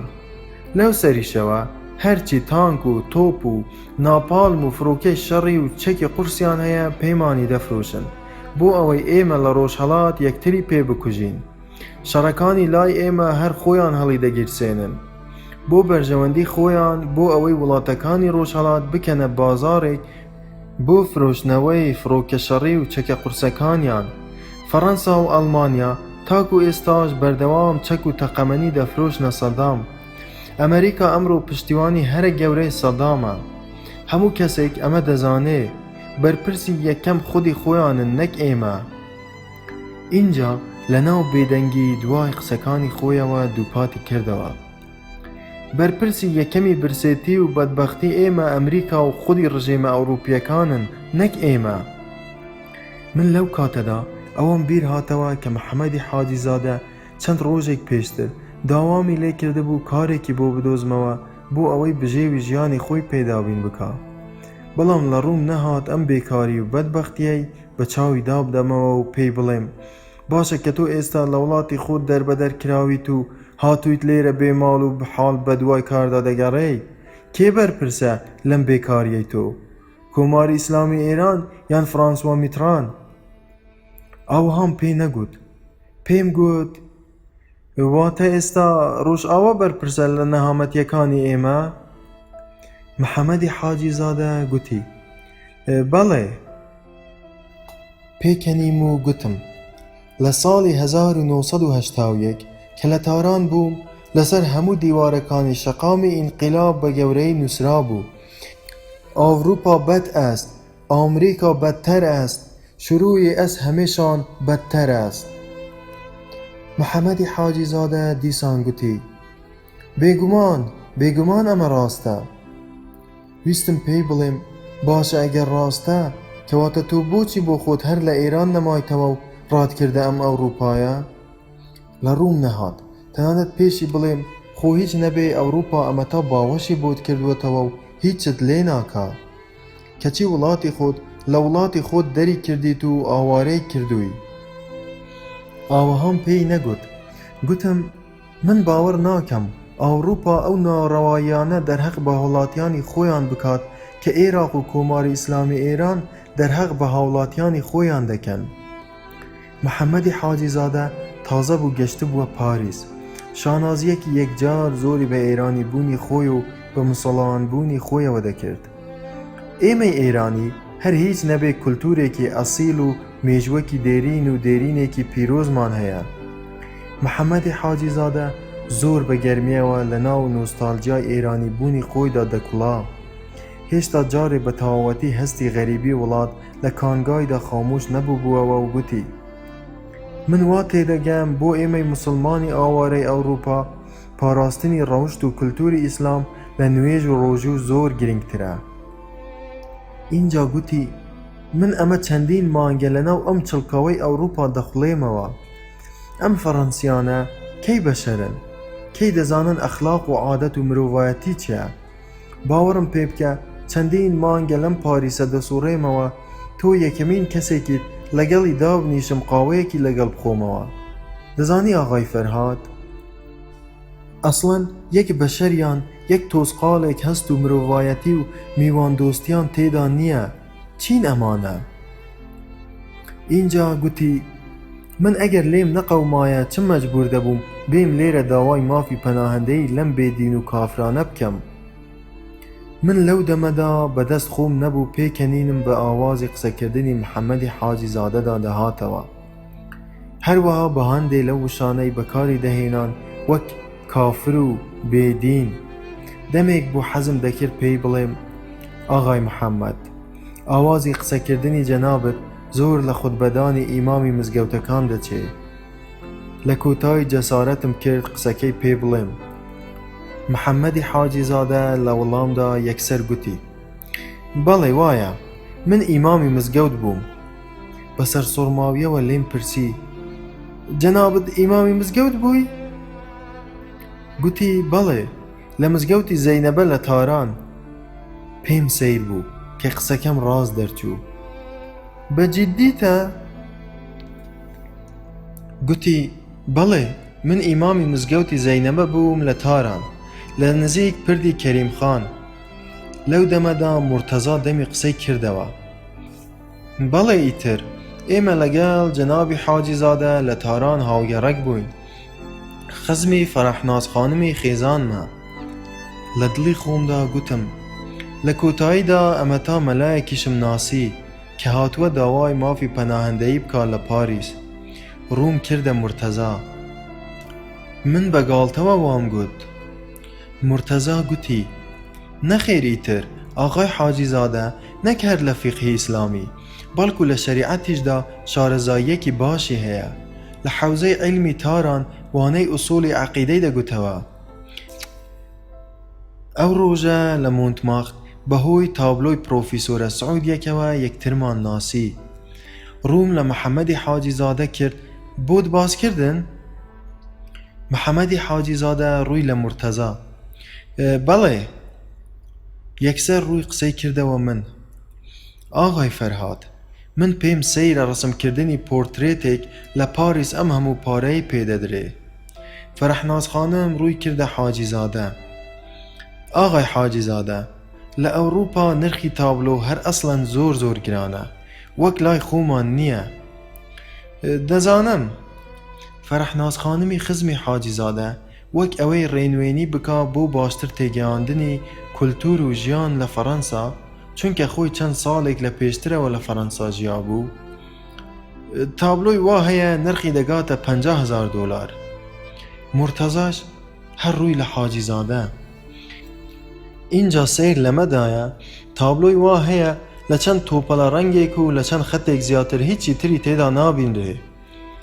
حاجی زاده ولامی هر دوکیانی بجارک دایه و امش جوره که لپاره به هدردان و بی اقلیکانی دیکیان. بم جوره تابلویانه دلین ابستراکت. مرتضا روی کرده من دیار بو حزی دکر بچینه ناو گفتگویه کی هنری شیوکاریه و لم باره و بوچونم بزانی. آغای فرهاد من هنده حز لو تابلویانه ناکم که تنیا چند توپلا رنگی کو چند پانتاییه کی رنگیان تیدایا. فرحناز خانم گوتی منیش چونکه لم جوره تابلویانه دا معنا به هیچ شیوه یک دیار نامینه. فرحناز گوتی اصلا هیچ فیگری کش نیا رینوینید بکا برو واتایک. مرتضا چاوری دکرد قسیگ بکم. تابلو دبه مانای کی هبه یا نه؟ من تماشای نقطه کی سر دیواره کم دکرد و دموی شتیک بلیم. حاجی زاده لناکاو گوتی همو تابلو کانیان با قربانی یک تابلوی کمال الملکی لای خومان به. من لو دمدا خریک بو دست بکمه پیکنین. هشتا پی نکنی بوم. حاجی زاده گوتی بچی پیدا کنی؟ من پیکنینکی خومم شارده بو و گوتم شیوازی تابلوکانی کمال الملک 110 سال زیاتره لأوروپا کوتایی پی هاتوا. گوتی ادی امرو چشتک مدیله؟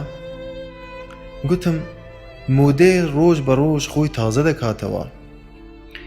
چون؟ هر نیگار کشک خوی بو خوی دکات شیوازک و مدلک. مرتضا بختوریه کی آشکرا لسر رخساری لناکاو روی لفرحنازی خیزانکی کرد. خوزگه لم مجلسه دا ایستا ساقی خوشکم لگل مان بوایا. خوزگه. مرتضا بهمان سوزی سر روی کرده من. آغای فرهاد من خوشکه کم هیا لامریکا لسان فرانسیسکو گلری هیا. گورترین گلریه لهمو سان فرانسیسکو. دلیم خوزگه لم مجلسه دا لگل مان بوایا. پرسیم گلری کرین و فروشنوی تابلوی هیا؟ بله. اینجا گوتی بزیده روی وانالیم لناو اوجن ایرانیانه گلریان هیا اما رای همو ایرانیکانه تنیا دوجن هن لناو همو ایرانیکان دا تابلو ناسی خواهن نظر بن. یکمیان لیلی گلستان دومیان ساقی گلچینی خوشکی من.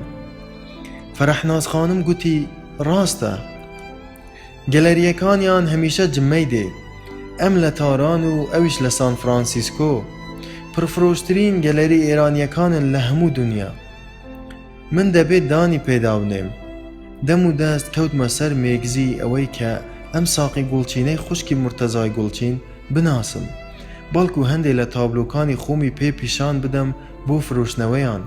بو نا دمزانی تابلو لامریکا پاره کی باش دکا اگر گلریه کی باش پسندی بکا.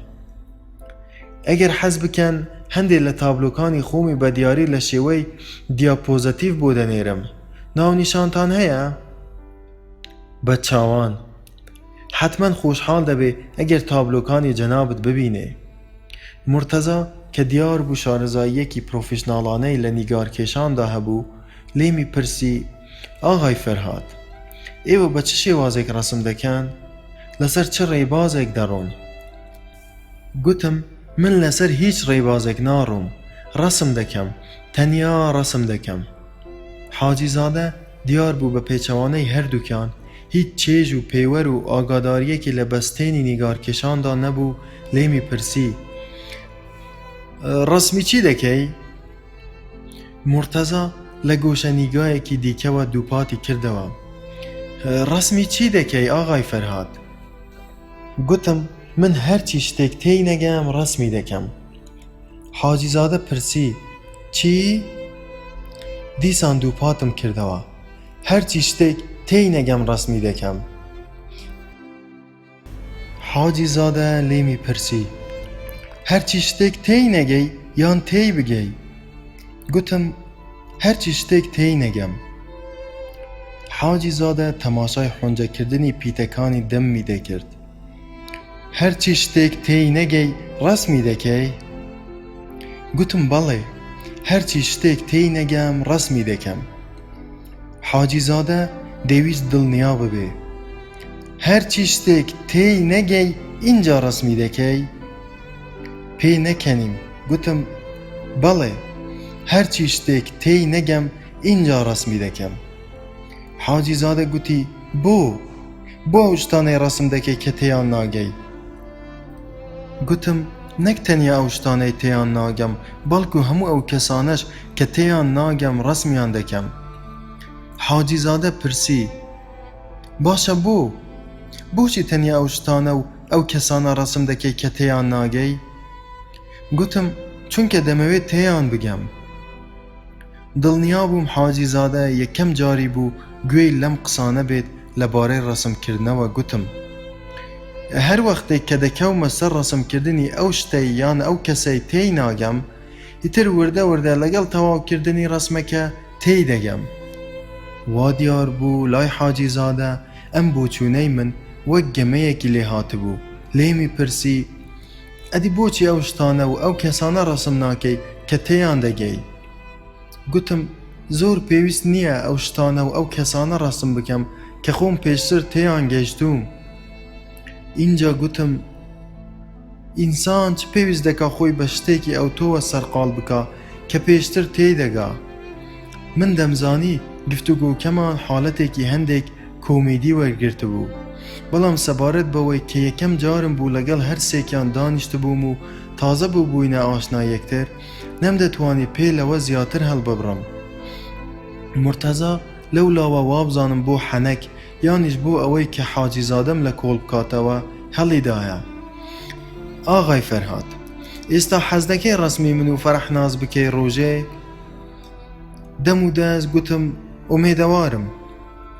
حاجیزادە وەک لە زۆران بازیەک هاتبێتە سەر پشودان پشتی بە باڵیفە ئێرانیەکەی پاڵ دیوارەکەوە دابوو. دیار بوو دەیویست لە گفتوگۆکە بکشێتەوە. ڕووی کردە فەرەحنازی خزمی بە حەنەکەوە گوتی من سرم لە فەلسەفەی ئەم نیگارکێشە کوردە دەرناچێ.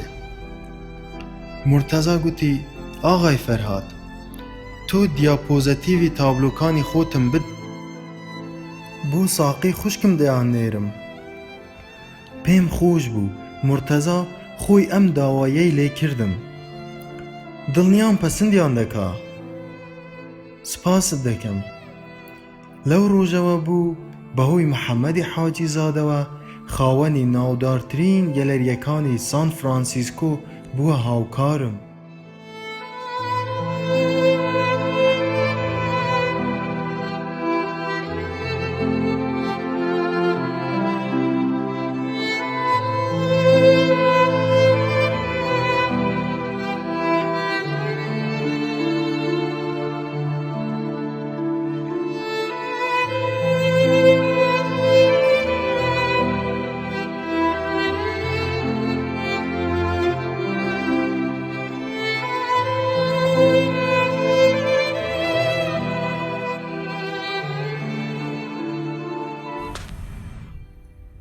مەدام گاڵاتی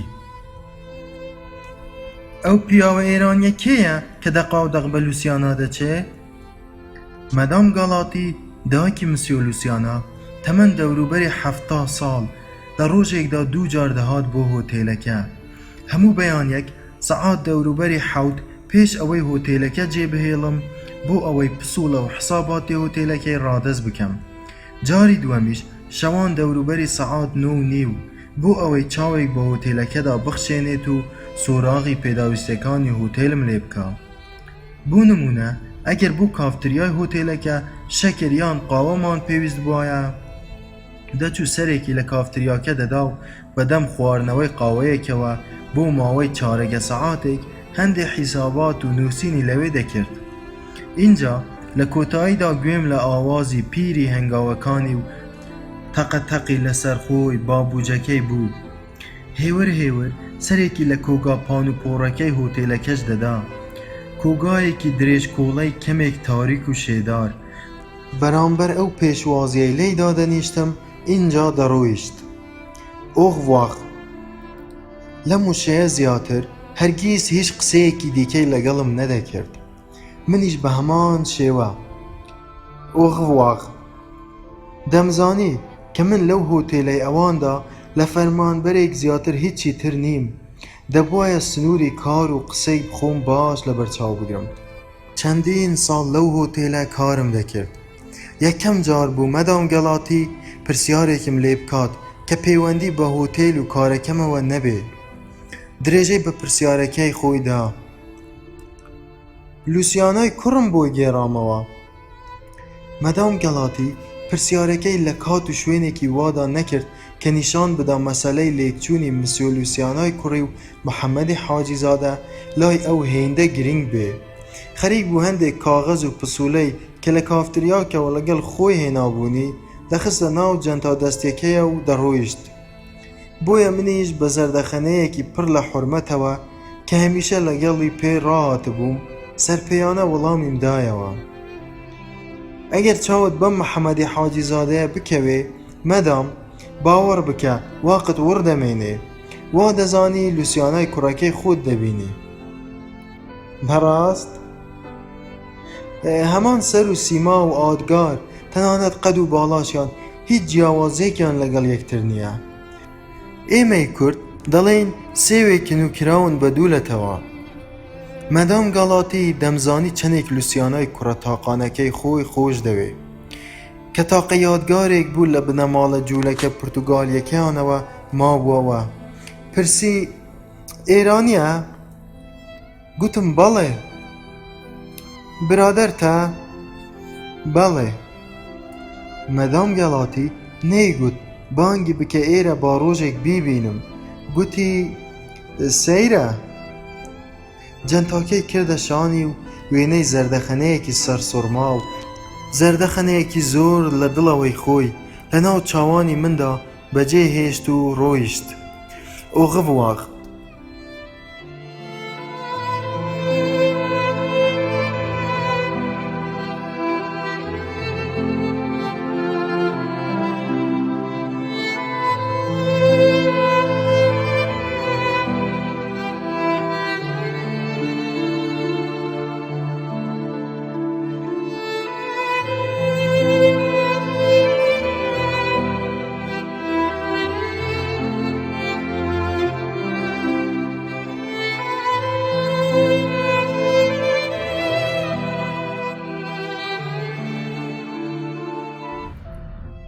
کاریگەری شیعری فەڕەنسی بەسەر نیمایۆشیجی شاعیری گەورەی ئێرانەوە. مسیۆ لوسیانا بە پێچەوانەی دایکی زوو دەهات بۆ هۆتێلەکە. هیچ ساتێکی دەستنیشانکراوی نەبوو. لە ناکاو لە زەنگی دەرگای هۆتێلەکەی دەدا و لە ئاوێنەکەی بەرامبەرمەوە دەمدید. پەنجەم دەنا بە دوگمەیەکی دەستە چەپمەوە و دەهاتە ژوورەوە. پێش هەموو شتێک سڵاوێکی دۆستانەی لێم دەکرد. هەرگیز داوای لێم نەدەکرد بچم قاوەیەکی بۆ بێنم، بەڵکو خۆی دەچوە مەتبەخ و قاوەیەکی بۆ خۆی تێدەکرد و دەهات لە تەنیشتمەوە دادەنیشت. بەر زەردەخەنەوە: ساڤا. مسیۆ لوسیانا ئەگەرچی بۆ چاودێریکردنی فەرمانبەرێک دەهاتە هۆتێلەکەی خۆیان هیچ نەبێ لە دیدی دایکەوە، بەڵام ڕاستیەکەی هیچ ڕۆژێک نەمبینی مسیۆ لوسیانا هیچ کتاب و حیسابێکی هۆتێلەکەم لەگەڵ بکە. زۆربەی جار وەک دوو هاوڕێ دەکەوتینە گفتوگۆ لەبارەی فەلسەفە و هونەر، بە تایبەتیش لەبارەی سیاسەتی کۆماری ئیسلامی ئێران و ئەدەبیات و ژیانی ڕۆژهەڵاتەوە. مسیۆ لوسیانا پیاوێکی باڵابەرزی تەمەن دەوروبەری 45 ساڵ، چەند ساڵێک لە من بەتەمەنتر، موو قاوەیی، چاو هەنگوینی قۆز، هەمیشە چست و چالاک، خاوەنی بڕوانامەی ماجستێر لەبارەی زمان و ئەدەبیاتی ئێران. لە هەمان کاتدا قوتابی دکتۆرا بوو لە بەشی ئێرانناسی زانکۆی سۆربۆن لە سینسێر. دەیگوت جار بەجار دەچمە بەرلین و مۆسکۆ بۆ پێشکەشکردنی سیمینارەکانم لەبارەی ڕۆژهەڵاتناسی. من هەرگیز هیچ توێژینەوەیەکی ئەوم نەخوێندبووەوە، بەڵام دەمزانی جگە لەوانە گوتنەوەی ڕۆژهەڵاتناسی لە زانکۆی نانتێغ. دەیگوت جار بەجار وتاریش لە کۆوارە ئاکادیمیەکاندا بڵاو دەکەمەوە. کاتێ سەرنجی سەر و سیمای مسیۆ لوسیانام دەدا و لە ڕۆحیاتی وردەبوومەوە و لە زەینی خۆمدا بەراوردیم لەگەڵ محەممەدی حاجیزادە دەکرد. یەک لە جیاوازیەکانی نێوان ئەم و محەممەدی حاجیزادە ئەوە بوو کە مسیۆ لوسیانە دیار بوو لە مناڵیەوە بە ناز و گۆزی دایکێکی چاودێر و میهرەبان پەروەردەکرا بوو. لەم ڕووەوە باندەستی ئەم بایەخدانە ئەرستۆکراتیە بەسەر هەموو ڕەفتار و شێوازێکی ژیانیەوە ئاشکرا بوو. ئەمە لە کاتێکدا لەسەر ڕوخساری محەممەدی حاجیزادە زیاتر نیشانگەلی منداڵیەکی بەدبەخت و هەژار دیار بوو. ئەمە یەکێک بوو لەو جیاوازیانەی کە من دەمتوانی لە یەکتریان جیا بکەمەوە. بەبیرمە لە هەفتەی یەکەمی داوامکردنم لە هۆتێلەکە پێم وابێ مەدام گەڵاتی دایکی پێی گوتبوو کەوا من کوردی عێراقم. کاتێ هات سەری لێدام و یەکترمان ناسی، لوسیانا بە فەڕەنسی لێمی پرسی کەواتە تۆ فارسیش قسە دەکەی؟ من زۆر کەیفم بەخۆم هات ئەگەر گوتم بەڵێ فارسیش قسە دەکەم، کەچی کاتێ مسیۆ لوسیانا دەستی کردە قسەکردن بە فارسیەکی هێندە تۆکمە تەریق بوومەوە و پێکەنیم، بەڵام هەر بە فارسی درێژەم پێدا. گوتم ئەلالا بەڵام نەک وەک جەنابەت هێندە ڕەوان. مسیۆ لوسیانا بە فارسیەکی زۆر ڕەوان قسەی دەکرد. دەیگوت کە هەر لە تەمەنی 21 ساڵیەوە خۆی سەرقاڵی فێربوونی فارسی کردووە. اینجا هەر هەمان شەو باسی ئەوەی بۆ کردم کە ئێستا خەریکی نووسینی تێزی دکتۆراکەیەتی لەبارەی کاریگەری شیعری فەڕەنسی بەسەر نیمایۆشیجی شاعیری گەورەی ئێرانەوە. من زۆرم پێخۆش بوو کە خاوەن هۆتێلەکەم هێن نزیکە لە ڕۆحیاتی من و هێندەش متووی و بوارگەلێکە کە منیش لە ناویاندا هەناسە دەدەم. لە توێی قسەکانیەوە وەک ئەوەی بیەوێ تاقیم بکاتەوە لێمی پرسی دەیناسی؟ من لە کەرەج ئەو وەختەی پەناهەندە بووم لە ئێران شیعرەکانی نیمایۆشیجم هەمووی خوێندبووەوە و گوتم ئێی ئادەمهای ئەوم لە هەموو شیعرەکانی پێجوانترە.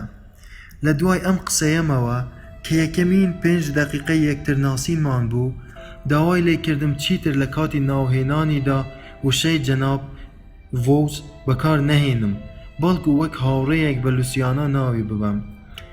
لە پریسکی چاوەکانیەوە هەستم پێکرد کە زۆر دڵخۆشە بەوەی هاوڵێکی دیکەی پەیدا کردووە تا لەگەڵی بتوانێ باسی کلتوری ئێرانی بکا. خۆشحاڵم بەناسینت. 5 ساڵ زیاتر بوو لە پاریس دەژیام، هیچ کەسێکم نەناسی بوو هێندە بە گەرمی و هێند لە ناخی دڵەوە وەک مسیۆ لوسیانا پێم بڵێت خۆشحاڵم بەناسینت.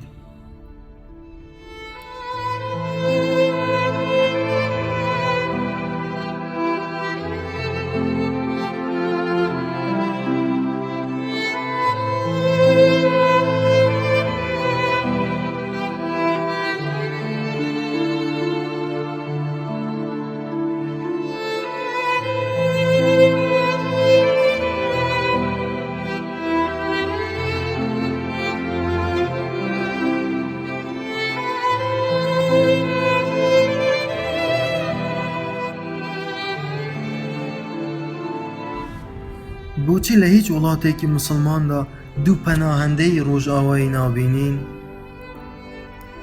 مسیۆ لوسیانا دەیگوت کە بە درێژایی هەموو ژیانی هەرگیز تەنانەت یەک جاریش نەچووە بۆ ئێران. سەیرم پێدەهات. ئەو فارسیە باشەی قسەی پێی دەکرد بۆ ماوەی 4 ساڵ لە ئەنستیتیۆتی زمانە ڕۆژهەڵاتیەکانی پاریس ئینالکۆ فێری بوو. بەو تەمەنەیەوە دەیگوت کە بە زمانی ئینگلیزی و پورتوگالیش زۆر بە باشی قسە دەکا و دەخوێنێتەوە. مرۆڤی ئەوروپایی لە چاو مرۆڤی ڕۆژهەڵاتی زۆر بەهرەمەندترن بۆ فێربوونی زمان. لە وەڵامدا پێی گوتم بۆ وا دەڵێی؟ ئەمە تا تۆش جگە لە زمانەکەی خۆت زمانی فەڕەنسی و فارسی و عەرەبیش دەزانیت. تێبینیم کردبوو ئەو قسانەی لەبارەی خۆمەوە دەمکردن هەمیشە لە یادەوەری مسیۆ لوسیانادا دەمانەوە، چونکە پێشتر بە فراوانی بۆم گێڕابووەوە کە من چۆن لە ساڵی 1981دا واتە لە دەستپێکی شەڕی عێراق و ئێراندا لە دەست سەربازی ڕام کردبووە ئێران و بۆ ماوەی 8 مانگ لە ئوردوگای پەناهەندانی کوردی عێراق لە مەیدانی ذوب ئاهەن لە شاری کەرەج مابوومەوە. چۆنیش پاشان لەوێوە بە ڕێگای سووریاوە چووبوومە پۆڵۆنیا و ئینجا ئەڵمانیا. چۆنیش لەوێوە دوای ساڵێکی ڕەبەق چاوەڕوانی بۆ وەرگرتنی مافی پەناهەندەیی بە قاچاغ سنووری ئەڵمانیان بڕی بوو خۆم گەیاندبووە فەڕەنسا. بۆ مسیۆ لوسیانان باس کردبوو کە من ئەو فارسیەی دەیزانم لە کاتی پەناهەندەییمدا لە کەرەج فێری بووبووم. گوتم بەڵام من فارسیەکەم هێندە باش نییە، ناتوانم پێی بنووسم. گوتی منیش عیبری نازانم و پورتوگالیەکەم هێندە باش نییە، ئەگەرچی بە ئەسڵ جوولەکەی پورتوگالیشم. مسیۆ لوسیانا ڕەگەزنامەی فەڕەنسایی هەبوو خۆشی بە فەڕەنسی دەزانی، بەڵام بە ئەسڵ جوولەکەی شاری بێلمۆنتی پورتوگال بوو. هەمیشە بە ئاوازێکی ئەوتۆ لەگەڵم داخاو کە من هەست نەکەم ئەو لە خۆم باڵاتر ببینم.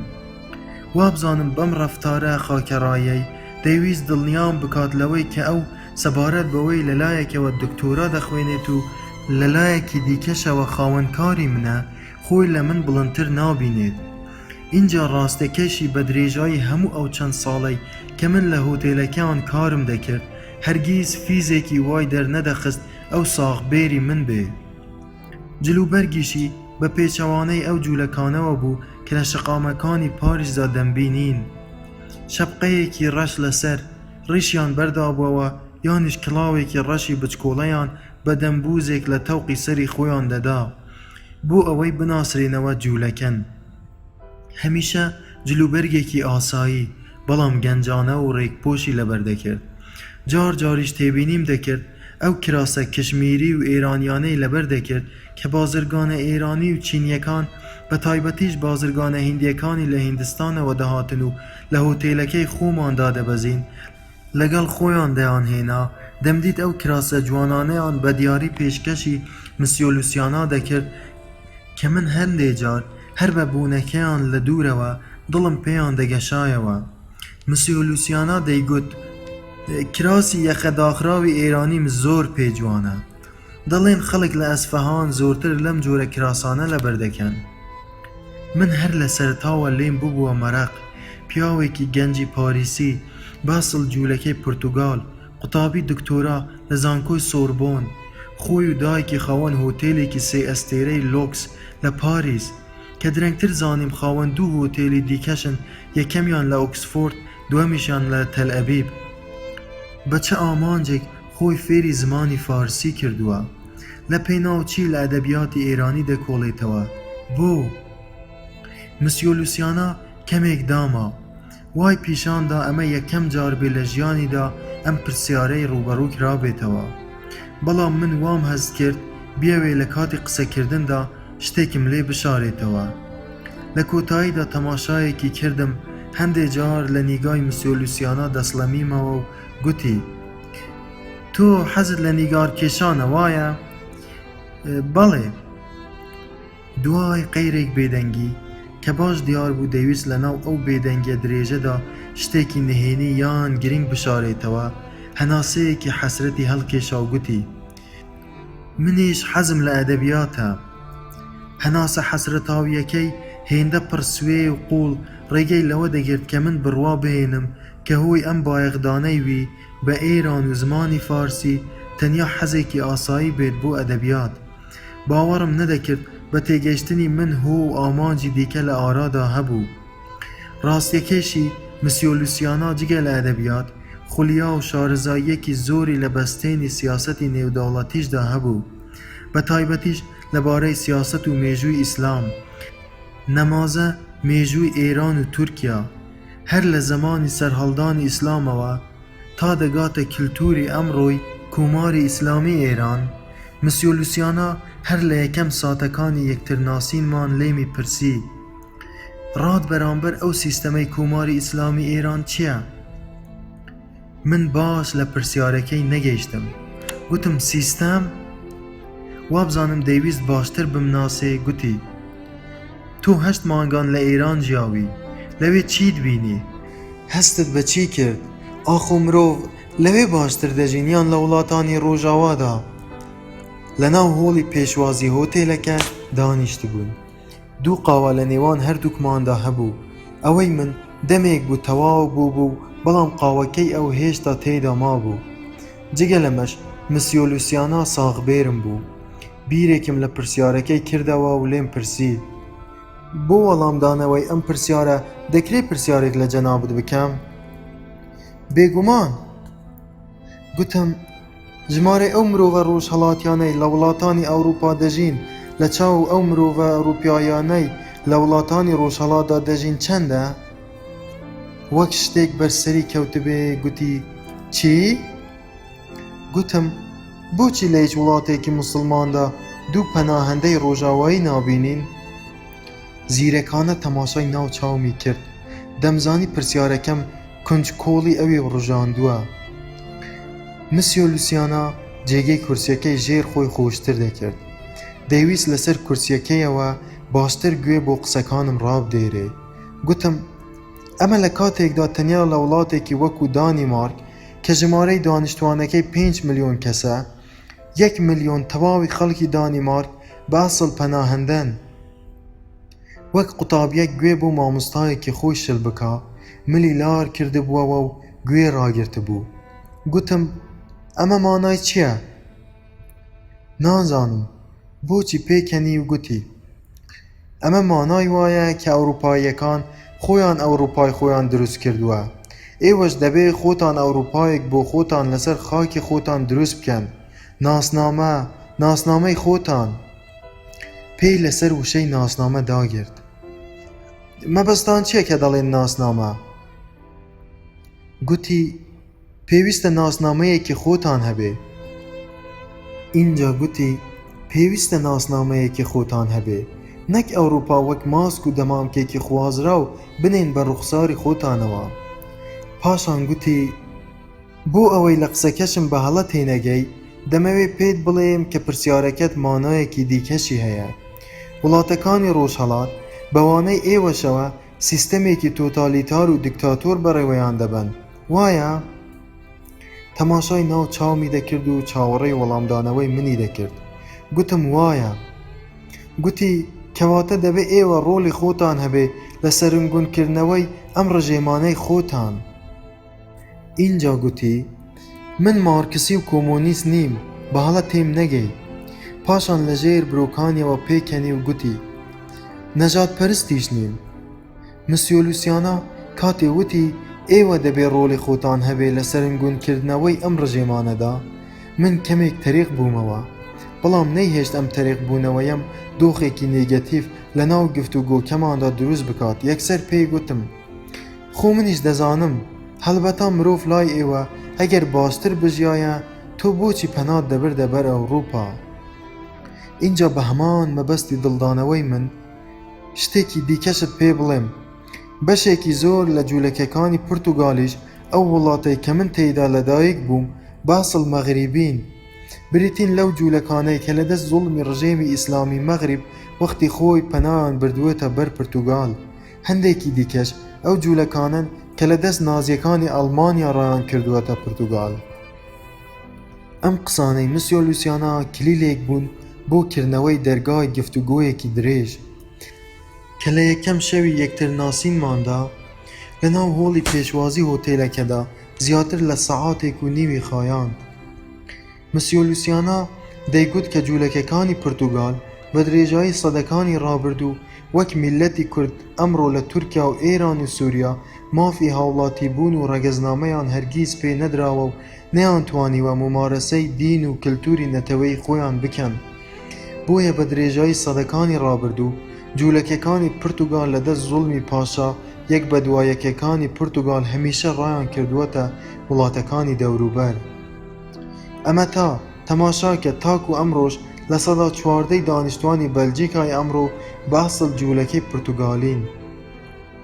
ئەمە جگە لەوەی کە چەندین پاشای پورتوگالی بۆ نمونە پاشایەکی وەک مانوێلی یەکەم لە دیسەمبەری ساڵی 1496 واتە 500 ساڵ بەر لە ئەمڕۆ هەر بە بڕیارێکی فەرمی فەرمانی دەرکردنی سەرتاسەری جوولەکەکانی پورتوگالی ڕاگەیاند.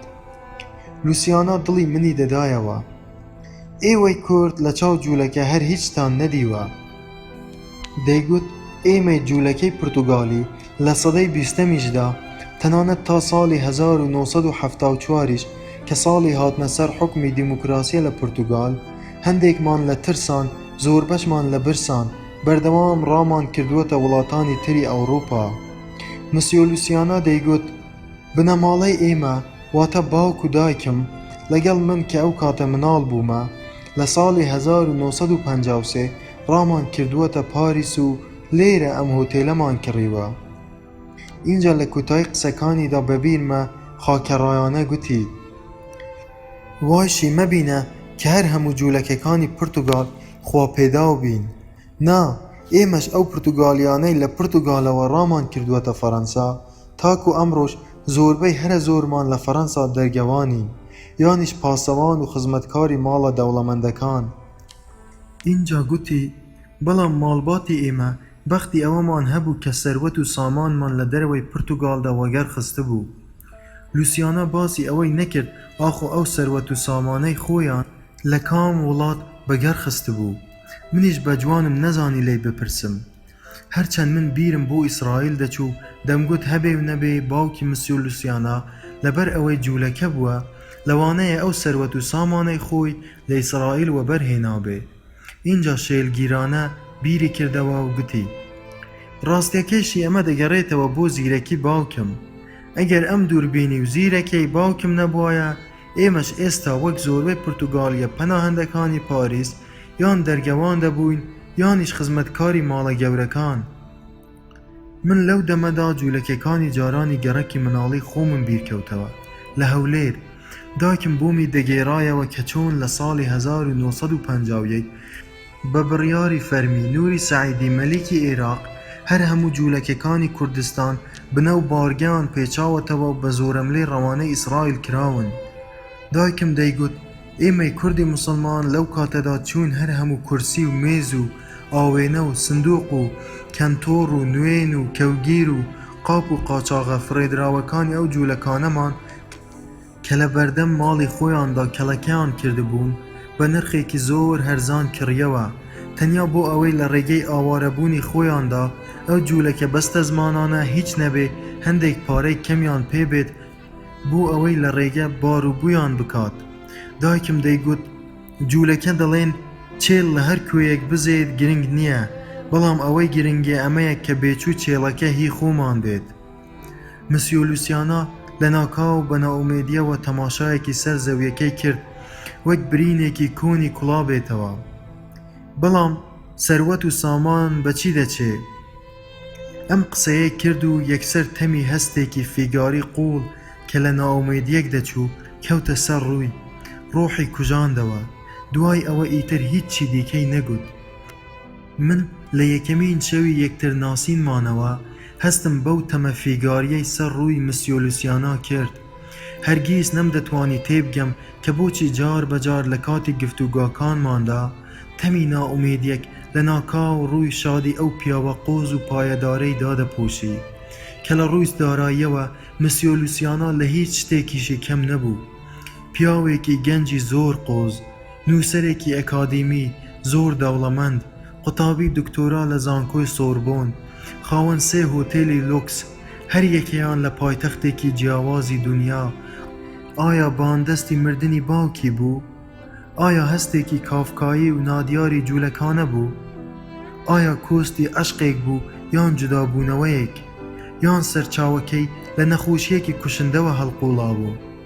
بەردەوام لە خۆمم دەپرسی بۆچی جار بەجار لە کاتی گفتوگۆکانماندا لە ناکاو تەمی ئەو ناومێدیە قوڵە ڕووی شادی ئەو پیاوە قۆز و پایەدارە دادەپۆشێ؟ ئەگەر مسیۆ لوسیانا خۆی ڕۆژێک هەندێک شتی بۆم باس نەکردایە، من هەرگیز هیچ شتێکم لەبارەوە نەدەزانی و نەشم دەتوانی ئەسڵەن لە ڕووم نەدەهات هیچ پرسیارێک لەم بارەیەوە بکەم.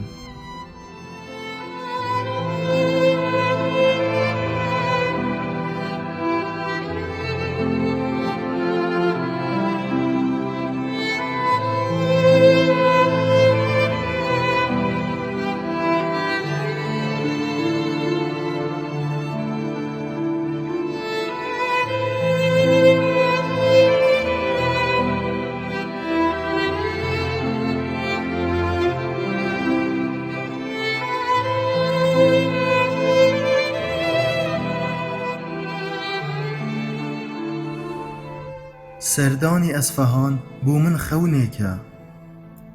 باپیرە گەورەکانی من کۆیلە فرۆش بوون. بەم قسەی مسیۆ لوسیانا ڕاچڵەکیم. گوتم چی بوون؟ گوتی کۆیلەیان دەکڕی و دەیان فرۆشتەوە. پاشان گوتی هەر لە سەدەی 16مەوە زۆربەی وڵاتانی ئەفریقا و هەندێک لە وڵاتانی ئاسیاش ژێردەستەی وڵاتی پورتوگال بوون. باپیرە گەورەکانی من بۆ بازرگانیکردنی کۆیلە دەچوونە ئەفریقیا. عەبد و قوڵەڕەشەکانیان لە وڵاتانی ئەفریقیا دەکڕی و دەیان برنە وڵاتی ئاسیا و ئەوروپا، لەوێ بە گرانتر دەیان فرۆشتنەوە. اینجا نەختێک بێدەنگ ما و لێمی پرسی هیچت لەبارەی فرانسوا گزاڤیەی قەدیس خوێندووەتەوە؟ گفتوگۆکانی من و مسیۆ لوسیانا بۆ ماوەی نزیکەی ساڵێک تەنیا لە ناو هۆڵی پێشوازی هۆتێلەکەدا بوو. ئەمەش هەمیشە لە دەوروبەری سەعات 9 شەو بەملاوە بە دیار قاوە و چایەکی سەوزی سایگۆنیەوە کە مسیۆ لوسیانا لە درەنگ وەختانی شەودا زۆر حەزی لەم جۆرە چایە سایگۆنیە دەکرد. گوتم نەخێر نایناسم. فرانسوا گزاڤیەی قەدیس لە 1506 پاش خوێندنی ئیلاهات لە پاریس دەبێتە ئەندامی یەسوعیەکان. اینجا پاشای پورتوگال لەگەڵ شاندێک دەینێرێتە هیندستان بۆ بڵاوکردنەوەی دینی مەسیحیەت بە وڵاتانی ئاسیادا. لە هیندستانەوە چاڵاکیەکانی خۆی لە سەرانسەری ئاسیادا بڵاو دەکاتەوە تا دەگاتە ژاپۆن. اینجا لە 1552 لە چین دەمرێ. من بە چاو لە مسیۆ لوسیانام پرسی اینجا بۆچی باسی ئەم قەدیسەت بۆ کردم؟ گوتی یەکێک لە باپیرە گەورەکانی من بە ناوی دیڤین شالۆن کە ئەویش قوڵەڕەشەکانی ئەفریقیای دەکڕی و دەفرۆشتەوە، لەو ساڵەدا بەگەڵ قەدیسە کەوتووە. خۆی وان نیشانداوە کە ئەویش لە مریدەکانی فرانسوا گزاڤیەی قەدیسە. بەگەڵی کەوتووە بۆ هیندستان. باوکم دەیگوت پاشا پورتوگالیەکانی ئەو سەردەمە هەمویان زۆر ڕقیان لە جوولەکە بووە. فرانسوا گزاڤیەی قەدیس باش دەیزانی کە ئەو باپیرە گەورەی من جوولەکەیە و بازرگانیشە. بەڵام چونکە فرانسوا گزاڤیە قەدیس بووە و هەمیشە بەزەیی بە جوولەکەدا هاتووەتەوە و دەشیزانی پاشای پورتوگال ڕۆژێک هەر دادێ ئەو باپیرەی من شاربەدەر بکە، بۆیە لەگەڵ شاندەکەی خۆی بردووەتی بۆ هیندستان. مسیۆ لوسیانا دەیگوت پورتوگالیەکانی هاوشاندی فرانسوا گزاڤیەی قەدیس لە سەدەی 16دا لە هیندستان کلێسایەکیان لە شاری گوا بینا کردووە. ئەم باپیرە گەورەی من دیڤین شالۆن یەکێک بە لەو پورتوگالیە جوولەکانەی کە ئەو وەختە چوونەتە هیندستان و لەوێ کلێسەیەکیان لە شاری گوا دروست کردووە. مسیۆ لوسیانا دەیگوت دیڤین شالۆنی باپیرە گەورەی من هێندەی پێناچێ لەو قەدیسە جودا دەبێتەوە و مۆڵەتی لێ وەردەگرێ کە لە هیندستانەوە بەرەو ئێران بەڕێ بکەوێ. مسیۆ لوسیانا دەیگێڕایەوە دیڤین شالۆنی باپیرە گەورەی من بەم شێوەیە ڕوو لە شاری ئەسفەهان دەکات و لەمە بەدواوە ئیتر نیوەی تەمەنی خۆی لە ئەسفەهان بەسەردەبا. لە بیرەوەریەکانیدا نووسیویەتی کە ماڵەکەی لە ئەسفەهان لە گەڕەکی چهارباغ بووە و بەرامبەر پردی ئەلاوێردی خان. ئەو باپیرە گەورەی من لە ئەسفەهان کنێشتێک بۆ جوولەکەکانی ئەسفەهان دروست دەکات و سیناگۆکە جوولەکەکان لەوێ لە دەوری خۆی کۆ دەکاتەوە. بەم شێوەیە لە ساڵی 1509 بەم لاوە هەرچی جوولەکەی ئەسفەهان هەن لە دەوری کۆ دەبنەوە و دەبن بە مریدی.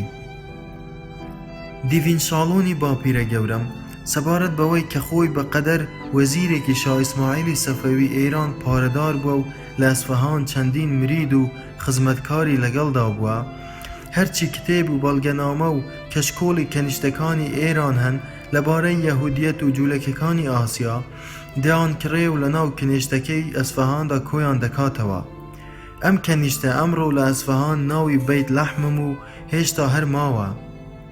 وەک گوتم جاران کەنیشتەی جوولەکەکان بوو، بەڵام ئەرمەنیەکانی قەزای جولفە بە سەرۆکایەتی خواجە پەترۆس ڤەلیژانیان هاتن کردیان بە کەنیشتە. سێ کەنیشتەی تریش بە ناوی سانت جۆرج و ڤەنەک و مریەمی موقەدەس تاکو ئەمڕۆژ لە ئەسفەهان ماون. هەندێک سەرچاوە دەڵێن کە ئەو باپیرە گەورەیەم دەستی لە دامەزراندنی ئەوانیشدا بووە، بەڵام هەندێک سەرچاوەی کتێبخانەی ڤاتیکان دەڵێن کە نەخێر، تەنیا پەیوەندی و ئالوگۆڕی دەستنووس و بەڵگەنامە لە نێوانیاندا هەبووە و بەس. مسیۆ لوسیانا دەیگوت هەر چۆنێ بێ بە گاواهی هەموو مێژونووسانی ڕۆژاوا ئەم کەنیشتەی بەیت لەحمی ئەسفەهان وەختی خۆی گەورەترین ئارشیڤخانەی جوولەکەکانی ئێران بووە کە پڕ بووە لە بەڵگەنامە جاسووسیەکان لەبارەی ژیانی جوولەکەکانی وڵاتانی ئاسیا. ئەو بەڵگەنامە و ئەرشیفانە تاکو ئەمڕۆژ هەر لە ناو ئەو کەنیشتەیەی ئەسفەهاندا دەبێ پارێزراو بن. من لە کاتێکدا زۆر سەرسام بووم بەرامبەر بەو هەموو زانیاریانەی کە مسیۆ لوسیانا لەبارەی ڕەچەڵەکی خۆی دەیزانین، لە هەمان کاتیشدا لە خۆمم دەپرسی باشە ئەم پیاوە بۆچی لەم بابەتە مێژوویە کۆن و بەسەرچوانەی با و باپیرانی جوولەکەی خۆی دەکۆڵێتەوە؟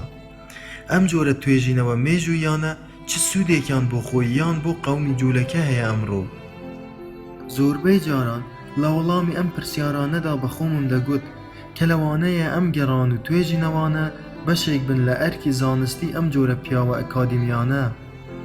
مسیۆ لوسیانا دەیگوت کە تەنیا بڕێکی زۆر کەم لەو دەستنووسانەی باپیرە گەورەکەی ئەمڕۆ لە کتێبخانەی ڤاتیکان لە ئیتالیا پارێزراون و ئەم توانیویەتی تەنیا چەند تیکەیەکی زۆر کەم لەم نووسراوانە کۆپی بکات و لێیان بکۆڵێتەوە. ئەمەش دوای ئەوەی کە مسیۆ لوسیانا بە هەزار حاڵ توانیویەتی خۆی لەگەڵ ئافرەتێکی فەرمانبەری ئەرشیڤخانەی ڤاتیکان بکاتە برادەر کە کچێکی قوڵاڕەشی بە ئەسڵ خەڵکی زائیر بووە، چونکە بە پێی فەرمانی ڕێڤەبەری ئەرشیڤخانەی ڤاتیکان هیچ کەس بۆی نەبووە ئەم بەڵگەنامە دێرینانە کۆپی بکە. بەڵام مسیۆ لوسیانا چونکە توانیویەتی خۆی لەگەڵ کچە قوڵاڕەشە ئەفریقیەکە بکاتە برادەر و خۆی لێ نزیک بخاتەوە، هێدی دوای 5 مانگ دۆستایەتی و بانکێشت و پاشان مغازەلە و لە کۆتاییشدا چوونە دەرەوە و پێکەوە نووستن، ئەنجام توانیویەتی چەند لاپەڕەیەکی کەم لە دەستی ئەو کچە زائیریەوە وەربگرێت و کۆپیان بکات و پاشان وتارێکی ئەکادیمیان لەسەر بنووسێت و پاشان لە گۆڤاری ستەدیکای تایبەت بە توێژینەوە نێودەوڵەتیەکانی ڕۆژهەڵاتناسی بڵاو بکاتەوە. مسیۆ لوسیانا دەیگوت لە یەکێک لەو دەستنووسانەی ئەو باپیرەیەمدا نووسراوە کە خەڵکی جوولەکەی گەڕەکەکانی دەوروبەری منارەی 40 دختەران کە دەکەوێتە نزیک مەیدانی 8x8 لە ئەسفەهان بە سوودوەرگرتن لە بنچینەکانی هونەری پیشەسازی چین تاکو سەدەی 15یەمینیش لە قەدار تووی سپیان دەهێنا دەیان شێلا و کاغەزیان لێ دروست دەکرد. مسیۆ لوسیانا دەیگوت دیڤین شاڵۆنی باپیرە گەورەم لە بیرەوەریەکانی خۆیدا نووسیویەتی کاتێک گەشتمە ئەسفەهان هاتم ئەم پیشەسازیەی دروستکردنی کاغەزم لە لەقەدارتووی سپیەوە بژاندەوە و پەرم پێیدا. جوولەکەی گەڕەکەکانی دەوروبەری منارەی 40 دختەرانم کۆ کردەوە و خستمنەوە سەر کەڵکێڵەی دروستکردنی کاغەز، چونکە دەمزانی تەنیا لە شاری قەندەهار و لە وڵاتی چین بایەق بەم پیشە گرنگە دراوە.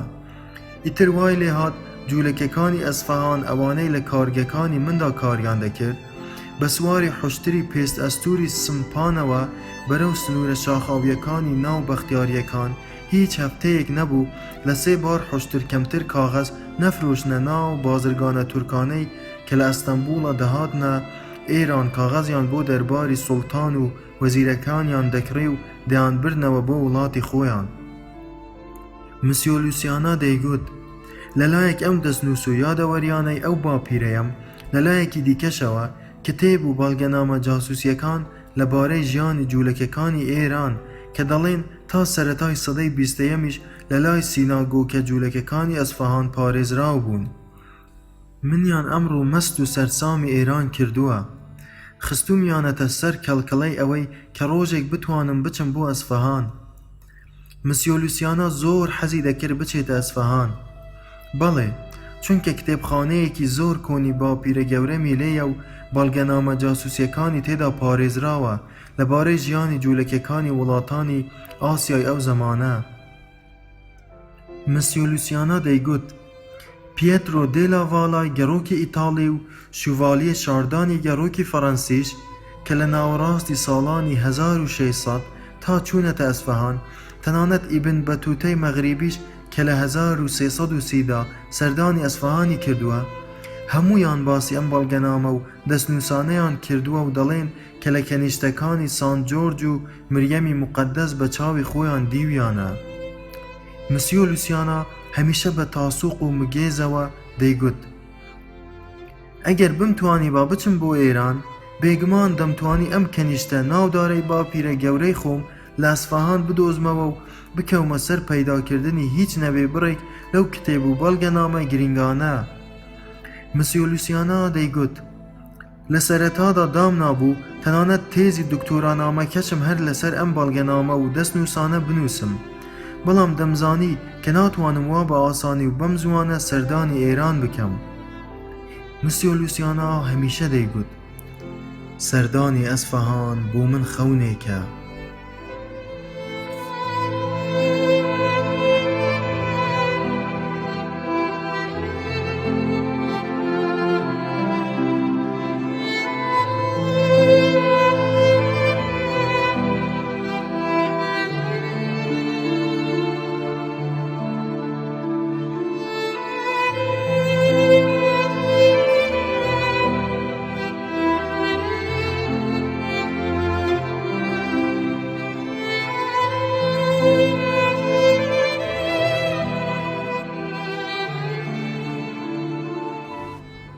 بشنو از نی چون حکایت می کند و از جدایی ها شکایت می کند. مسیۆ لوسیانە بە تاسووقەوە چاوەکانی پڕ لە خەون دەیگوت هەندێ جار خەون دەبینم چوومەتە ئەسفەهان پاڵتۆیەکی سووری زستانم لەبەرە و بە تاقی تەنیا لەگەڵ گەرد و گوڵی بەیانیدا لە هۆتێلی عالی قاپوو دێمە دەرەوە و بە بەردەم ئارامگای بابە قاسم تێپەڕ دەبم. زۆر دڵخۆش لە منارە ناودارەکەی سارەبان و دارالزیافە وردەبمەوە کە یەکەمیان لە سەردەمی سەلجوقیەکان و دووەمیشیان لە سەردەمی ئێلخانیەکاندا دروست کراوە. اینجا بەناو خیابانی چهارباغدا کە جاران جێگەی پیاسە و سەیرانی ئەندامانی بنەماڵەی شاعباسی سەفەوی بووە تێر تێر دەڕوانمە ئاوە جوانەکەی زایندە ڕوود تا ئیتر ئەو زێبارە بچووکە دەمگەیەنێتە پردی 33 پەل. پاشانیش لەوێوە ئاراستەی پیاسەکردنی خۆم دەگۆڕم بەرەو بینینی مزگەوتە جوانەکەی جارچی باشی کە کەوتوێتە ناوەڕاستی بازارە گەورەکەی ئەسفەهان. مسیۆ لوسیانە دەیگوت هەموو ئەمانم لەناو بیرەوەریەکانی باپیرە گەورەمدا خوێندووەتەوە. شەوەیەک لە مسیۆ لوسیانەم پرسی تۆ لەلایەکەوە هێندە شەیدای ئەسفەهان و ئەو ئەرشیڤخانە کۆنەی باپیرە گەورەت لە ئەسفەهان لەلایەکی دیکەوە هێندە متووی ئەدەبیاتی ئێران چۆنە بیرت لەوە نەکردوێتەوە سەردانێکی ئێران بکەی؟ مسیۆ لوسیانە تەماشایەکی کردم و گوتی ناوێرم. بۆ ناوێریت؟ مسیۆ لوسیانە ئەو شەوە وەڵامی نەدامەوە بۆچی ناوێرێت بچێتە ئێران، بەڵام درەنگتر دوای ئەوەی کە زۆرتر متمانەی ئەوم لە لای خۆم دروست کرد تێگەیاندم کە ئەو دەیان جار چووەتە ئیسرائیل و چەندین ڤیزەی یەک بە دوای یەکتری ئیسرائیل بەسەر پەساپۆرتەکەیەوە هەیە. بۆیە بە هیچ شێوەیەک جەسارەت ناکا وەک خۆی دەیگوت جوولەکەش بێت و دەیان جار سەردانی ئیسرائیلیشی کردبێ ڕیسک بکات و بچێ خۆی بسپێرێتە ناو زیندانەکانی کۆماری ئیسلامی ئێرانەوە. ڕاستیشی دەکرد. مسیۆ لوسیانە چەند مانگ جارێک دەچووە تەلئەبیب چونکە هۆتێلێکی 3 ئەستێرە و دەرمانخانەیەک و چەندین خانوبەرەیان لەوێ هەبوو. دەچوو بۆ وەرگرتنی کرێ و پاکردنەوەی حیسابەکانیان لەوێ. بەڵام من تا ئەو ڕۆژە نەمدەزانی ئەگەر پەساپۆرتەکەت ڤیزەی ئیسرائیلی بەسەرەوە بێ لە ئێران دەتگرن و دوای لێپێچەنەوە حەبسیشت دەکەن. دوای بیستنی ئەم زانیاریە پرسیاری ئەم مەسەلەیەم ڕۆژێک لە محەممەدی حاجیزادە کرد. ئەویش دەم و دەست ئەم ڕاستەی پشتڕاست کردەوە. بەڵێ بێگومان ئەگەر ڤیزەی ئیسرائیل بە پاسەپۆرتەکەتەوە هەبێ ئەوە بێگومان لە ئێران مانای وایە کە تۆ جاسووسی ئیسرائیلیت، حەبست دەکەن. اینجا گوتی هەر چۆنێک بێ بەلای کەمەوە گومانت دەخەنە سەر و توش دەبیت. ئیتر مسیۆ لوسیانا زۆر مەرەقی بوو، تەنانەت مکوڕ بوو لەسەر ئەوەی ڕۆژێک هەر بتوانێ سەردانی ئێران بکە. هەتا دەمرم یەکێک لە ئاواتە گەورەکانم ئەوەیە کە ئەم ڕژێمە دیکتاتۆریای ئێران بڕوخێ بۆ ئەوەی بمتوانی با ئەگەر بۆ تەنیا ڕۆژێکیش بێت ئەسفەهان ببینم، بۆ تەنیا ڕۆژێکیش بێت وڵاتی مەولانا جەلالەددینی ڕۆمی ببینم. مسیۆ لوسیانا تا ئەو کاتە 3 جاران تایبەت سەردانی شاری قۆنیای لە تورکیا کردبوو تەنیا لەبەر ئەوەی لە دەوروبەری ساڵی 1250 مەولانا جەلالەددینی ڕۆمی ماوەیەک لەوێ ژیاوە و بە قسەی ئەو دەیگوت کە هەر لەوێ جوانترین شیعرە عاشقانەکانی خۆی نووسیوە. بشن و از نی چون حکایت می کند و از جدایی ها شکایت می کند. مسیۆ لوسیانا پێشتریش چەندین جار ئەم شیعرە ناودارەی مەولانای بە هەمان ئاواز و زمانە ئەسڵیە فارسیەکە خۆی بۆم خوێندە بووەوە. زۆر حەزم لێ بوو کە بۆمی دەخوێندەوە چونکە هەمیشە دەیتوانی ئاوازە سەحراویەکەی شیعرەکە بەو پەڕی وردبینیەوە لە مۆسیقاژەنێک زۆر کارامەتر دەرببڕێ. لە کۆتایی هەر خوێندنەوەیەکیشدا هەر جارێک بۆچوونێکی تازەی کە من پێشتر نەمبیست بوو لەبارەی شیعرەکەوە یان لەبارەی مەولاناوە بۆم باز دەکرد و ڕای دەچڵەکاندم. من وا تێدەگەم مۆسیقای ئەسڵی ئێرانی لە وەزنی شیعرەکانی مەولاناوە سەرچاوەی گرتووە. مسیۆ لوسیانا دەیگوت بۆ سەلماندنی قسەکەم تەماشای مۆسیقای ئەم شیعرە بکە. ئەی نورێ ما ئەی سوورێ ما ئەی دەولەتێ مەنسوورێ ما جوشێ بنە دەرشورێ ما تا میشد ئەنگورێ ما ئەی دلبەرێ و مەقسوودێ ما ئەی قیبلە و مەعبودێ ما ئاتەش زەدی دەرعودێ ما نەظارە کون دەردوودێ ما. ڕاستیەکەی من دیسان هەر لە مسیۆ لوسیاناوە بوو کە چیرۆکی عەشقی نێوان مەولانا جەلالەددینی ڕۆمی و شەمسی تەبرێزیم بیست و تاساندمی. پێش ناسینی مسیۆ لوسیانا بەڕاستی من هەرگیز بەسەرهاتە پڕ لە ئەفسوونەکانی نێوان مەولانای ڕۆمی و شەمسی تەبرێزیم نەخوێندبووەوە، هەر نەشم بیست بوو. مسیۆ لوسیانا زۆربەی شیعرەکانی حافظ و مەولانا و خەیام و نیمایۆشیج و فروغی فەروغزادی لەبەر بۆم دەخوێندەوە. من بەلامەوە بەڕاستی زۆر سیر بوو، پیاوێکی گەنجی فەڕەنسی، توێژەرێکی ئەکادمی، خاوەن 3 هۆتێلی لۆکس لە پاریس و ئۆکسفۆرد و تەلەبیب، بە ئەسڵ جوولەکەی پورتوگالی، هێندە ئەوینداری حافظ و مەولانا جەلالەددینی ڕۆمی، هێندە شەیدای کولتوری ئێران. خۆزگە بمتوانی با سەردانی مەزارگەکەی حافظ بکەم. دۆزینەوەی کەنیشتەیەک باپیرم لە ئەسفەهان بۆ من خەونێکە. زۆربەی ئەو شەوانەی کە دەهاتە لام و لە هۆڵی پێشوازی هۆتێلەکە دادەنیشتین گفتوگۆمان دەکرد بە حەسرەت و شەیدای یەکی قوڵەوە. هەمیشە ئەم ئاواتەی دووبارە دەکردەوە مسیۆ لوسیانا.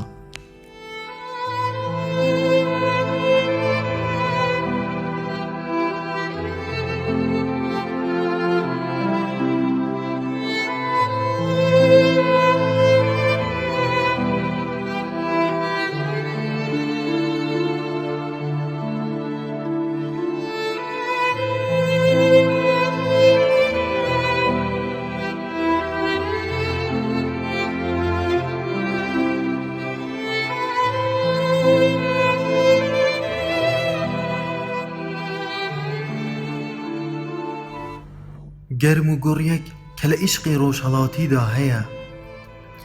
مسیۆ لوسیانا مانگی جارێک دەچوە ئۆکسفۆرد، چەند مانگ جارێکیش دەچوە تەلئەبیب دەیگوت دەچم قازانجی مانگانەی هۆتێلەکانمان وەردەگرم و حساباتی خانوبەرە و کرێ و پارەی دیکەمان لەوێ هەن یەکلاییان دەکەمەوە. دایکم جاران بەخۆی دەچوو بەڵام ئێستا پیر بووە و ئەم هاتوچۆیە بە ئەو ناکرێ. مسیۆ لوسیانا تەنیا خۆی و دایکی لەناو بنەماڵە جوولەکە بە ئەسڵ پورتوگالیەکاندا مابوونەوە. دوو مامی و خاڵێکی هەروەها برایەک و خوشکێکی لە خۆ گەورەتریشی هەموویان لە ئاخرین ساڵی شەڕی جیهانی دووەمدا بەدەستی نازیەکان بە تاوانی جوولەکەبوونیان قەتل و عام و بێسەر و شوێن کرابوون. باوکی لوسیانا تەمەنی 50 ساڵ دەبێ، دایکیشی 40 ساڵ کاتێ لوسیانای تاقانە کوڕیان لەدایک دەبێ.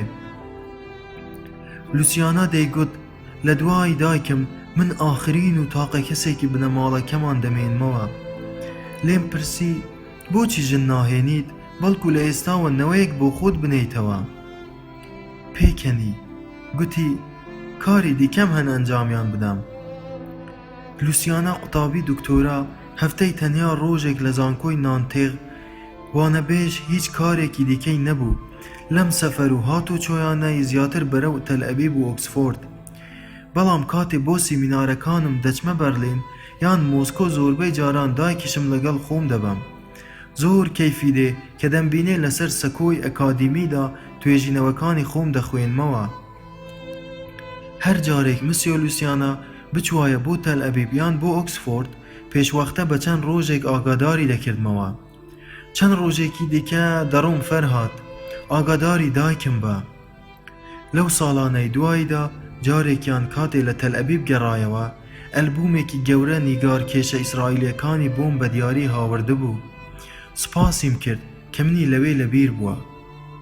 ڕاستیەکەی تابلۆی هونەرمەندەکان هێندە سەرنجیان ڕانەدەکێشام بەڵام لە کاتی تەماشاکردنی تابلۆی هونەرمەندە ئیسرائیلیەکاندا شەو لە ناکاو شتێک هاتە خەیاڵم و گوتم ڕۆژێک پێی دەڵێم. شەوێک لەو شەوانەی ناو هۆلەی پێشوازی هۆتێلەکەدا مسیۆ لوسیانا پێکێک کوێسکی و منیش چایەکی تێزانم لەبەردەم بوو. کەوتمە سەر کەلکەلەی ئەوەی پێی بڵێم حەز دەکەم دیاپۆزەتیڤی تابلۆکانی خۆمت پێ بدەم. ئەگەر خاوەن گەلەریەکانی تەلئەبیب تابلۆکانم ببینن و بڕیار بدەن لێمی بکڕن ئەو کاتە خۆم سەفەرێکی تەلئەبیب دەکەم و تابلۆکانی خۆمیان بۆ فرۆشتن بۆ دەبەم. ئەگەر ئەم داخوازیم لێی بکردایە دەمزانی تەکلیفێک بوو. دوای ئەمەش دەمزانی یەکسەر تەریق دەبوومەوە. ئەمە جگە لەوەی کە لەوانەیە لە ئیسرائیل گەلەری و تابلۆ فرۆشتن هێندە وەک پاریس ڕەواجی نەبێ. تەنانەت ئەگەر من خۆشم دواتر ئەم هاتوچۆیەی تەلئەبیب یان ئۆکسفۆردم بکردایە نرخی تابلۆکانم تەنیا بەشی باڵەفڕا و مانەوە و مەسرەفی ئەوێمی دەکرد. لە کۆتاییدا داواکەم لێی نەکرد. لە ڕوون نەهات تەنانەت چیتر بیریشی لێ بکەمەوە. مسیۆ لوسیانا لەو دەمەدا بوو لە ناکاو گوتی تۆ لەو ساڵەوەی ئێرانت جێت هێشتووە قەت نەچوویتەوە بۆ ئێران؟ گوتم نەخێر. مسیۆ لوسیانا لێمی پرسی قەت بیرت نەکردووەتەوە سەردانێکی ئێران بکەی؟ ئەو کاتە هێشتا ڕاپەڕینی ساڵی 1991 لە کوردستان بەرپا نەبوو بوو. سەدام حوسێن هێشتا لە حکم بوو. گوتم من هێندە حەز بە سەفەرکردن بۆ وڵاتانی ڕۆژهەڵات ناکەم. بە سەرسامیەکی گازاندەبارەوە کە هەستم کرد ئەو گازاندەیە لە ئەوینێکی ویەوە بۆ ڕۆژهەڵات سەرچاوەی گرتووە. گوتی بەڕاستە؟ گوتم بەڵێ. لەبەر خۆیەوە کەمێک مەستانە گوتی هەر کەسێک بە دوای ئەو شتەدا وێڵە کە خۆی نیەتی. خەریک بوو لێی بپرسم تۆ چیت نییە؟ لوسیانا پێکە وێسکیە سکۆتلەندیەکەی هەڵدا و گوتی من بەو عەشقە ڕاستەقینەیە سەرسامم کە لە وڵاتانی ڕۆژهەڵاتدا هەیە. ئەو گەرم و گوڕیەی کە لە ئەوین و خۆشەویستی ڕۆژهەڵاتدا هەیە تەنانەت لە پەیوەندیەکانی نێوان مرۆڤە نزیک بە یەکترەکان لەگەڵ یەکتر. کەم قسەیەی تەواو کرد یەکسەر دیسان تەمی هەستێکی فیگاری قوڵ کە لە ناومێدیەک دەچوو خۆی پێوە گرتە بێ کەوتە سەر ڕووی. ڕۆحی مسیۆ لوسیانای کوژاندەوە و دوای ئەوە ئیتر هیچی دیکەی نەگوت.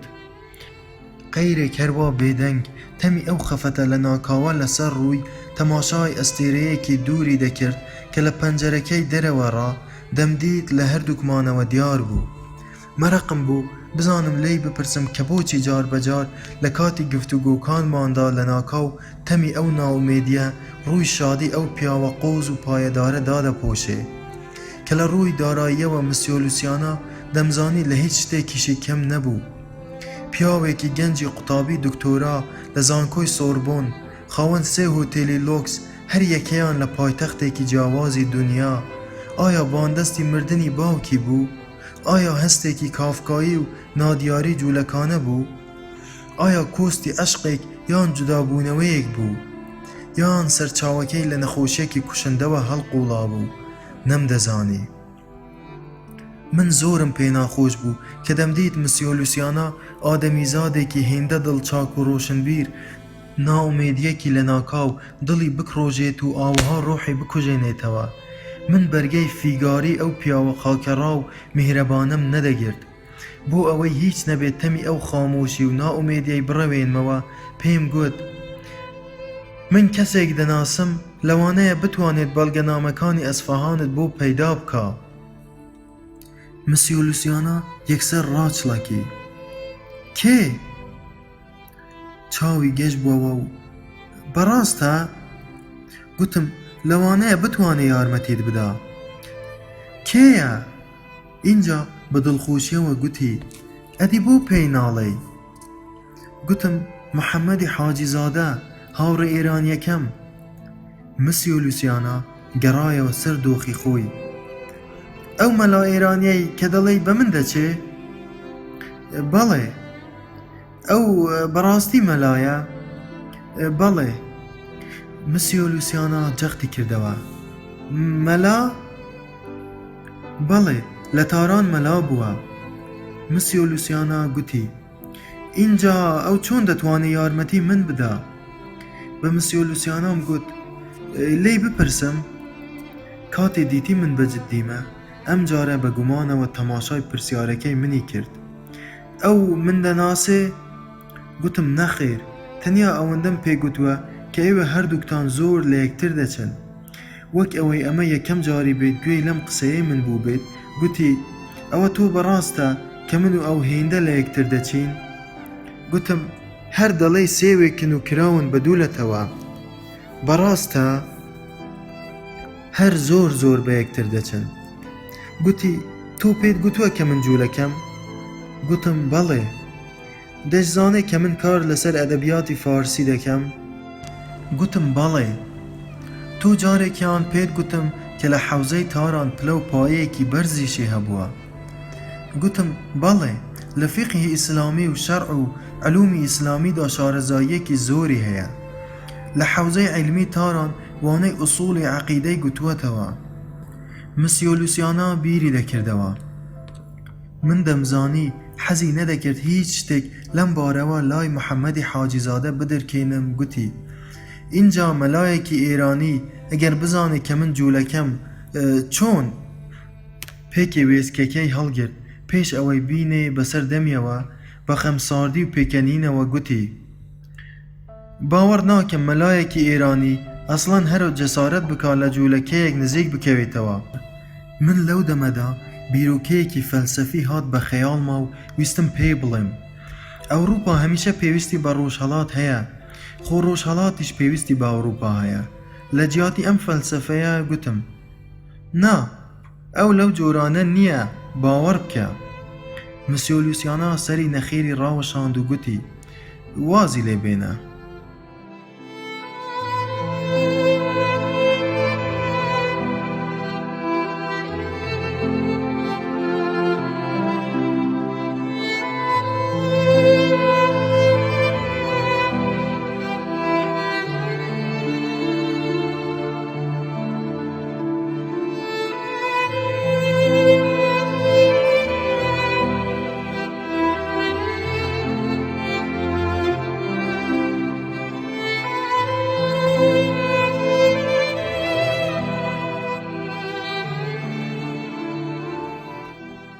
ئەوروپاییەکان کە تێک دەشکێن اینجا بو آستی ایمی پناهنده داده بزن خواروا.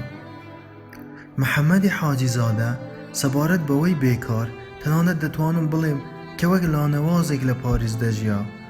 زۆربەی کات لە ماڵەوە دەنووست، دەیگوت لە ماڵەوە هەمیشە دەنووم، هیچ نەبێ بۆ ئەوەی هێندە پارە بە بلیتی میترۆ و پاس سەرف نەکەم.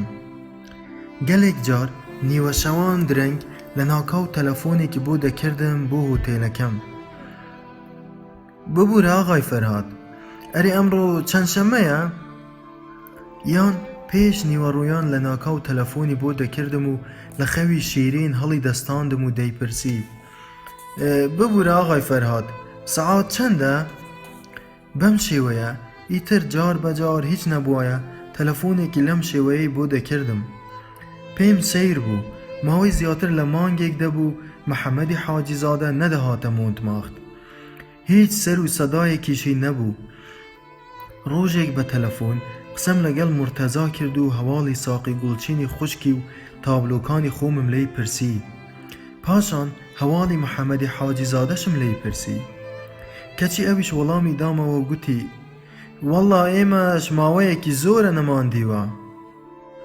دوای ئەم ماوە کورتە محەممەدی حاجیزادە کاتێ دەرکەوتەوە جیاواز دەرکەوتەوە، پۆشتە و پەرداخ بە ڕەنگ و ڕووتر نەختێک قەڵەوتریش بوو. لە هەموو شتێک جیاوازتریش لە چاو جاران ئەوە بوو کە پارەیەک کەوتبووە باخەڵگەوە.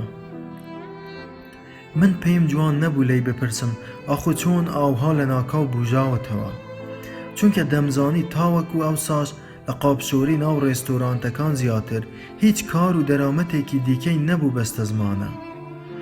لەو ماوەیەدا ئێوارەیەک لە ناو قەوەخانەکەی خۆمان لە مۆنتمارت ئەرشەدی قازی لە ناکاو دەستی بە پێکەنین کرد.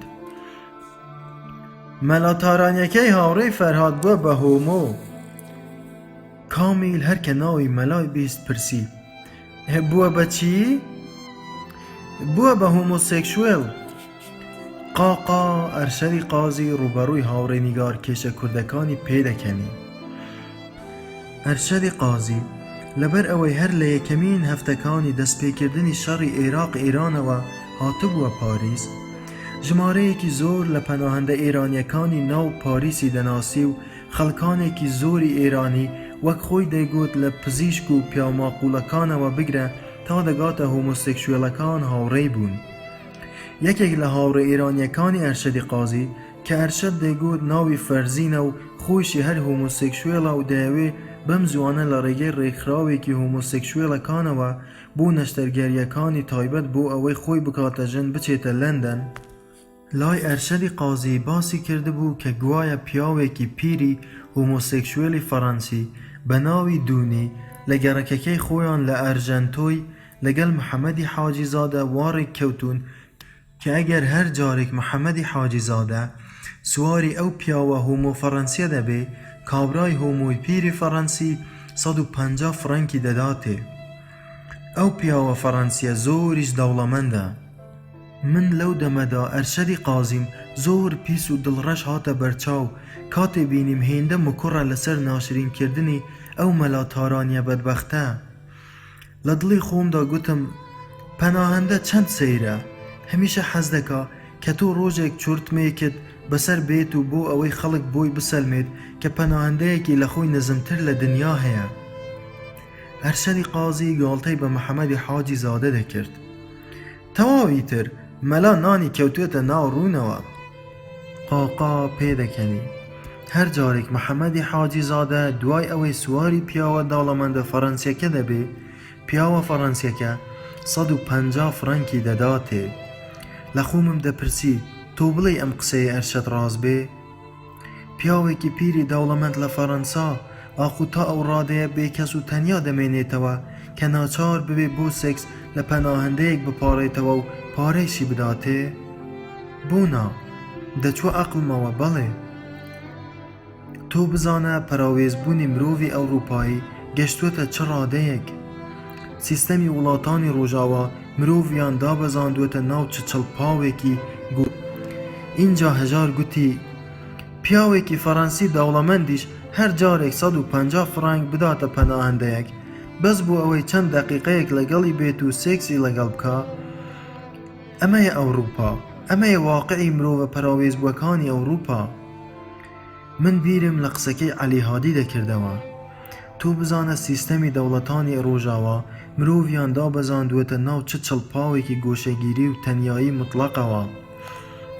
محەممەدی حاجیزادە پیاوێکی ئێرانی خاوەن کولتورێکی ئیسلامی و پارێزگار، جاران مەلای مزگەوتی زەینەبە لە تاران لەسەر بۆچوونە سیاسیەکانی لەلایەن ڕژێمی کۆماری ئیسلامی ئێرانەوە خەلعی لێبازکراو بێت، تەنیا لە پێناو ئەوەی کە لە دەست بێپارەیی و سەمەرگیری ژیانی هەژاری ڕزگاری ببێ، ڕازی ببێ بچێت لەگەڵ هۆمۆسێکشوێڵێکی دەوڵەمەندی پاریس سێکس بکە.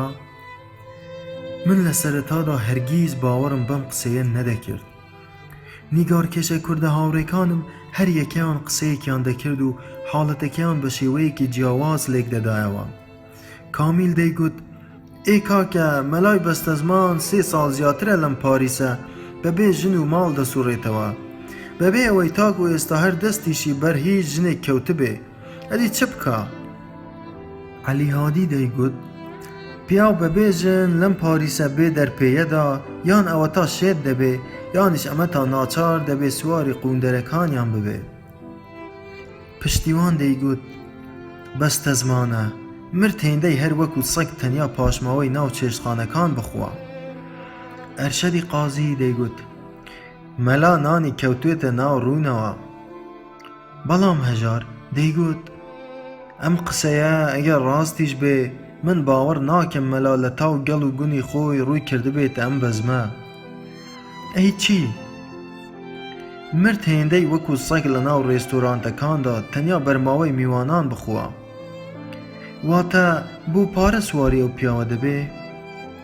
من دڵنیام، چونکە پێویستی بە پارەیە. خۆ ئەگەر بۆ سێکسیش بێت زەواجی سیغەیە، بوونە. لەوەتەی هاتووە بۆ پاریس، باوەڕ ناکەم دەستی بەر دەستی هیچ ژنێک کەوتبێ، تەنانەت بوونی هیچ ژنێکیش، کەواتە حەقیەتی. ئەگەر بۆ پارە بێ یان بۆ هەوەسی خۆی، ئێمە کارمان بەسەریەوە چییە؟ پێم وا بێ موچەی بێکاری بەلەدیەش وەرناگرێت، وانییە؟ نا، بۆ سێکس نییە ئەم کارە دەکا، پێویستی بە پارەیە. مەلایەک کە جاران هێندە شانازی بە کولتوری ڕەسەنی ئێرانەوە دەکرد و هێندە پابەندی نەریت و بنچینەکانی ئیسلام، چۆن لە پێناو پارە سواری هۆمۆسێکشوێڵێکی فەڕەنسی دەبێ. من باوەڕم نەدەکرد. ئەرشەدی قازی ئێوارەیەکی تر بە هەمان ئاوازی گاڵتە ئامێزانەی خۆی گوتی: پێرە ئێوارە هەردووکیانم لە بەردەم سینەما ئۆدیۆن لای میترۆکەی ئۆدیۆن بینی، بە پێش پیرەمێردەکە کەوتبوو، دەستی گرتبوو دەیبرد بۆ سینەما. پاشان هەر سەیرم کردن و بە دیاریانەوە نەختێک ڕاوەستام، چون ڕیزەیان گرت بۆ ئەوەی پێکەوە بچنە سینەما. پێکەوە دەچن بۆ سینەماش؟ بە چاوی خۆم دیتم، مەلا بۆ ماوەیەکی کەم لە ڕیزەکە چووە دەرەوە و چوو کرێپی بۆ بکرێ. کرێپێکی بۆ خۆشی هێنا، لە ناو ڕیزەکەدا بەدەم چاوەڕێکردنی بلیتی سینەماوە جوان جوان لە بەردەم سینەمای ئایماکس ڕاوەستا بوون، پێکەوە کرێپیان دەخوارد. بەس بتاندیتایە پێکەوە چەند جوان بوون. من تەماشای پێکەنینە گاڵتەجاریەکەی ئەرشەدی قازیم دەکرد. لە دڵی خۆمدا گوتم: هەندێک جۆر بەختەوەری هەیە. مرۆڤ چونکە بۆ خۆی ناتوانێت دەستی بگاتێ، حەسوودی پێدەبات و دێ مانای ئەو بەختەوەریە نەگریز دەکا. قەناعەت و ژیانی خۆیەتی، تۆ کارت بەسەریەوە چییە ئەرشەد؟ پشتیوان ئەمەی بە ئەرشەد گوت: باشە، بەڵام مەلا با چیتر مزایەدەی دینی ئیسلام و ڕەوشتی و ئەو شتانەمان بەسەرەوە نەکا. تۆ بەبیرتە جاران چی دەگوت؟ بەبیرتە جاران چ مزایەدەیەکی ڕەوشتی و دینی ئیسلامی بەسەر ئێمەوە دەکرد؟ وایە. بەبیرتە جارێک بە تووڕەییەوە گوتی پاراستنی کولتور و ڕەوشتی ئیسلام ئەمڕۆ لە نوێژ و ڕۆژوو زۆر گرنگترە بۆ ئێمەی مسلمان؟ جاران جاران بوو، هەر کەسێک لە هەر قۆناغێکدا شتێکە، پاشان گۆڕانی بەسەردادێ. ئەوروپا ئاوهایە ئیتر، فریشتەیەک لە ماوەی چەند ساڵێکدا دەکاتە ئیبلیس، ئیبلیسێکیش بە پێچەوانە دەکاتە فریشتە. تۆ پێش ئەوەی ببێتە پاریس، ئایا ئەمە بووی کە ئێستا هەیت؟ ئەم قسانەی کە پشتیوان بە ئەرشەدی گوت زۆر ڕاست بوو. محەممەدی حاجی زادە جاران واتە 3-4 ساڵێک پێشتر پیاوێکی زۆر داخرا و پابەندی نەریت و دین و ڕەوشتی گشتی، بەڵام وردە وردە منیش هەستم پێی دەکرد باری قورسی ژیانی پەناهەندەیی و تەنیایی و دەستکورتی، اینجاش نەبوونی ناسنامە و وەرنەگرتنی ئیقامە ئەوی تووشی پاشاگەردانیەکی ڕۆحی زۆر گەورە کرده بوو. ڕەفتار و بیرکردنەوەی ئەوی لە زۆر ڕووەوە گۆڕی بوو. محەممەدی حاجی زادە ئێوارەیەک کە لە قاوەخانەی پلاسکلیشی پێکەوە دانیشت بووین، لای من بۆ یەکەمین جاردانی بە واقیعەکە داهێنا. گوتی ڕاستە؟ گوتم بەڕاست؟ گوتی ئەی چی بکەم؟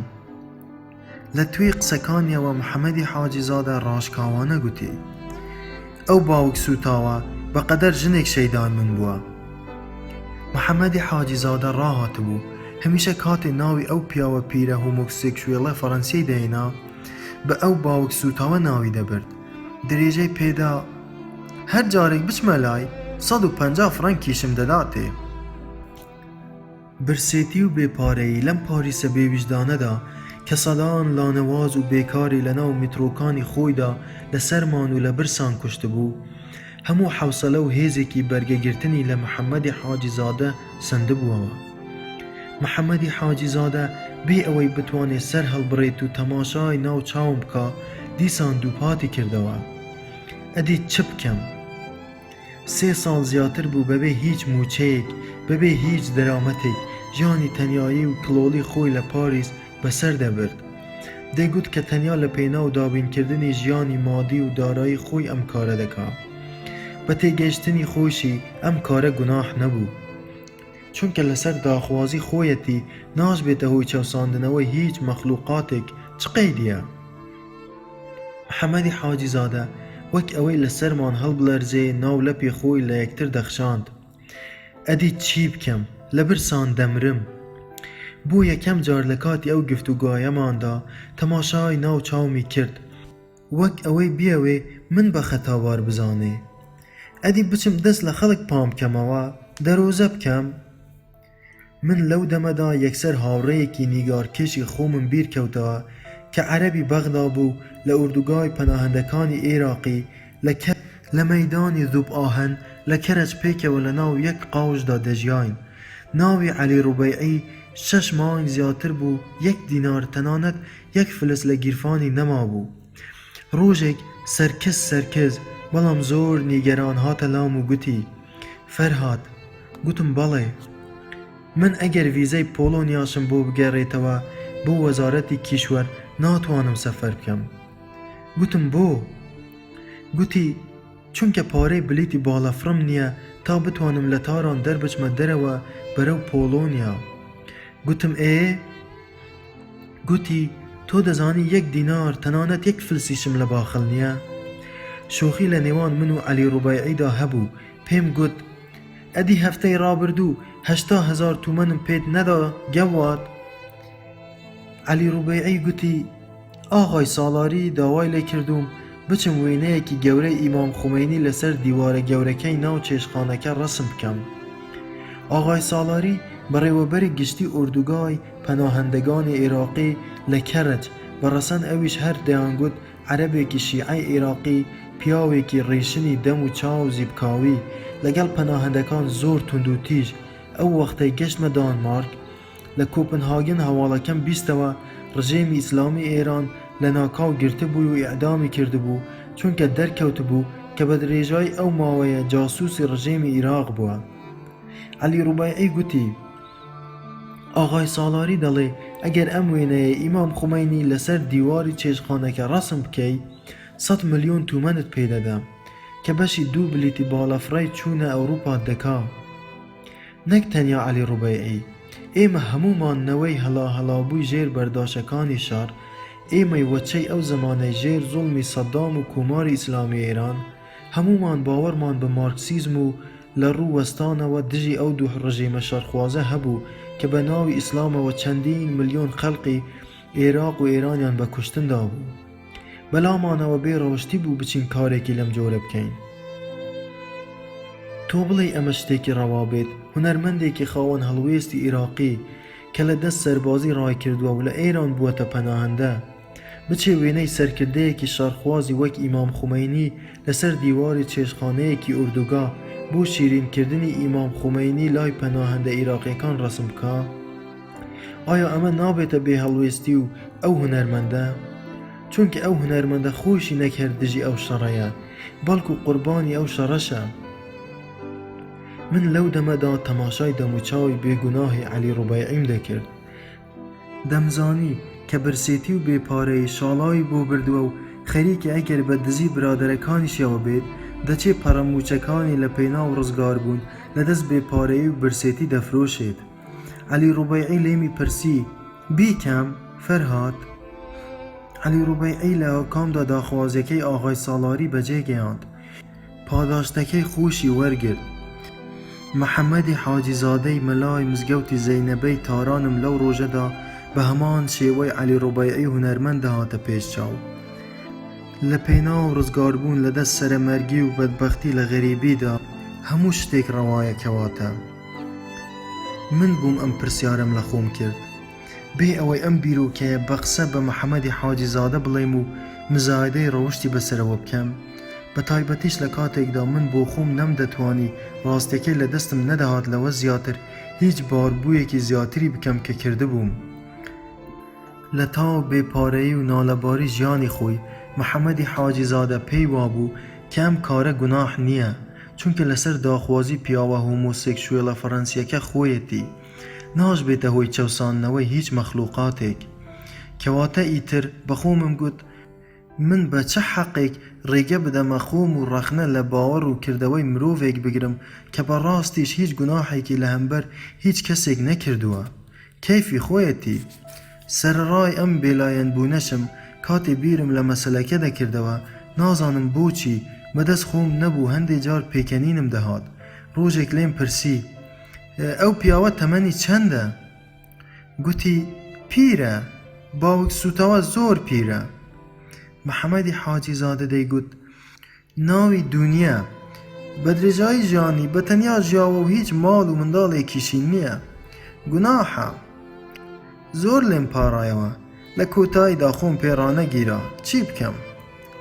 محەممەدی حاجیزادە دەیگوت: بە ئەسڵ خەڵکی یەکێک لە گوندەکانی کلێرمۆنت فیغۆی باشووری فەڕەنسایە. کاتی خۆی وێنەی فۆتۆگراف و پول و کەرەستەی کۆن و توحفەی جۆراوجۆری لە گوندەکانی باشووری فەڕەنساوە کڕیوەتەوە و هێناوێتی بۆ پاریس. فرۆشتونیەتەوە بە گەلەری و توحفە فرۆشەکانی ناو پاریس. بەمە ژیاوە و داڵەمەند بووە.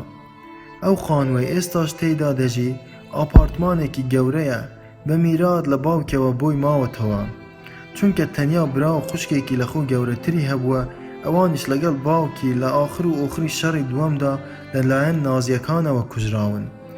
ئێستا بە تاقی تەنیا لەناو ئاپارتمانێکی گەورەدا دەژی، بێ کەسە. لە دوکانی جلشۆری ناو گەڕەکەکەماندا ڕۆژێک دانیشت بووم ڕیزەم گرتبوو بۆ ئەوەی جلوبەرگەکانی خۆم بخەمە ناو ئامێرەکە جلشتنەوە. لەوێ ناسیم، لە دوکانی جلشۆری ناو گەڕەکەکەماندا. لە ناکاو هاتە ژوورەوە و دانیشت، لەوێ یەکترمان ناسی. محەممەدی حاجیزادە دەیگوت: لە سەرەتادا بە منی گوت ئەگەر بیت هەموو ڕۆژێک لە ماڵەوە بمشۆی هەر جارێک 50 فرانکت دەدەمێ. منیش پێم باش بوو، گوتم بە هەمووی نیو سەعاتێک ناخایەنێت، قەدێک لیفکە و سابوونی لە لەشی دەدەم و تەواو. 50 فرانک بۆ ئەو نەختەکارە هەر زۆر باشە. محەممەدی حاجیزادە ڕۆژ تا ئێوارە لە چێشتخانەیەکدا بەردەوام قاپی دەشوشت، اینجا 50 فرانکی وەردەگرت. دەیگێڕایەوە و دەیگوت: چوون بۆ ماڵەکەیان لە سەرەتادا ئەلبومێکی دەرهێنا و چەند وێنەیەکی کۆنی کەسوکاری خۆی یەکە پیشاندام و هەندێک قسەمان کرد. پاشان چووە ناو حەمامەکەوە و منیشی بان کرد. کاتێ لە ناو حەمامەکەیدا خۆی ڕوود کردەوە، داوای لێم کرد منیش خۆم ڕوود بکەمەوە. منیش پێم ئاسایی بوو، چوون منیش لە ناو حەمامەکە خۆم ڕوود کردەوە. اینجا لیفکەکەی دایە دەستم و گوتی: هانێ پشتم بشۆ. منیش نەک هەر پشتی، باڵکو هەر هەموو لەشیم جوان شوشت. لە کۆتاییدا ئاوێکی گەرمی بە لیفکەکەدا کرد و لیفکەکەی دایە دەستم. گوتی: هینیشم منیش بشو بێ ئەوەی هیچ شەرمی لێ بکەم لە دڵی خۆمدا گوتم پیرە گوناحە چ قەیدیە لیفکەکەم لێی وەرگرت و چوومیشم شست لەو کاتەدا لیفکەکەی لە دەستم سەند و گوتی بێنە منیش گوتی تۆ بشۆم من لە سەرەتادا وامزانی شۆخیم لەگەڵ دەکا کەچی وردە وردە دەرپێ قوتەکەی لەبەرم داکەند و پاشان کەوتە سەر لیفکە هێنان بەگەڵدا اینجا بە نەرمیەوە کەوتە سەر ئەوەی دەست بە دا بهێنێت لە ناکاو گوتی زەرت زۆر گەورە و خۆشە پاشان دیتم نەرم نەرم خستیە ناو دەمی خۆیەوە لەو دەمەدا بوو من یەکسەر تێگەیشتم کە ئەو پیاوە چی لە من دەوێ محەممەدی حاجی زادە دەیگوت کاتێ ویستم تێی بگەینم کە من ئەم کارە ناکەم لێم پارایەوە لە هەمان کاتدا عینەن ژنێک خۆی نەرم دەکردەوە و نەیدەهێشت بڕۆم بەدەستی ڕاستی گرتبوو دەیگوت بێنە بۆ دنجم محەممەدی حاجی زادە دەیگوت لە کۆتاییدا کە خۆم لی دوور خستەوە پێمی گوت ئەگەر بهێڵیت بۆت ب 75 فرەنکت دەدەمێ پاشان هەر لە ناو حەمامەکە کەوتە لاواننەوەم بەردەوام و کەفەڵی خۆی لە منم دەخشان کاتێ زیاتریش و ڕووژا و دیتی منیش خەریکە وردە وردە دەبێ گوتی ئەگەر بهێڵی بۆم 90 فرەنکت دەدەمێ گوتم نا محەممەدی حاجی زادە دەیگوت هەر دەپارایەوە اینجا کاتێ زانی کە من هەر ڕازی نابم کردی بە 100 فرەنک هەر گوتم نا پاشانیش کردی بە 125 فرەنک بەردەوامی سمت و کەفەڵی لەم دەخشان و دەپارایەوە محەممەدی حاجی زادە دەیگوت گوناح بوو ئیتر بەزەیم پێداهاتەوە محەممەدی حاجی زادە پاشان زەردەخەنەیەکی کرد بە ئاوازێک کە زەبوونی و ناومێدی لێدا دەچۆڕا گوتی من پەراوێزبوویەکی ڕۆژهەڵاتی ئەویش پەراوێزبوویەکی فەڕەنسی باش یەکتریمان دۆزیوەتەوە ها اینجا لە کۆتایی قسەکانیدا هەناسەیەکی ڕوو زەرد و کۆستکەوتوانەی هەڵکێشا ئەوروپاییەکان کاتێ تێک دەشکێن و بەم شێوەیە بەدبەخت دەبن اینجا دادە بەزنە خوارەوە بۆ ئاستی ئێمەی پەناهەندە ئاغای فەرهاد گوتم واتە چۆن ئەوروپاییەکان کاتێ تێک دەشکێن اینجا بۆ ئاستی ئێمەی پەناهەندە دادە بەزنە خوارەوە وەک ئەوەی تەلزمێک شڕوڤە بکا تەماشای خاڵێکی دەکرد چونکە ئەوروپاییەکان تێبینیم کردووە خۆیان زۆر بڵندتر و ناسنامەی خۆیان زۆر شکۆمەندتر ئێمەش زۆر پایین و بچووک تەماشا دەکەن من وەڵامیم نەدایەوە بەڵام لە دڵی خۆمدا گوتم ئەم کارەی تۆ جۆرێکە لە تۆڵەسەندنەوە کەم قسەیەم کرد زەردەخەنەیەکیش کەوتە سەر لێوم محەممەدی حاجی زادە بێگومان تێ نەگەشت مانای ئەو زەردەخەنەیەم چی بوو بەڵام ئەگەر لێمی پرسی با بۆچی ئەو زەردەخەنەیەم بۆی کرد ئەوە ڕاست و دروست پێم دەگوت فەڕەنسا چونکە ئیقامە و مافی پەناهەندەیی نەداوە بە تۆش لە ڕقی ئەمە دەچیت تۆڵەی خۆت لە پیرەمێردەکانیان دەکەیتەوە باوەڕ ناکەم ئەگەر ئاوەهام پێگوتبا تووڕە بووایە من ئەم قسەیەم بە محەممەدی حاجی زادە نەگوت بەڵام ئەم لە ناکاو کە من هەرگیز چاوەڕێم نەدەکرد بە ئاوازێکی پڕ لە ڕقەوە کە من یەکەم جار بوو ئەوم تێیدا بەدی کرد گوتی ئایەتوڵڵا و ئامامە بەسەرەکانی ئێران بە سیاسەت و چەک شەڕ لە دژی ڕۆژاوا دەکەن منیش بەزەکەرم دوای ئەم قسەیە دەستی کردە پێکەنین منیش پێکەنیم دوای ڕابورینی چەند مانگێک لە مۆنتماغ من پێکێک شەرابی مارتینی و محەممەدی حاجی زادەش بۆ یەکەم جار دیتم داوای بیرەیەکی توبۆرکی کرد بیرەی توبۆرک پێم خۆش بوو کە دەستی کردووەتە بیرە خواردنەوە بە تانوتەوە پێم گوت بۆ نەخۆشی کلیە باشە دوای هەنێک قسەی خۆش و حەنەک محەممەدی حاجی زادە گوتی فەرهاد گوتم چییە ئەو باوک سوتاوە پێم دەڵێ ئەگەر بیت لە ماڵەکەی مندا بە شێوەیەکی بەردەوام لەگەڵم بژیت و بەردەوام لە ماڵەوە ئاگات لێم بێ بەڵێنت دەدەمێ ئەپارتمانەکەی خۆمت لەسەر تاپۆ بکەم بەسەر سوڕمانەوە گوتم چی؟ بۆ دڵنیابوونم دووپاتی کردەوە پێم دەڵێ ئەگەر بیتە لام و بەردەوام لەگەڵم بژیت دەچین بۆ لای پارێزەر و ئاپارتمانەکەی خۆم دەخەمە سەر ناوت من لەو کاتەدا دەم و دەست دەرکم بە قوڵایی برینی تەنیایی و ئەو پیاوە هۆمۆسێکشوێڵە فەڕەنسیە کرد. تەنیایی مرۆڤی ئەوروپایی لەو تەمەنە پاییزیە ناهەموارەدا چەندێک کوشندە و چەندێک جێگەی بەزەییە. ئەو پیاوە پیرە دیارە پیاوێکی چەندێک بێکەس و پەراوێز خراوە. گوتم بەڕاستە؟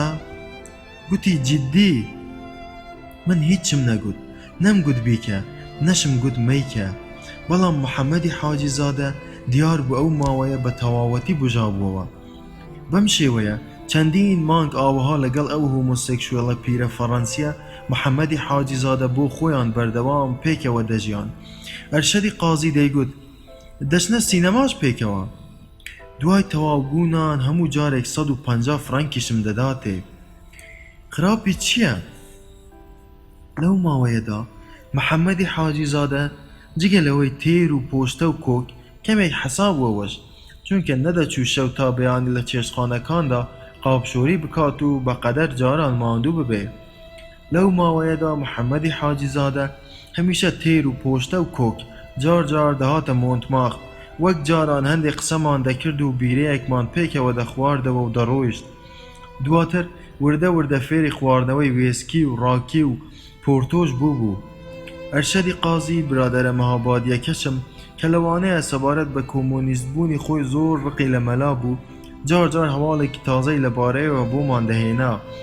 جارێکیان گوتی ئێستا لە هەر هەموو تاران بڵاو بووەتەوە مەلا محەممەدی تارانی کە جاران لە حەوزەی ئەیلمی تاراندا پلە و پایەیەکی باڵای هەبوو، کەچی ئەمڕۆ بووەتە هۆمۆسێکشوێڵ و لە پاریس لەگەڵ هۆمۆسێکشوێڵێکی پیری فەڕەنسی پێکەوە دەژین. بەگاڵتە پێکردنەوە ئەرشەدی قازی بەردەوام ئەم قسانەی دەکرد. ڕۆژێک بیرم لە محەممەدی حاجی زادە دەکردەوە. لە دڵی خۆمدا گوتم تۆ تەماشاکە، مەلایەکی ئۆپۆزیسیۆن، پیاوێک کە هێندە شانازی بە ئێرانی بوونی خۆیەوە دەکرد و هێندەش نەریتی ئیسلام و ڕۆژهەڵاتیانەی لەلا بەرز و پیرۆز بوو. ڕژێمی کۆماری ئیسلامی ئێران چۆن توانیویەتی ئاوەها وردە وردە ئاوارەی بکات و وێڵ و سەرچێخ بەناو ژیانی توڕەهاتی پاریسدا وەندا و سەرگەردانی بکات لە پێناو لوقمەنانێکدا. لەو کاتەدا بوو من تێگەیشتم کە کۆماری ئیسلامی ئێران بۆچی دوای تەواوکردنی خزمەتی سەربازی ڕێگە دەداتە هەر کەسێک ئەگەر بیەوێت ئێران بۆ هەتایە جێبهێڵێت و سەر هەڵبگرێ بەرەو دەرەوەی وڵات. ڕاکردن لەدەست زوڵم و لە سێدارەدان و بەندینخانە و دیکتاتۆریەتی دەوڵەت، تەنانەت بۆ ئەو کەسانەش کە دیندار و مەلا و پابەندی نەریتەکانن، چ سەفەرێکی سەخت و چ پڕ ئازارە. ئەم ڕاکردنە لە دەست زوڵم و ئەعدامی ناو وڵات چۆن دەتوانێت تەنانەت سەرتاپای ئیمان و بۆچوون و ڕەوشت و باوەڕەکانیش سەرەوژێر بکاتەوە. چەند مانگێک دواتر شەوێک لە ناکاو محەممەدی حاجی زادە تەلەفۆنێکی بۆ کردم بۆ هۆتێلەکەم. مۆسیقایەکی غەمگین لە دەنگەوە دەهات. فەرهاد. گوتم بەڵێ. محەممەدی حاجی زادە نەی دەتوانێت قسە بکە، هەستم کرد دەگری. دوونی مرد. گوتم کێ مرد؟ گوتی دوونی. نەیگوت ئەو باوک سوتاوە، بەدەم گریانەوە گوتی پیاوە پیرەکەی هاوڕێم.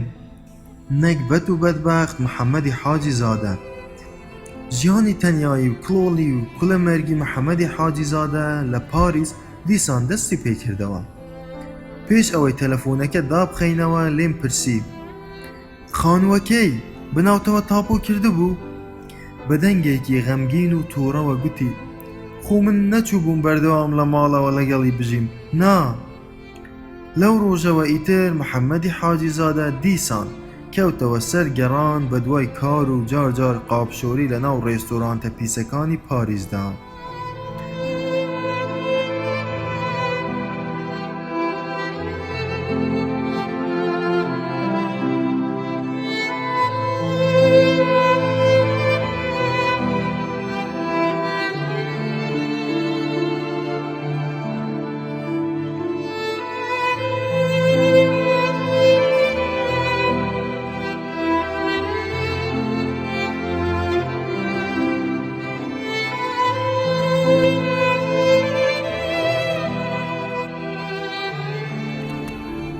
من تەنیا یەک فەڕەنسی دەناسم داوای لێ بکەم کارێکت بۆ بدۆزێتەوە.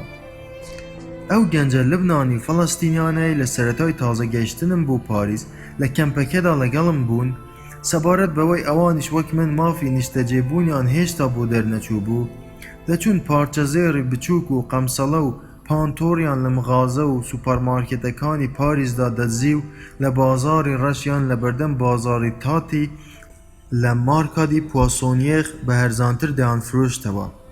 تەنانەت ڕۆژنامە نووسێکی بەحرێنی برادەریشم کە ناوی سافی ئەیریز بوو ئەویش هەر لە کۆتاییدا دەستی کردە دزیکردنی ناو مغازەکان. دوو برادەری عەرەبی عێراقیشم لەگەڵ بوون هەردووکیان لە خەفەتی ئەوەی 4 ساڵ بوو هێشتا ئیقامەیان بۆ دەرنەچوو بوو خۆیان کوشت. یەکێکیان خۆی فرێدایە ژێر شەمەندەفەری ناو میترۆی کلیان کورت و هەلا بوو. ئەوی تریش لە قاتی 11 ساختمانێکی مونپەرناسەوە خۆی توور هەڵدایە خوارەوە و گیانی سپارد. گورجستان یەکمان لەگەڵ بوو ئەو لە داخان بەرگەی ئەو هەموو ساڵ چاوەڕوانیەی نەگرت شێت بوو بردیانەوە تفلیس. پەنابەرە نیپاڵی و ئەوغانیەکانیش هەر زۆر زوو تێگەیشتن کە وەرگرتنی مافی پەناهەندەیی لە فەڕەنسا زەحمەتە بۆیە ئەوانیش هەر زوو پاریسیان بەجێهێشت و سەری خۆیان هەڵگرت بەرەو لەندەن. وەڵحاصل لە ناو برادەرە پەناهەندەکانی ئەو کەمپەم تەنیا منم ماومەتەوە. تەنیا منم ئەوە بۆ 4 ساڵ دەچێت بەرگەی ئەو هەموو ناهەموارەی پەناهەندەیم گرتووە بەبێ مافی ئیقامە بەبێ پەساپۆرت بەبێ کار چی بکەم خەریکە شێت دەبم ناتوانم هیچ بکەم من هیچ ناسنامەیەکم نییە. محەممەدی حاجیزادە دەیگوت من تازە تێدەگەم کە مانەوەی پەناهەندەیەک بەبێ مۆڵەتی پۆلیس لە پاریس چەندێک سەختە. من دوایین پەناهەندەم لە ناو برادەرەکانی کەمپەکەی خۆمدا وا بۆ 4 ساڵ دەچێت بەبێ ئیقامەم بێ ماڵ و حاڵ. محەممەدی حاجیزادە دەیگوت ئەوروپا تەنیا بۆ ئەو کەسانە خۆشە کە پارەیان هەیە تەنیا بۆ ئەو کەسانەی کە بۆ ماوەی تەنیا چەند هەفتەیەک بۆ گەشتەوەری دێنە ئێرە و پاشان دەگەڕێنەوە وڵاتی خۆیان. وەک سەگ لە ناو ئەو چێشتخانە پیسانەی کاریان تێدا دەکەم مردم هێندەی پاشماوەکانی ناو مەتبەخ بڵێسمەوە.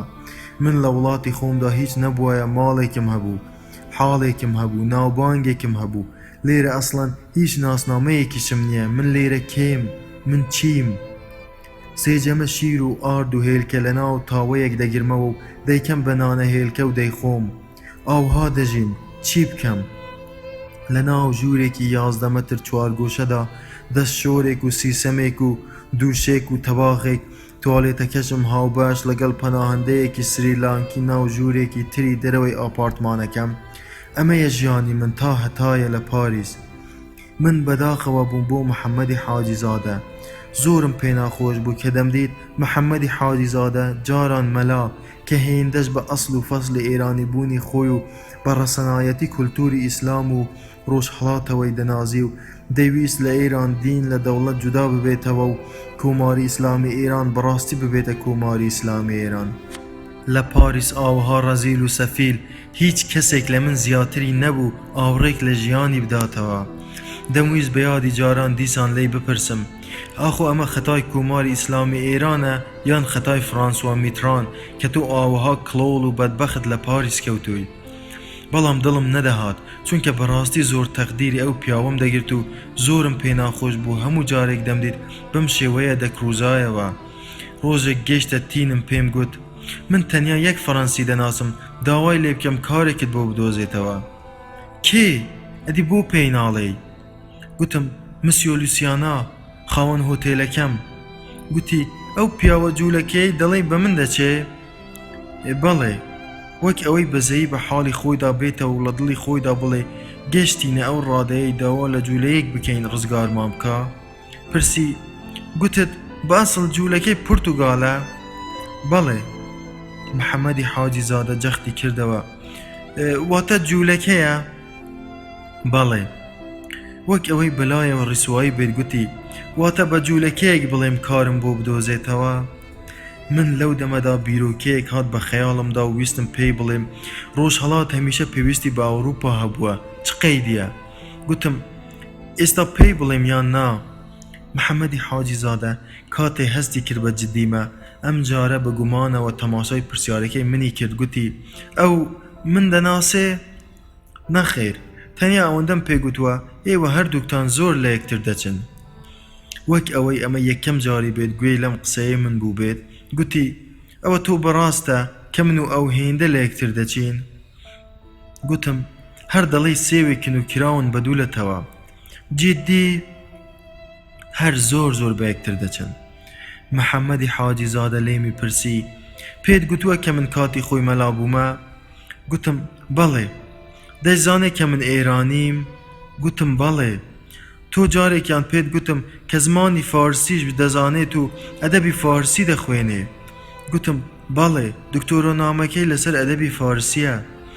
محەممەدی حاجی زادە بیرێکی کردەوە و گوتی اینجا جوولەکێک ئەگەر بزانێت کە من کاتی خۆی مەلاش بوومە چۆن؟ من دەمویست قسێ بکەم. محەممەدی حاجی زادە لچێکی هەڵقورتاند و بەغەمگینی و خەمساردیەوە گوتی باوەڕ ناکەم جوولەکێک خاوەن هۆتێلێکی لۆکس لە پاری کار بۆ مەلایەکی ئێرانی پەناهەندە بدۆزێتەوە. لە کۆتاییدا گوتی پێی مەڵێ من خەریک بووم پێی بڵێم نا مسیۆ لوسیانە لەو جۆرانە نییە. محەممەدی حاجی زادە سەری نەخێری ڕاوەشاند. پێی مەڵێ.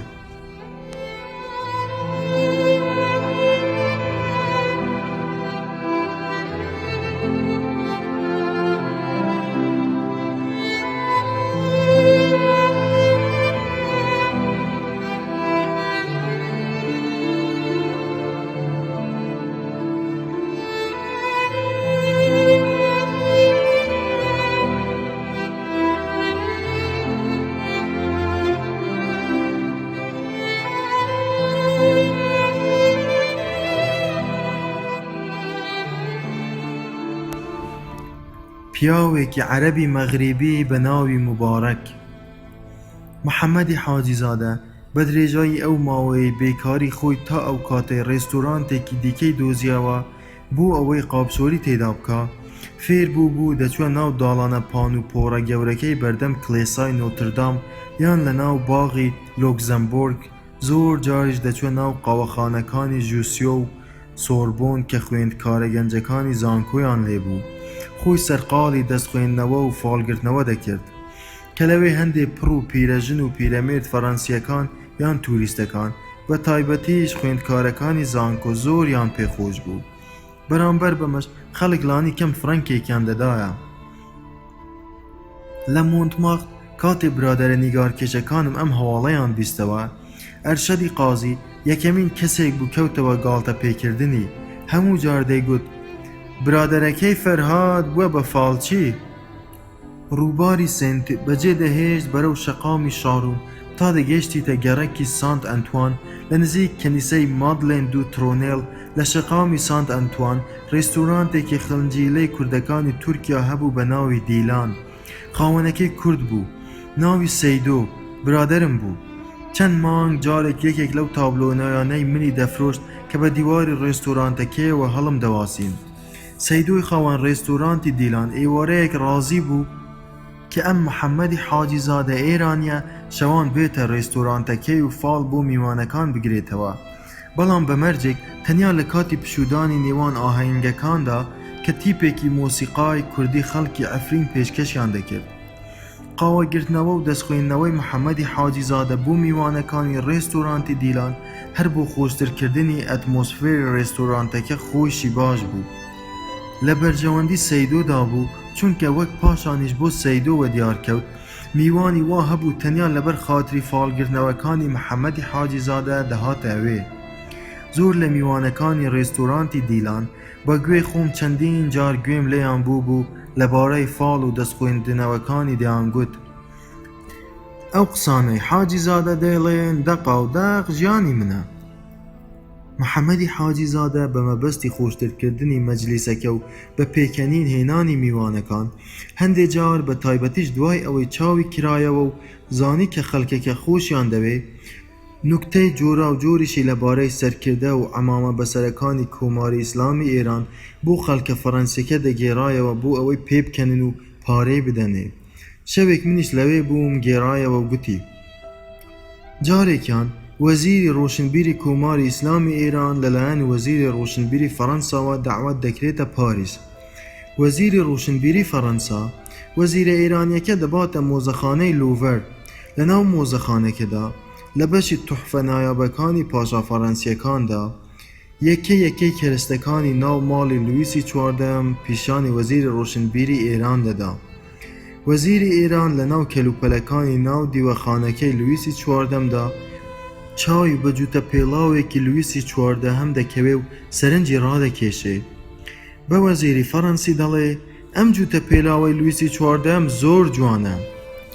وەزیری فەڕەنسیش وەک ڕێزلێنانێک فەرمان دەدا کە جوتە پێڵاوەکەی لویسی چواردەم بە دیاری پێشکەش باوەپایە ئێرانیەکەی بکەن. وەزیری ڕۆشنبیری ئێران هەر لەوێ تاکە پێڵاوێکی لویسی چواردەهەم بە مەبەستی تاقیکردنەوە لە پێ دەکات. دەبینێ بۆ قاچی ئەو کەمێک تەنگە. بە وەزیری ڕۆشنبیری فەڕەنسا دەڵێ ئەم جوتە پێڵاوەی لویسی چواردەم بۆ قاچی من کەمێک تەنگە. جوتە پێڵاوێکی لویسی شازدەهەمتان نییە بمدەنێ؟ دوای گێڕانەوەی ئەم جۆرە نوکتانە زۆربەی جارانیش دوای هەر فالگرتنەوەیەک میوانەکان بێگومان پارەیەکی زیاتریان دەدایە.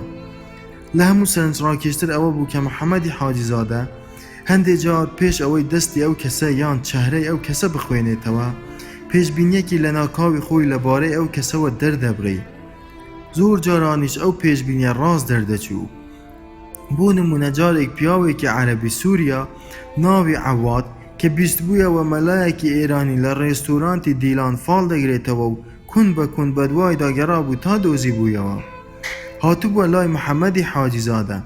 محەممەدی حاجیزادەش پێش ئەوەی لەگەڵ ئەو پیاوە عەرەبە سووریە دابنیشێت هەر لە دوورەوە کاتێ بینی بووی پێی گوتبوو تۆ دەتەوێت بزانیت ئایا ژنەکەت خیانەتی لێت کردووە یان نا؟ پیاوە عەرەبە سووریەکە بم پێشبینیە لە ناکاوەی محەممەدی حاجیزادە زۆر سەرسام بوو. کەچی پێی گوتبوو نەخێوان نییە من بۆ شتی تر هاتوومەتە لات. اینجا کاتی محەممەدی حاجیزادە دەستی کرده بووە خوێندنەوەی چەهرەی کابرا و پاشانیش لە کاتی قاوە خوێندنەوەکەیدا دەرکەوت بوو کە کابرای عەرەب دانی پێدا نابوو بۆ هەمان مەبەست هاتبووە لای و دواتریش محەممەدی حاجیزادە پێی گوتبوو کە بەڕاستی ژنەکەی خیانەتی لێ کردووە و پێویستە بە زووترین کات تەلاقی بدا. ئەم قسەیە لەناو هەموو ڕێستۆرانتەکەدا دەنگی دایەوە بووە دەنگۆ بە تایبەتیش چونکە لە ئاکامدا کابرای عەرەبی سووری ژنەکەی خۆی تەلاقدا. لەبەر ئەوەی بەڕاستی خۆی بۆ سەیدۆی خاوەن ڕێستۆرانتی دیلان باسی کردبوو. ژنەکەی دانی پێدا نابوو کە بۆ ماوەی ساڵێک بوو پەیوەندی لەگەڵ پیاوێکی ئێرلەندی پەیدا کردبوو کە پاشان مێردیشی پێکرد. محەممەدی حاجیزادە هەرگیز بیری لەمە نەکردبووە و کە میوانەکانی ڕێستۆرانتی دیلان تا و ڕادەزۆرە حەزیان لە ناولە بخوێندنەوە و فالگرتنەوەیە. لەوانەشە ئەم بێباکیەهی ئەوە بوو بێت کە ئەو خۆی حەزی نەدەکرد درێژە بەم کارە بدات و لێی ببێتە پیشەیەک، بەڵکو تەنیا ئەوەندەی دەگوت هیچ نەبێ ئێواران ژەمێکی تێر لای سەیدۆ دەخۆم. لە کۆتاییدا سەیدۆی ساغبێری ڕێستۆرانتی دیلان بڕیاریدا کە بۆ یەکجارەی لە ڕێستۆرانتەکەی خۆی بیهێڵێتەوە. ئیتر بەم شێوەیە ماوەیەکی زۆری دیکەش لە پاریس محەممەدی حاجیزادە بە فالگرتنەوە و چەهرە خوێندنەوە و قاوەگرتنەوەی ناو ڕێستۆرانتی دیلان ژیانی خۆی بەڕێوە دەبرد. هاتنی لە ناکاوی ساقی گوڵچین لە سان فرانسیسکۆوە بۆ سەردانی مورتەزای برای لە پاریس دوو سوودی بۆ من و بۆ محەممەدی حاجیزادە هەبوو. یەکەم هەر لە یەکەم ڕۆژی گەیشتنی ساقی گوڵچین بۆ پاریس مورتەزای برای ساقی گوڵچین لە ڕێگەی محەممەدی حاجیزادەوە پەیوەندی بە منەوە کرد بۆ ئەوەی تابلۆ ئۆرژیناڵەکانی خۆم پیشانی ئەو خانمە بدەم لە پێناو ئەوەی هاوکاریەک لە نێوان من و ئەودا دروست ببێت. ئەوە بوو کە ئەم یەکتر ناسینەمان بووە هۆی ئەوەی کە من هەموو ساڵێک بڕێک پارەی باشم لە ڕێگەی فرۆشتنی تابلۆکانمەوە لە سان فرانسیسکۆوە دەست بکەوێت. دووەم شتیش ئەوە بوو کە ساقی گوڵچین کارێکی باشی بۆ محەممەدی حاجیزادە لە شاری گرۆنۆبل لە باشووری پاریس دۆزیەوە. ئەمە وای کرد محەممەدی حاجیزادە بۆ ماوەی چەند مانگێک دیسان بۆ خۆی نەختێک بحەسێتەوە. ساقی گوڵچین دواتر بە پێکەنیوە بە منی گوت من بمزانیایە هەر زۆر زووتر دەهاتم بۆ پاریس بۆ ئەوەی ئەم بەدبەختەی برادەرتان ئاوها بێکار نەمێنێتەوە. ساقی گوڵچین قشکورتێکی چاو و برۆێرانی هەمیشە کۆک و ڕێکپۆش لەو ژنە سەڵتەنەت خوازانە بوو کە کە باوەڕی وابوو پێویستە بنەماڵەی ڕەزاشا بگەڕێنەوە سەر حکمی ئەمڕۆی ئێران. خاوەن گەلەریەکی ناودار لە سان فرانسیسکۆ لە هەمان کاتدا فێمینیستێکی لیبرالیش بوو. لە ڕێکخراوێکی نێودەوڵەتی فێمینیستانەی ژنانی ئێران لە ئەمریکا کاری لە پێناو ماف و داخوازی و ئازادیەکانی ژنانی ئێران دەکرد. بۆیە ئافرەتانی قەیرە و سۆزانی و فێمینیست و سەیر و سەمەرە و خاوەن گرفتی جۆرا و جۆری لە هەر چوار قوڕنەی دنیاوە دەناسی. دەیگوت ژنێکی ئێرانی دەناسم دەستە خوشکی دێرینمە لە شاری گرۆنۆبل لە باشووری پاریس دەژی. لە سەڵتەنەت خوازەکانی سەر بە حیزبی ڕەزاشای جارانی ئێرانە و ناوی ڕوئیایە. ئەم ژنە کە لە ڕاستیدا بێوەژنێکە ژنی پیاوێکی دەوڵەمەند جەنەڕاڵ بوو لە جێشی ڕەزاشا هەر لە وەختەوەی لە ئێرانیش بوون مناڵیان نەدەبوو. دوای ڕووخانی ڕەزاشا هەردووکیان پێکەوە شاری مەشهەدیان جێهێشت بوو هاتبوونە پاریس. بەڵام ئێستا دوای مردنی مێردەکەی هەرچی سەروەت و سامانی مێردەکەی هەیە بۆ ئەو ماوەتەوە. حەزیش ناکا بگەڕێتەوە ئێران. بە تاقی تەنیا لە گرۆنۆبل دەژی. خۆی و سەگێکی بچکۆڵەی بە تاقی تەنیا لە ناو تەلارێکدا دەژین. ساقی گوڵچین دەیگوت ئەم ژنەی دەستە خوشکم ڕوئیا خانم ئێستا تەمەنی نزیکەی 50 ساڵێک دەبێ. پیاوێکی عەرەبی مەغریبی شێت و شەیدای بووە و داوای لێ دەکا مێردی پێ بکە. کەچی ڕوئیا خانم تاکو ئێستا مێردی پێی نەکردووە و دوودڵە لە بڕیاردان. چونکە ڕوئیا خانم لە ناو خۆیدا بیر لەوە دەکاتەوە کە کابرای مەغریبی لە پێناو مڵک و میراتەکەی مرخی لێی خۆش کردووە نەک لە بەرخاتری ئەوەی کە خۆشی بووێ. ساقی گوڵچین دەیگوت ڕوئیا خانم دەڵێ ئەم پیاوە شێتی کردووم و وازم لێ ناهێنێ. منیش نازانم ئاخۆ ئەم پیاوە بەڕاستی منی خۆش دەوێ یان تەنیا لە پێناو مڵک و سامانەکەمە وازم لێ ناهێنێ. ساقی گوڵچین دەیگوت من خۆشم جارێکیان ئەم پیاوە عەرەبەم بینی هەر تەنیا ئەو جارەش بینیم و تەواو. ڕوئیا خانم دەڵێ کۆمپانیایەکی بەرهەمهێنانی فیلمی سینەمایی هەیە لە گرۆنۆبل. پیاوێکی زۆر ڕەزاگران و بێ شەخسیەت بوو.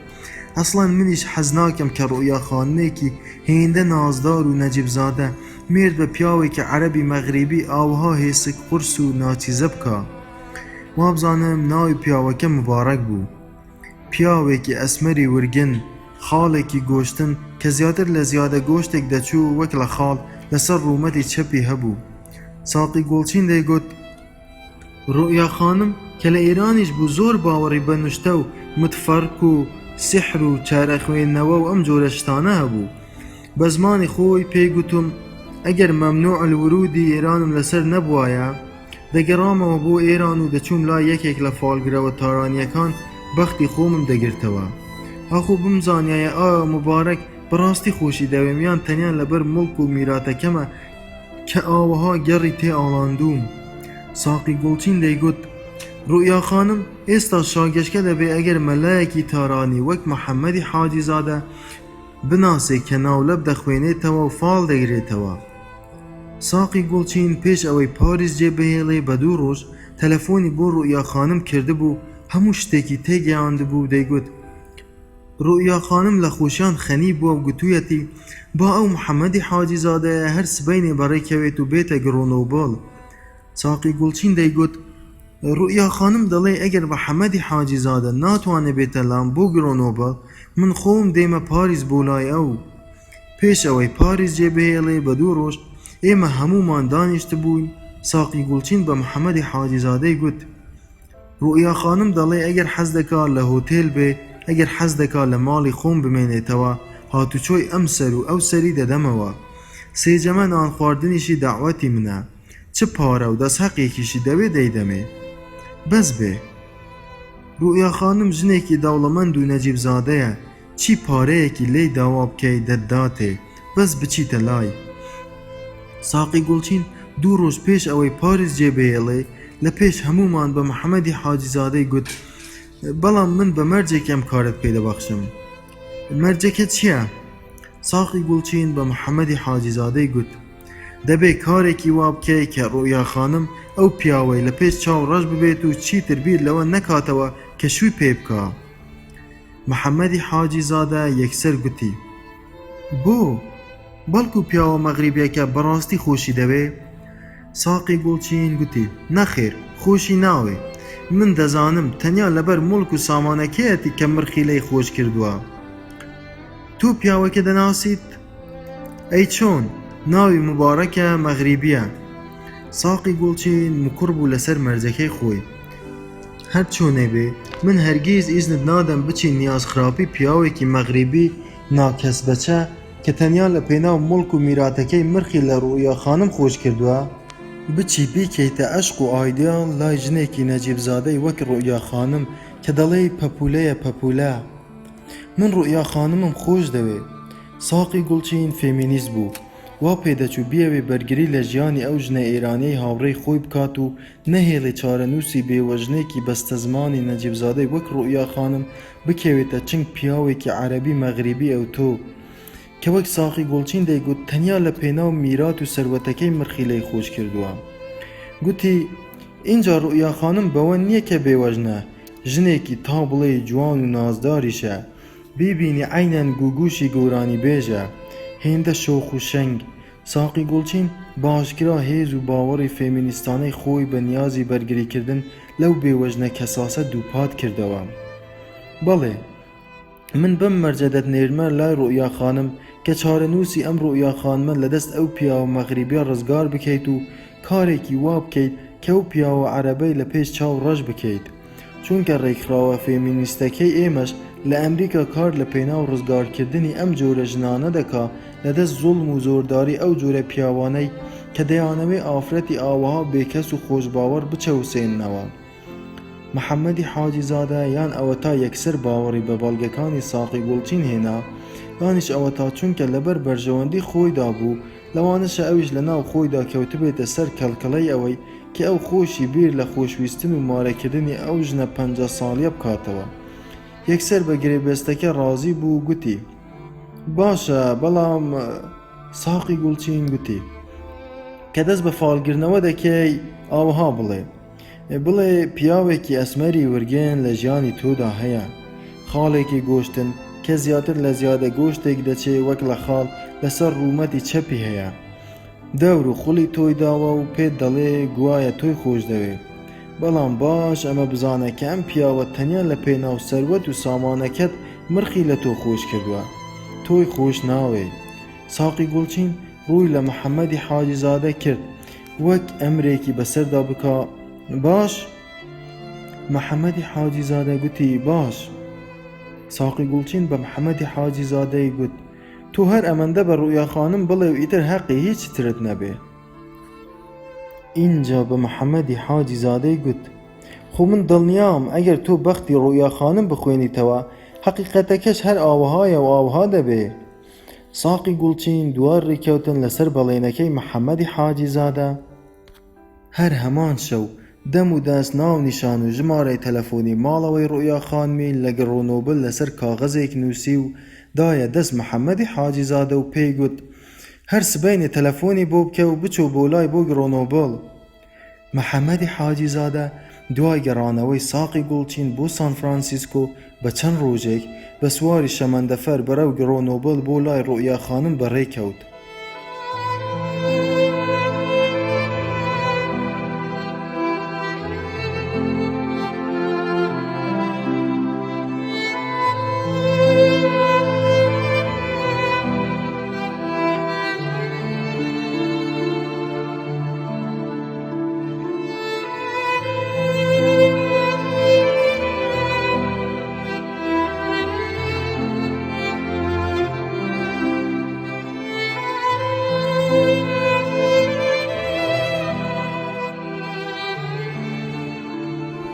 ئایەتی الڕەوقیەت الشەرعیە محەممەدی حاجی زادە دەیگوت لە کاتی قاوەگرتنەوە بۆ ڕوئیا خانم بە ڕوئیا خانمم گوت پیاوێکی ئەسمەری ورگێن لە ژیانی تۆدا هەیە خاڵێکی گۆشتن کە زیاتر لە زیادە گۆشتێک دەچێ وەک لە خاڵ لەسەر ڕوومەتی چەپیەتی دەور و خوڵی تۆی داوە و پێت دەڵێ گوایە تۆی خۆش دەوێ بەڵام باش ئەمە بزانە ڕوئیا خانم کە ئەم پیاوە تەنیا لە پێناو سەروەت و میراتەکەت مرخی لە تۆ خۆش کردووە ئەگینا تۆی خۆش ناوێ محەممەدی حاجی زادە دەیگوت ئەگەر پێم گوت بە ئەو پیاوە عەرەبە مەغریبیە بەڕاستی تۆی خۆش دەوێت ئەوە دڵنیا بووم دوای چەند ڕۆژێک شووی پێدەکرد و من بێکار دەمامەوە. محەممەدی حاجی زادە دەیگوت ڕوئیا خانم ملیۆنێر بوو بە تاقی تەنیا خۆی و سەگێکی بچکۆڵەی لە ناو تەلارێک دەژیا کە دەتگوت تەلاری وەزیرەکانی سەردەمی قاجاریەکانە. ئەو ژنە سەڵتەنەت خوازە بە بارتەقای گەنجی قارون سەروەت و سامانی هەبوو. محەممەدی حاجی زادە دەیگوت ڕوئیا خانم نەخۆشیەکی زۆر سەیری هەبوو. دەیگوت شەوان کاتێ دەنووم قاچم فرێ دەدەم. بە شەوان قاچی چەپی لە کاتی نووسندا گیرۆدەی ئازارێک دەهات.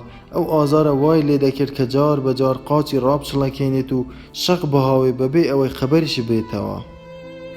محەممەدی حاجی زادە دەیگوت جارێک ئایەتی ئەڕەوقیەت شەرعیەم لەسەر قاچی خوێند بۆ ئەوەی ڕاچڵەکین و فرێدانی قاچی بە شەوان نەمێنێ چاکم کردەوە.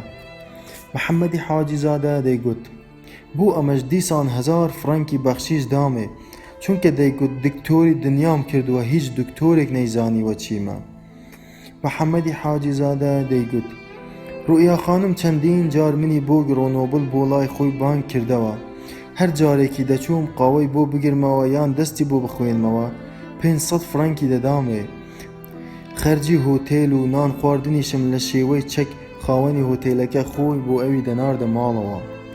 محەممەدی حاجی زادە دەیگوت هەموو جارێک کە دەستیم دەخوێندەوە یان کەفاڵم بۆی دەگرتەوە بە ڕوئیا خانمم دەگوت پیاوێکی ئەسمەری ورگن لە ژیانی تۆدا هەیە، خاڵێکی گۆشتن کە زیاتر لە زیادە گۆشتێک دەچێ وەک لە خاڵ لەسەر ڕوومەتی چەپێتی دەور و خوڵی تۆی داوە و پێت دەڵێ گوایە تۆی خۆش دەوێ.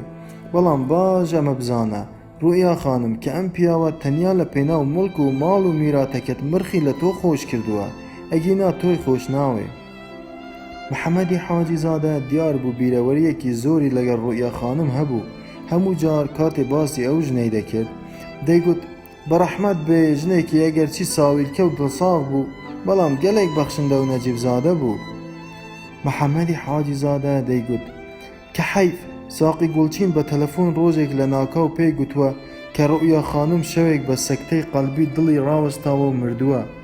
لەو ڕۆژەوە محەممەدی حاجی زادە چەند جار تەلەفۆن بۆ ڕوئیا خانم دەکا هەرگیز وەڵام ناداتەوە. محەممەدی حاجی زادە هەناسەی خەفەتی هەڵدەکێشا و دەیگوت ویژدانم ئازارم دەدا. دەمگوت بۆچی؟ دەیگوت دڵنیام ئەگەر بەدرۆژ بواە پێم گوت بە کە ئەو پیاوە عەرەبە مەغریبیە تۆی خۆش دەوێ ئاوەها لە ناکاو تووشی ئەم سەکتە قەڵبیە نەدەهات و زۆرتر دەژیا. محەممەدی حاجی زادە دەیگوت خەتای من بوو. محەممەدی حاجی زادە بەڵام هەرگیز ئەم باس و خواسە تایبەتیانەی بۆ میوانەکانی ڕۆستۆرانتی دیلان نەدەگێڕایەوە.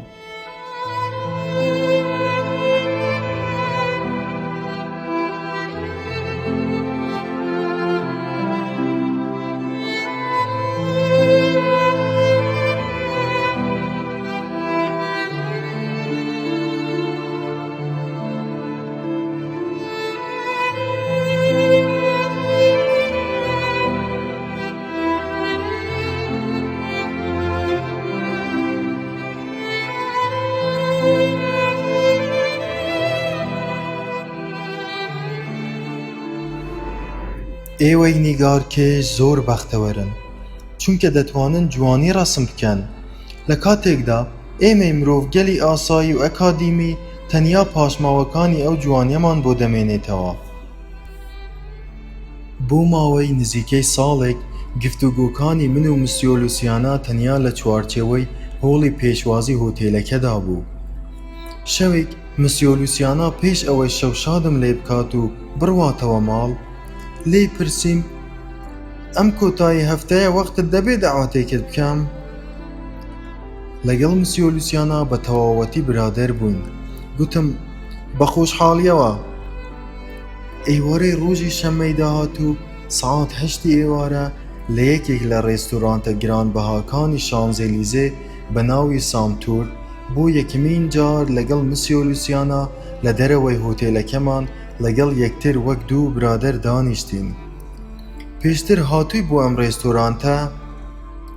من دەمزانی داوەتم دەکاتە ڕێستۆرانتێکی هێندە گرانبەها و لێوەشاوەی شەخسیەتی خۆی. گوتم هەرگیز. ئەم دانیشتنەمان لەم ڕێستۆرانتەدا دەرگای بۆ چەندین چوونە دەرەوەی دیکەمان کردەوە، هەر جارێکیش بۆ ڕێستۆرانت و قاوەخانە و بارێکی جیاواز. مسیۆ لوسیانە شەوێکیان کە بردم بۆ بارێکی ئیسپانیایی خۆش، ژێرزەمینێک مۆسیقای ئیسپانی و فلامینگۆیان تێدا دەژەنی بە ناوی لاڤیدا بە منی گوت: تۆ لە من زیاتر پاریس دەناسی، ئەم بارە خۆشت لەکوێ دۆزیوەتەوە؟ لەو شەوانەی کۆتایی هەفتەدا کە جار بەجار لەگەڵ مسیۆ لوسیانە یەکترمان دەبینی و دادەنیشتین دەمان خواردەوە، هەرگیز دەممان ڕا نەدەوەستا. هەمیشە مەسەلەیەک باسێکی دیکە هەبوو بۆ ئەوەی دەست پێ بکەینەوە قسەی لەسەر بکەین. پێکەوە باسی سیاسەتی ئەمریکا و شەڕی ئێران و عێراق و ئەفغانستان و فیلمەکانی جان پۆل مۆندۆ و پەیوەندیەکانی ئالان دیلۆن بە ڕۆمی شنایدەرەوە و نەخۆشی ئایدز و مۆسیقای جیاواز و دیبلۆماسیەتی یاسر عەرەفات و جوانی ژنی ڕۆژهەڵات و بەراوردکردنی بە ئافرەتی ئەوروپاییەوە و فرۆشتنی چەک لەلایەن ئەڵمانیا و فەڕەنساوە بە عێراق و سۆزانیەکانی ساندونی و عەشقە ناودارەکەی نێوان مەولانا جەلالەدینی ڕۆمی و شەمسی تەبرێزی و بەراوردکردنی ئەم عەشقە بە عەشقی نێوان ڕامبۆ و ڤێرلین و خۆکوشتنی مارلین مۆنڕۆ و هێزەکانی پەکەکە لە تورکیا و 3 ملیۆن بێکار لە فەڕەنسا و IRA و فیلمە ناودارەکەی یەڵماز گونەی و سەدان باس و خواسی دیکە.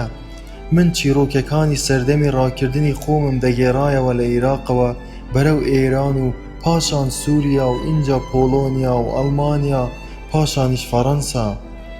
مسیۆ لوسیاناش باسی توێژینەوە و کۆڕ و کۆنفرانسە ئەکادمیەکانی خۆی لەبارەی ڕۆژهەڵاتناسی لە زانکۆکانی مۆسکۆ و بەرلین و واشنتۆن و هەروەها گێڕانەوەی جەربەزەییەکانی خۆی لەو سەفەرانەی بەرەو ئەستەنبوڵ و نیودەلهی و شیکاگۆ و پەکین و ساو پاولۆ و شەنگەهای بینیویەتی. بەتایبەتیش لە شاری دووشەممەی تاجیکستان کە دەیگوت زۆر حەز دەکەم جارێکی دیکەش بچمەوە ئەوێ. مسیۆ لوسیانا دەیگوت لە شاری بۆمبای توریست هەمیشە دەکەونە هۆتێلە پیس و ناجۆرەکانەوە. ئەگەر سەفەری ئەوێت کرد پێشتر پێم بڵێ، من ناونیشانی هۆتێلێکت دەدەمێ کە شایستەی تۆ بێت و ڕێزت بگرن. لەوێ من دەناسن، 6-7 جاران چوومەتە ئەوێ. هۆتێلی تاج مەحەل ڕازاوەترین هۆتێلی ئاسیایە.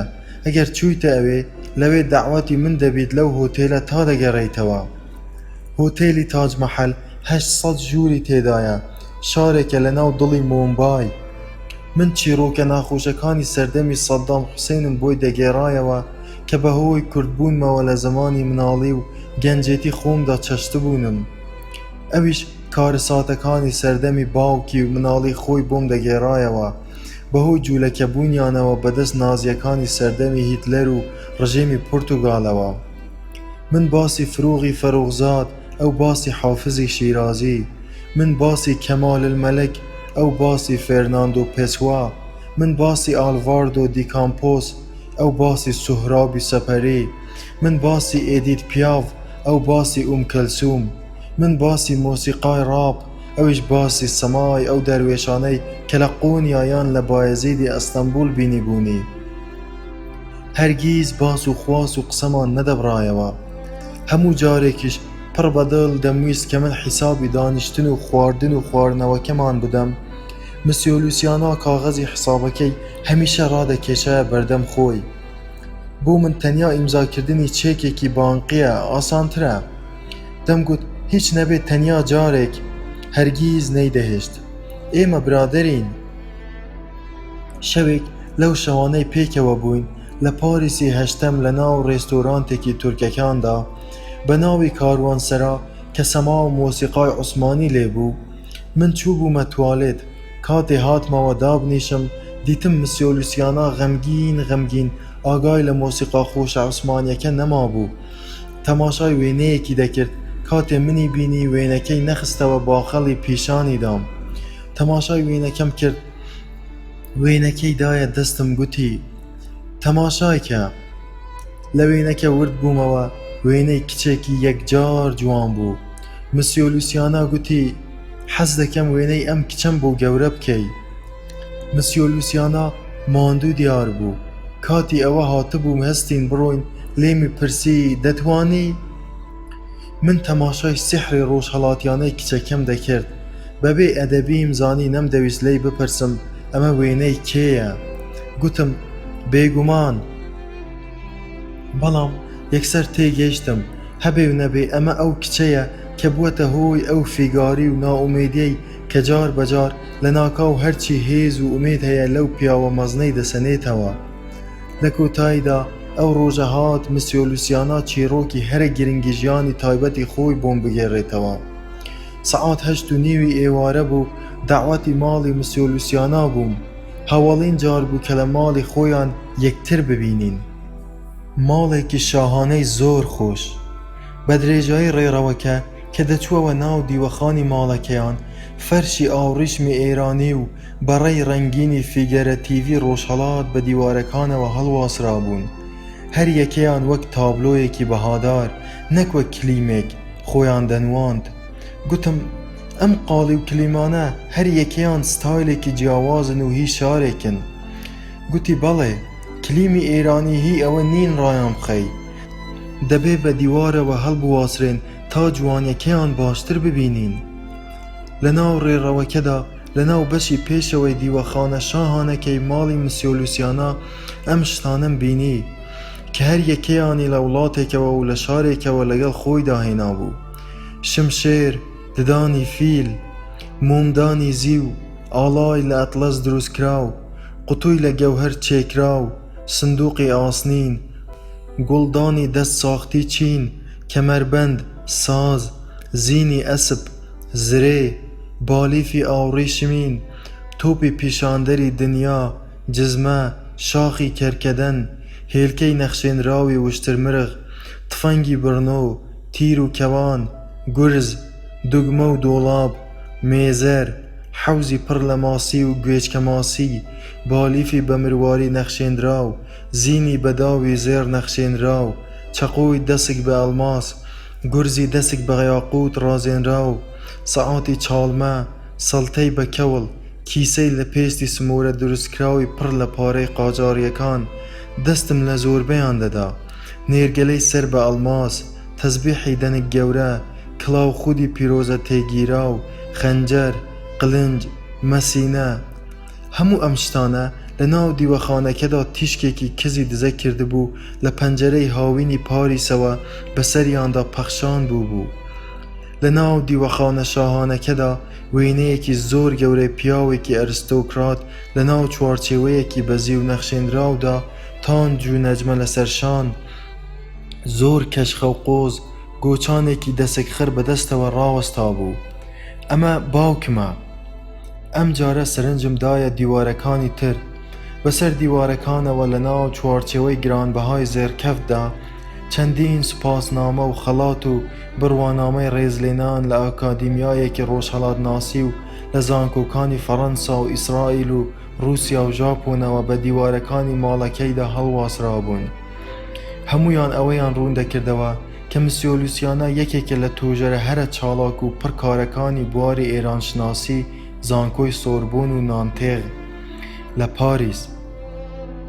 کاتێ لە تەماشاکردنی ئەم هەموو خەت و بڕوانامە تەقدیریانە بوومەوە کە هەمویان لە ناو چوارچێوەی زێرکەفتدا بە دیواری دیوەخانەکەوە هەڵواسرا بوون، اینجا تێگەیشتم کە مسیۆ لوسیانا چه توێژەرێکی پڕ کار و چاڵاکە لە بەستەینی ئێرانشناسی و ڕۆژهەڵاتناسیدا. خەریک بوو پێی بڵێم من نەمدەزانی کە جەنابەت توێژەرێکی هێندە ناوداریت لە زانکۆی نانتێغ. گوتم تۆ نیوەی ژیانی خۆتت بە توێژینەوە بەسەر بردووە. اینجا کاتێک گەشتی نەژوورەکەی خۆی و فەرمووی دانیشتنی لێکردم، بەر لەوەی دابنیشم پێش هەموو شتێک تاکێک پێڵاوی کچانە سەرنجی ڕاکێشام کە بە ناوەڕاستی دیوارەکەوە لە پشت سەری خۆی واتە لە سەروی مێزی نووسنگەکەی خۆیەوە هەڵی واسی بوو.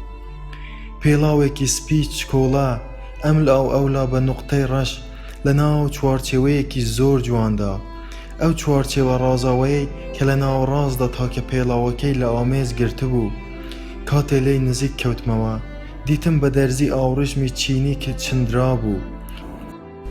چوارچێوەکە هیچی دیکەی لە خۆ نەگرت بوو جگە لەو تاکە پێڵاوە بچکۆڵەیە نەبێ سپی بەسەر دیوارەکەوە. بۆ من ئەو تاکە پێڵاوە بچکۆڵەیە بەسەر ڕووبەرێکی هێندە فراوانی دیوارەکەوە لە ناو چوارچێوەیەکی گەورەی دەزووی ئاوڕیشمیندا زیاتر وەک تابلۆیەکی سربەخۆ دەهاتە پێش چاو.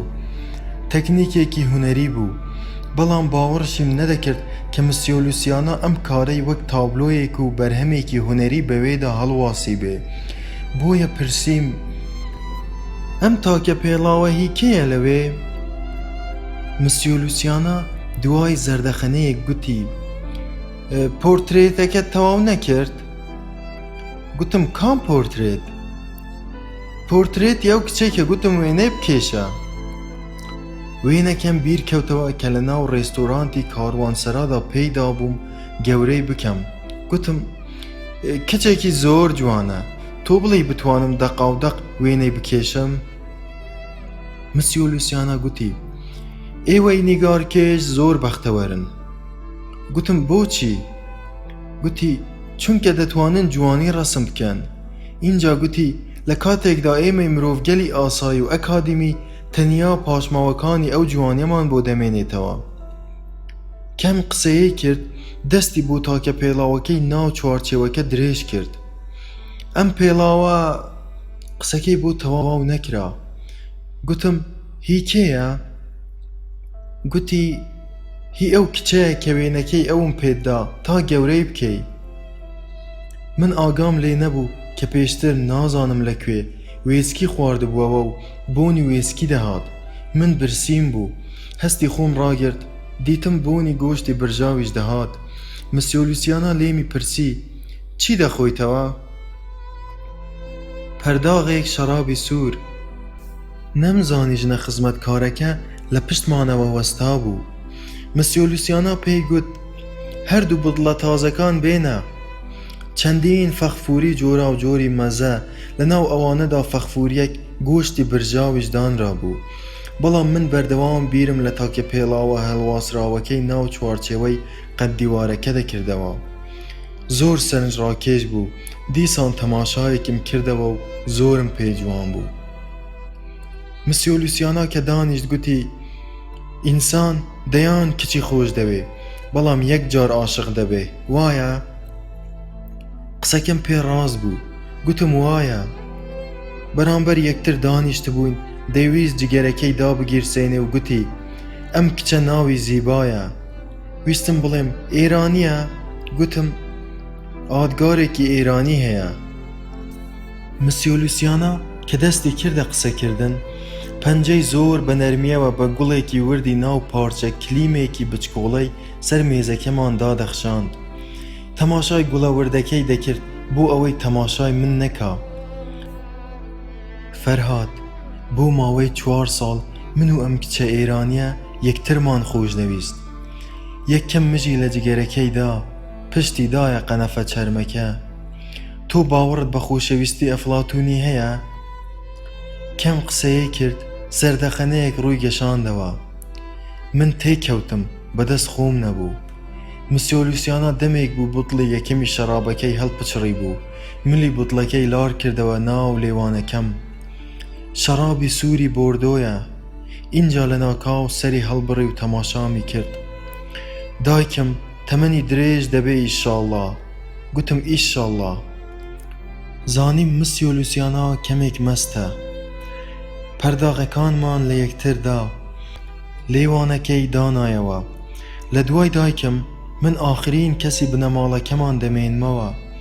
اینجا دەستی بۆ قلە زەیتونێک درێژ کرد. خوشک، برا، خاڵ، مام، پور، باوک، من هیچ کەسێکم نەماوە، هیچ کەسێکم نییە دەزانی؟ مسیۆ لوسیانە جارێکی تریش بۆمی باز کرده بوو، سەرجەم ئەندامانی بنەماڵەکەیان هەندێکیان لە پورتوگال، ئەوانی تریش بەدەست نازیەکانەوە لەبەر جوولەکەبوونیان قەتڵ و عام کرابوون. مسیۆ لوسیانە دیسان پێکەکەی هەڵگرت و لە ناکاو زەردەخەنەیەکی بێهودە کەوتە سەر لێوەکانی.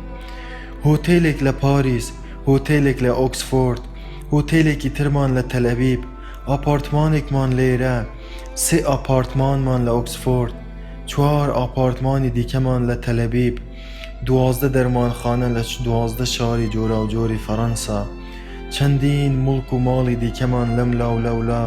من چی لەم هەموو مولک و سامانە بکەم دوای مردنی دایکم؟ دوای نەمانی من ئاخۆ ئەم هەموو مڵک و ماڵ و سامانە بۆ کێ دەبێ؟ وەک ئەوەی بڵێ پیف ئاخێزێکی بێواکانەی کرد. ئەگەر پیرژنێکی بێوەژن بوومایە ڕێکخراوێکم بۆ یارمەتیدانی بێوەژنە بەدبەختەکاندا دەمەزراند.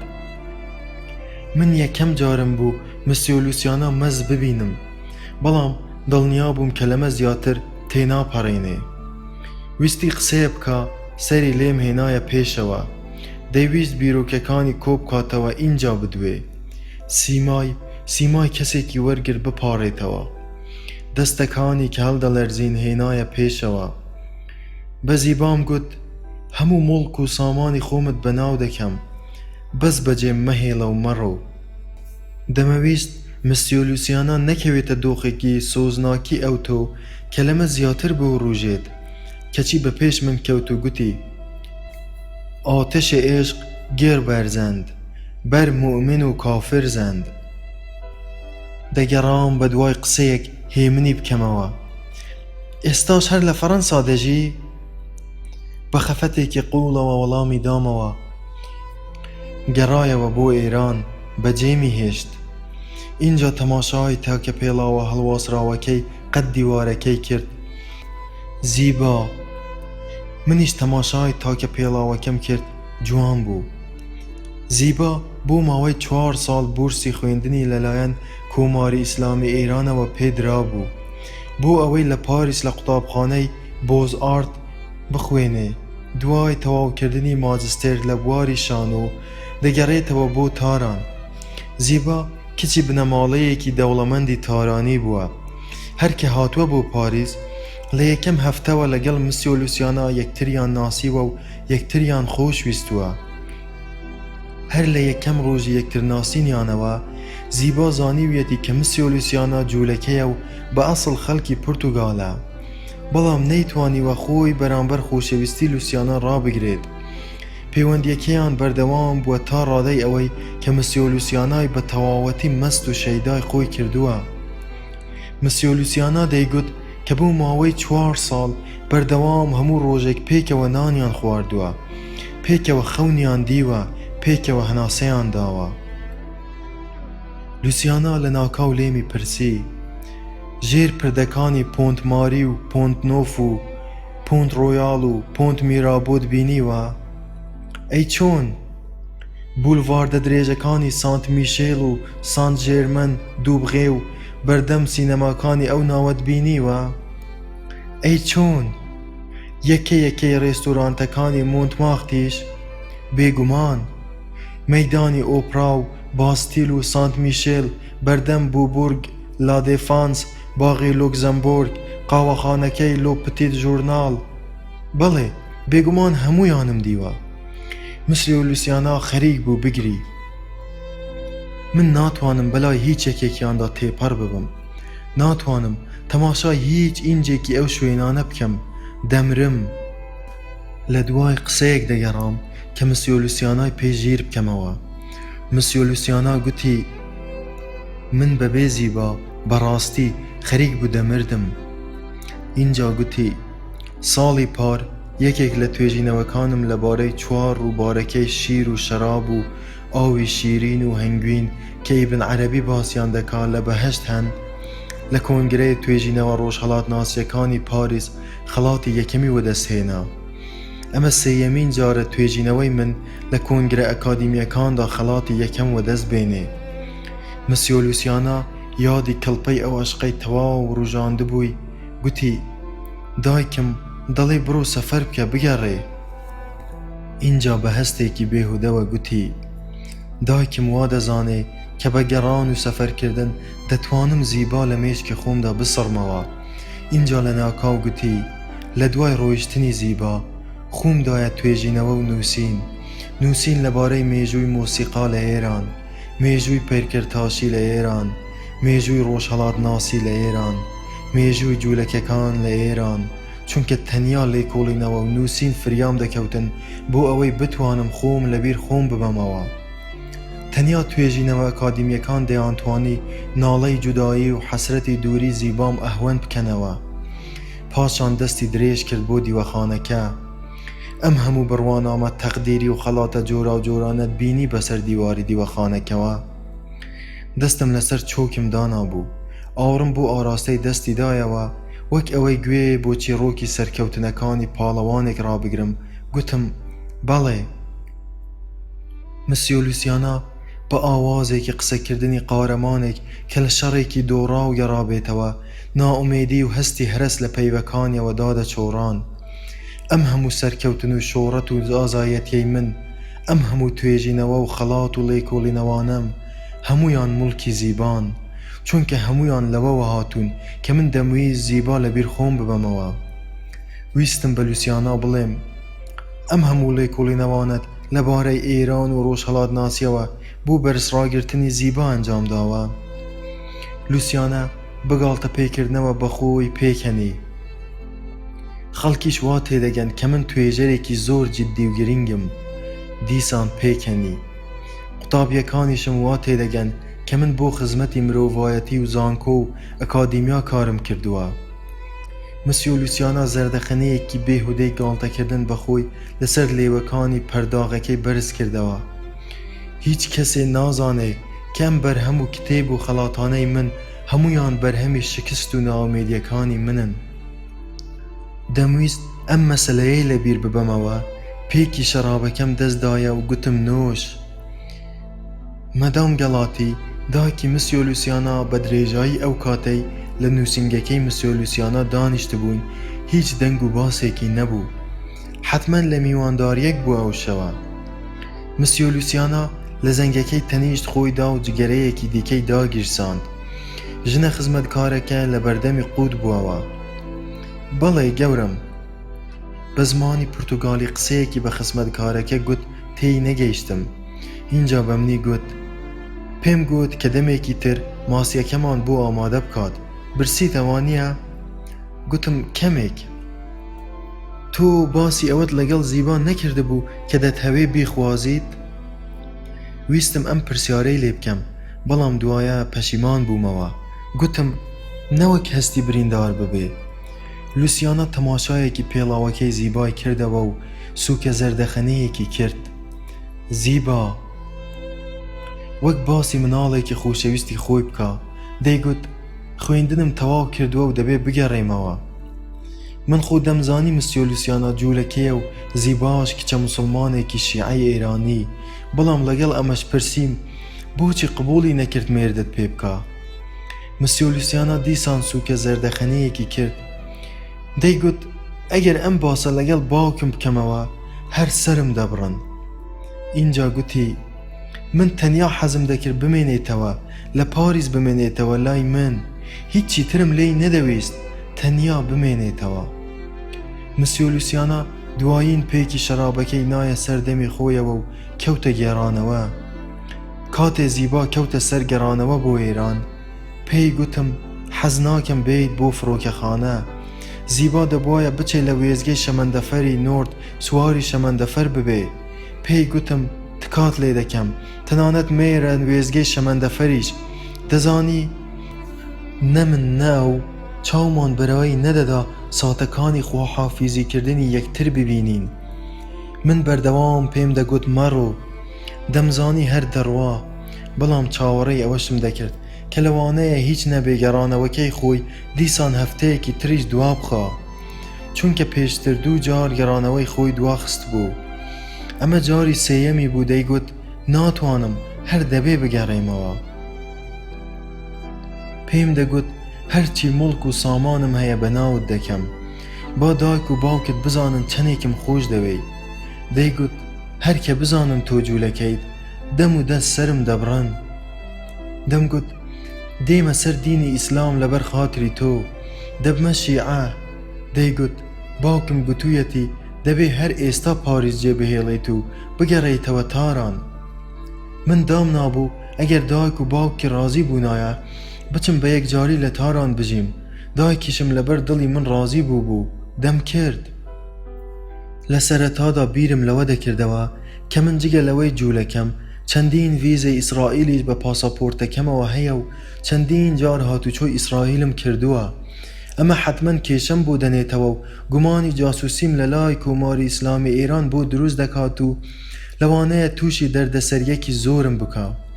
بەڵام دەمگوت لە کۆتاییدا کاتێ دایک و باوکی زیبا دەمبینن کە من بوومەتە موسڵمان و کچێکی ئەوانم مارە کردووە و بڕیارم داوە تا هەتایە لە ئێران بژیم، دڵنیا دەبوومەوە کە لەوانەیە بە گەرمیەوە پێشوازیم لێ بکەن. کەچی زیبا دەیگوت ئیشەکە ئاوەها ئاسان نییە کە تۆ تێیدەگەی. دەیگوت باوکم گوتوویەتی دەبێت دەم و دەست بگەڕێتەوە تاران. گەڕایەوە. مسیۆ لوسیانە وەک ئەوەی باسی مناڵێکی خۆشەویستی بکا کە وڕکی گرتبێ بەردەوام زەردەخەنەیەک بەسەر لێویەوە درێژەی بە گێڕانەوەکەیدا. لە ناو وێزگەی شەمەندەفەری نۆرد ئاژێری شەمەندەفەرەکە لێیدا. زیبا هێشتا لەسەر پلیکانەی ناو دەرگای شەمەندەفەرەکە نەچوو بووە ناو شەمەندەفەرەکەوە. من دەگریام، دەستیم گرتبوو، لێی دەپاڕامەوە و دەمگوت مەڕۆ بەجێم مێڵە. زیباش دەگریا، دەیگوت دەبێ بڕۆم. مسیۆ لوسیانە قوڵپی گریانێکی لە ناکاو ئاوازی دەنگی گۆڕی، بەڵام هەمیشە زەردەخەنەیەک بەسەر لێویەوە. نەمدەزانی چی بکەم بۆ ئەوەی نەهێڵم زیبا بڕوا. پەلامارم دایە قاچەکانی بۆ ئەوەی قاچی ماچ بکەم. کەوتمە سەر قاچەکانی و پاڕامەوە. تێر تێر پێڵاوەکانی ماچ کرد. تەڕ بوو. بۆنێکی خۆش لە پێڵاوەکانی دەهات. ئاژێری شەمەندەفەرەکەش هەر لێی دەدا. زیبا لەسەر پلیکانەی ناو دەرگای شەمەندەفەرەکە هەر نەهاتە خوارەوە. هەر دەگریا و دەیگوت نا. ئاژێری شەمەندەفەرەکە بۆ دوایین جار زریکاندیەوە. لەو دەمەدا خەریک بوو دڵم شەقی دەبرد. کاتێ دیتم شەمەندەفەرەکە بەڕاستی بەڕێکەوت، هیچی دیکەم پێ نەدەکرا. قاچی چەپی زیبام گرت و پێڵاوەکەم لەبەری داکەند. گوتم بەڵکو نەڕوا. مسیۆ لوسیانە قوڵپی گریان ئەوکی گرتبوو، نەیدەهێشت پەیوەکانی ئاسان بێنە دەرەوە. شەمەندەفەرەکە ڕۆیشت، زیبای لەگەڵ خۆی برد. تەنیا تاکە پێڵاوەکەی قاچی چەپی زیبا لە ناو دەستمدا مایەوە. مسیۆ لوسیانە هۆن هۆن کەوتە گریان، بەڵام زەردەخەنەیەک هەمیشە بەسەر لێویەوە. شەمەندەفەرەکە ڕۆیشت، زیبای لەگەڵ خۆی برد. کاتێ شەمەندەفەرەکە بە تەواوەتی ئاوا بوو، تاکە پێڵاوەکەی زیبا لە ناو دەستم تاقە شتێک بوو مایەوە، نام بە سنگی خۆمەوە. مسیۆ لوسیانە ئاوڕێکی دایەوە بۆ تاکە پێڵاوەکە. بە سۆزێکی قوڵەوە تەماشای تاکە پێڵاوەکەی قەت دیوارەکەی کرد و بە حەسرەتێکەوە گوتی تاقە یادگاریەکی عەشقی من. بەردەوام تەماشای تاکە پێڵاوەکەی قەت دیوارەکەی دەکرد. من ئەم پێڵاوەم لە پێی داکەند بۆ ئەوەی نەڕوا. کاتێ تەماشای ئەم پێڵاوە شەیدا و هەسناسکەم دەکرد، نەمدەزانی چه وەڵامێکی فرمێسکەکانی بدەمەوە. اینجا پێش ئەوەی داوام لێ بکا بچین ماسیەکەمان بخۆین، تەماشایەکی دیکەی تاکە پێڵاوەکەی کردەوە و گوتی من هەمیشە کاتێ بیر لە زیبا دەکەمەوە، زەردەخەنێک دەکەوێتە سەر لێوەکانم.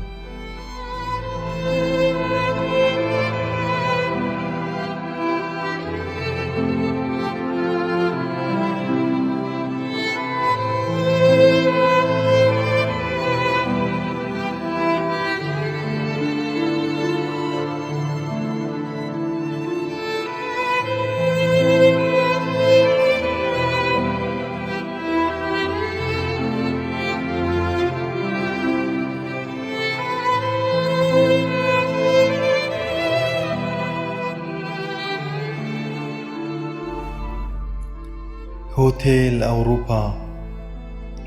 چەندین ساڵ هەموو ڕۆژێک هەمان شت بکەیتەوە و هەمان ڕێگە بکوتیتەوە و هەمان شت ببینیتەوە و هەمان شت بخۆیت و هەمان شت بخۆیتەوە و هەمان قسە ببیستیەوە و بۆ من زۆر ناخۆش بوو. چەندین ساڵ هەموو ڕۆژێک هەمان هۆتێل، هەمان کار، دووبارە هەمان مێترۆ، هەمان بۆنەکان، هەمان کەسەکان. دەمویست لەدەست ئەم ڕوتینە ڕزگار ببم. وەختێ کارێکی جیاواز دەدۆزیتەوە و پێدەنێتە جیهانێکی تازەوە، باوەڕم وابوو ژیانیشت مانای خۆی تازە دەکاتەوە و لەوانەیە بەرەو ڕێگایەکی خۆشتر و ئاسوودەتر پەلکێشت بکا. بە کورتی لەم ئیشی پاسەوانەی هۆتێل ئەوروپا وەڕەز بووبووم. هەموو ڕۆژێک سەعات 8:10 دەقیقەی بەیانی میترۆی پواسۆنیێغم دەگرت و سەعات 8:30 دەگەشتمەوە ماڵەوە. تا دەمەدەمی نیوەڕۆ دەنووستم، پاش نیوەڕۆ بەرەلای شەقامەکانی پاریس دەبووم تا کاتی دەستپێکردنەوەی کارەکەم. سەعات 8 ئێوارە دەبوایە دیسان لە پێشوازی هۆتێل ئەوروپا ئامادە بووبام، بەبێت تەنانەت یەک خولەک دواکەوتن، چونکە لە ساتی دیاریکراودا مسیۆ ڤیکتۆر قوڵەڕەشێکی خەڵکی بورکینا فاسۆ کە لە ماوەی ڕۆژەکەدا لە جێگەکەی من دەوامی دەکرد دەبوایە هۆتێل جێبهێڵێت و بچێ بە دوای مناڵەکانی خۆیدا کە دەیگوت لە ئەنتۆنین و نزیک نیو سەعاتێک بە RER لە هۆتێلەکەوە دوور بوون. نەیدەویست دوا بکەوێت و میترۆی کاتی دیاریکراوی لەدەست بچێ. هەموو ڕۆژێک لە 8 ئێوارەوە بۆ 8 بەیانی لە هۆتێل ئەوروپا. ئەمە بوو ژیانی چەندین ساڵی ئەو کاتەی من لە پاریس. لەگەڵ ئەو دوو ڕۆژە شیرینەی شەموو یەکشەم بێگومان کە بوو زۆربەی پاریسیەکان وەک من تاقە دوو ڕۆژێکی پشودان بوو لە ژیانیاندا. ماوەیەکی زۆر بوو هەستم دەکرد کە هیلاک کەمێکیش بێزار بووبووم لەم ئیشە، بۆیە هەندێک جار تەنانەت بیرم دەکردەوە هەر بە یەکجاری بگەڕێمەوە وڵاتەکەم. ئەو هاوینە بیرم کردەوە بچمە کەناری بەلتیک، لەوێ بژێوی ژیانم بە پۆرترێت کێشان دەستەبەر بکەم، دروستکردنی کاریکاتێر بۆ توریستەکانی قەراغ دەریا. شوان هاوڕێیەکی نیگارکێشی دێرینم لە دوورگەی سانت مالۆ دەمێک بوو پێشبنیازی بۆ کردبووم کە ماوەیەک بچم بۆ لای و دوورگەی سانت مالۆ بەکارکردن تاقی بکەمەوە. دوورگەی سانت مالۆ زۆر حەزم دەکرد ئەگەر تەنیا بۆ هاوینەکەش بێ بچم هەندێک لەوێ کار بکەم. ئەگەر بە محەممەدی حاجی زادەم گوتبا کە بێت لە شوێنەکەی من کار بکات، هیچ نەبێ بۆ ماوەی تەنیا ئەو 4 مانگەی هاوین تا من لە قەراغ دەریا دەگەڕێمەوە. دەمزانی لە کێفخۆشیان هەر شاگەشکە دەبوو. لە ئاکامدا بڕیارمدا بە محەممەدی حاجی زادە بڵێم کە بێت بۆ ماوەی تەنیا 4 مانگ لە شوێنی من لە هۆتێل ئەوروپا کار بکات. بەڵام تۆ بڵێ مسیۆ لوسیانا بم پێشنیارەی من ناڕەحەت نەبێ؟ تۆ بڵێ ئیزنم بدا بۆ ماوەی ئەم 4 مانگە هۆتێلەکەیان جێبهێڵم و مەلایەکی ئێرانی جێگەکەم بگرێتەوە؟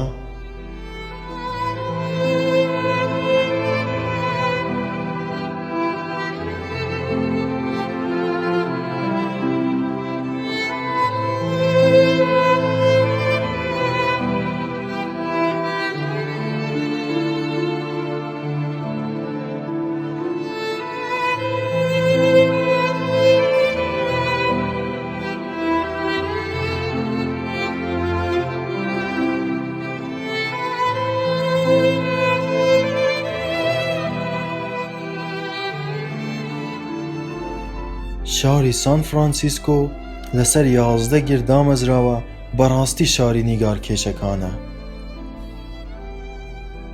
کاتێ دەگەیتە ئەوروپا بەس نییە تەنها ڕۆژهەڵاتی بیت. مورتەزا گوڵچین لە محەممەدی حاجی زادەی پرسی مەبەستت چێ لەم قسەیە؟ ئێمەی مرۆڤی ڕۆژهەڵاتی کاتێ دەینە ئەوروپا بەس نییە تەنها ڕۆژهەڵاتی بین.